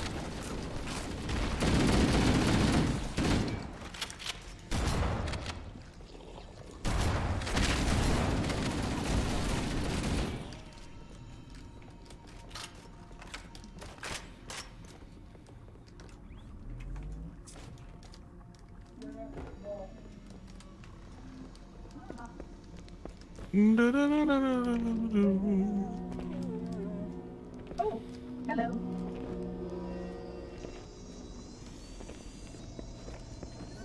Just really enjoying its life as a mechanical orb.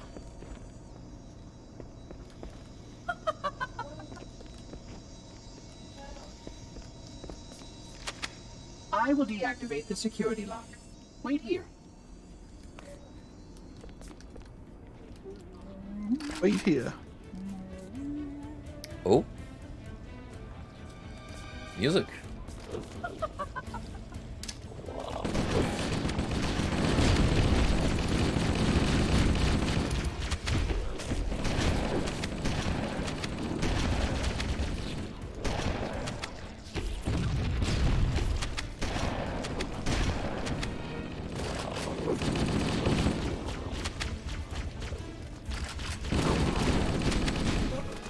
Oh!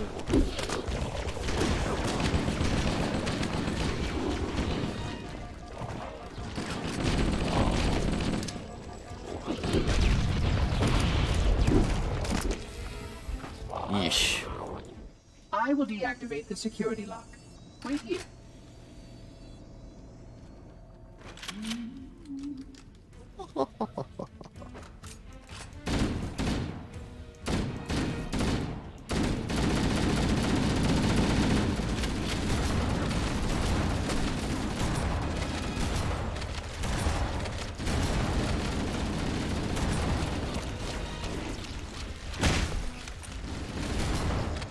Oh, dude. Just trying to get the health kit.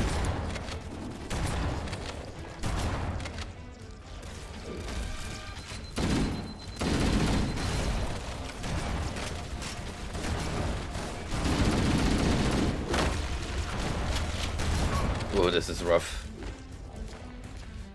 So many of them Deactivate the security lock. coming on immediately.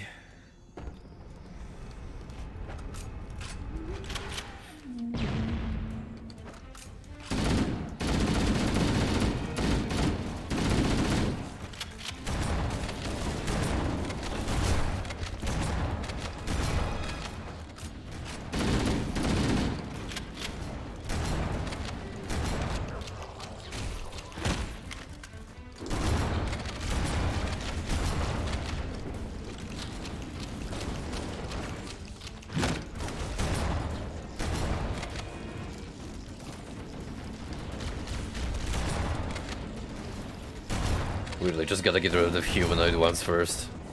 With the weapons. Oh yeah, the other dudes are. They're just kind of there. I mean, they do damage, but not a whole lot, especially if you have shield.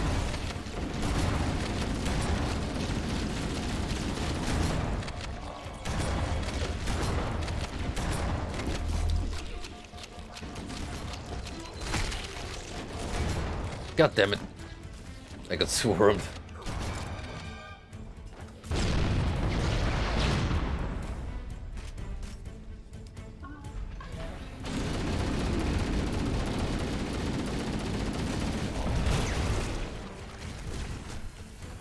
Just trying to hit the checkpoint. Just trying to hit. Yeah! I don't know if I hit it or not. Run, run, run. Please stay close. Time is short.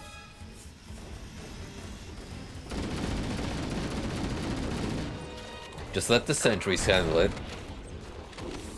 Yup! Oh my god, there's so many coming after you.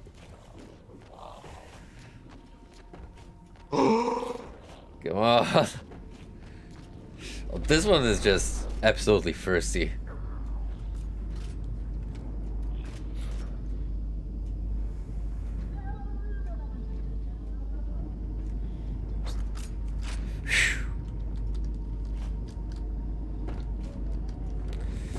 So, how many more times are we gonna have to... Oh. Well, that answers my question.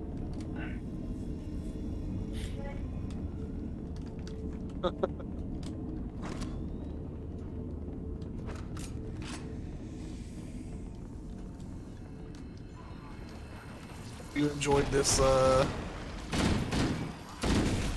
library because we got more of it. It's a pretty draining mission. Easily the lowest point so far. Yeah, it's such a bummer too, because 343 is one of my favorite stages. Whenever, or Guilty Spark, that's where you get to, like first get introduced to the flood, and then they immediately ruin it. Had one job.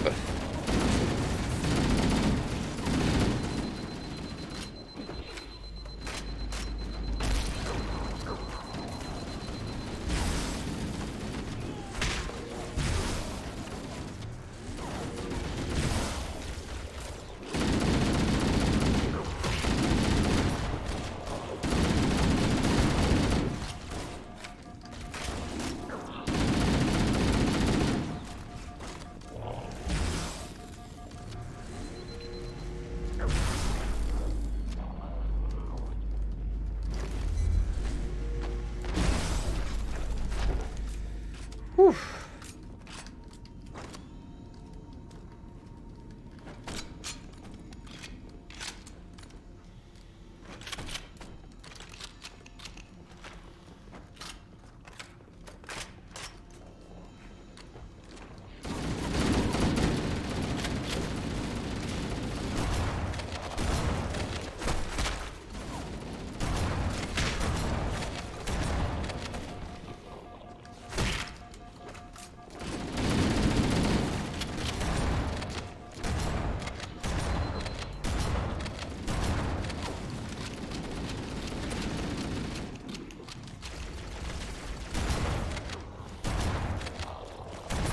Grenade. Lord Almighty, they're crawling out of the woodwork. Hey bro, you ready to go under again? Is it just me? Or are we experiencing deja vu? Might be on to something here.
There's really not much to say about this level besides pretty tedious.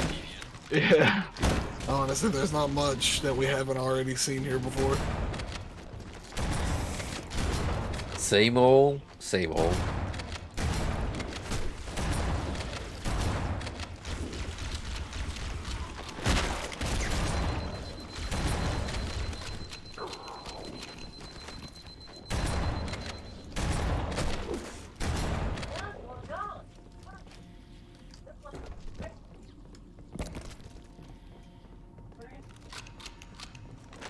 You are so far ahead of me. Sheesh.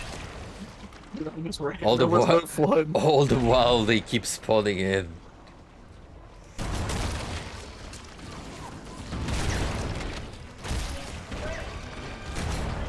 Brother.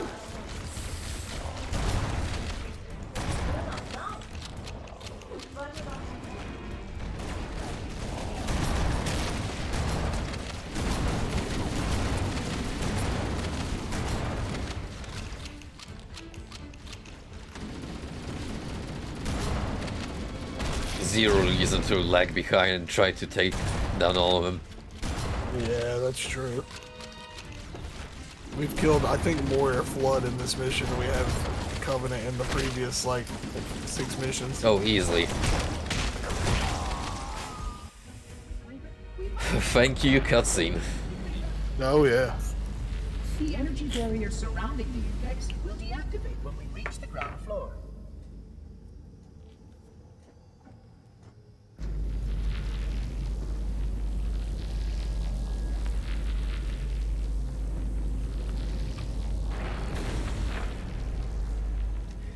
You may now retrieve the index.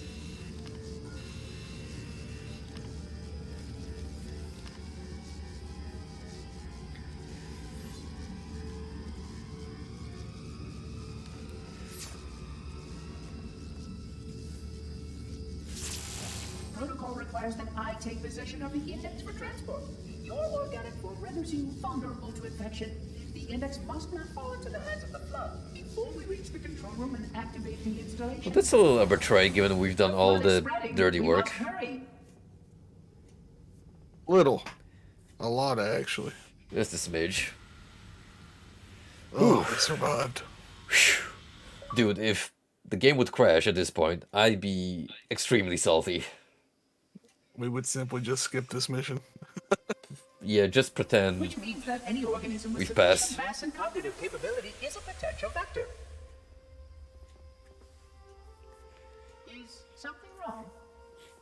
No, nothing. Splendid, shall we?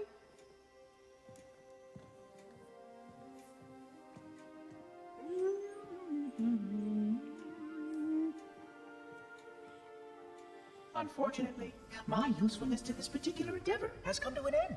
Protocol does not allow units with my classification to perform a task as important as the reunification of the index with the core. That helmet is extremely shiny. For you, Reclaimer.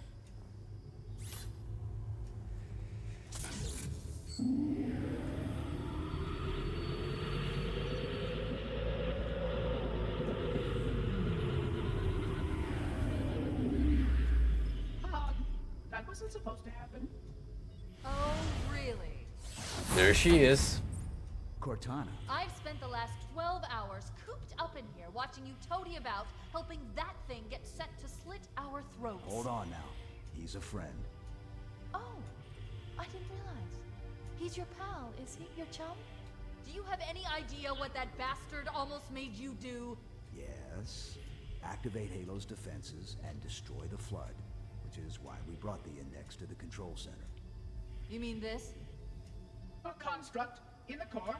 That is absolutely unacceptable. Sod Acceptable. What impertinence! I shall purge you at once. You sure that's a good idea? How dare you? Oh! Do what? I have the index. You can just float and sputter. Enough! The Flood is spreading. If we activate Halo's defenses, we can wipe them out. You have no idea how this ring works, do you? Why the Forerunners built it? Halo doesn't kill Flood. It kills their food. Humans, Covenant, whatever. We're all equally edible. It's one way of putting To it. stop the flood is to starve them to death. And that's exactly what Halo is designed to do. Wipe the galaxy clean of all sentient life. You don't believe me? Ask him.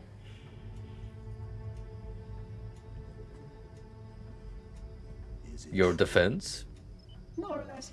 Technically, this installation's pulse has a maximum effective radius of 25,000 light years. But once the others follow suit, this galaxy will be quite devoid of life. Or at least any life with sufficient biomass to sustain the flood. But you already knew that. I mean, how couldn't you? Left out that little detail, did he? We have followed outbreak containment procedure to the letter. You were with me each step of the way as we managed this crisis. Chief, I'm picking up movement. Why would you hesitate to do what you've already done? We need to go right now. Last time you asked me, if it were my choice, would I do it? Having had considerable time to ponder your query, my answer has not changed. There is no choice. We must activate the ring. Get us out of here. If you are unwilling to help, I will simply find another. Still, I must have the index. Give your construct to me, or I will be forced to take her from you. That's not going to happen. I told you, man. Save it. He's loopy. Dispose of the rest. I told you it couldn't be trusted. Anyway, I think this is gonna be a good stopping point. That'll do it. Yeah, especially given how taxing the last one was. We can, I'm glad we got it out of the way. I was like dying, dude. Not gonna lie, I questioned the validity of their design choices in that one. It's not a good mission. Alright, so we have 2 betrayals, keys, and the Maw. So, yeah. One more session should do it, and maybe we can start Halo 2. Yep. After we're done.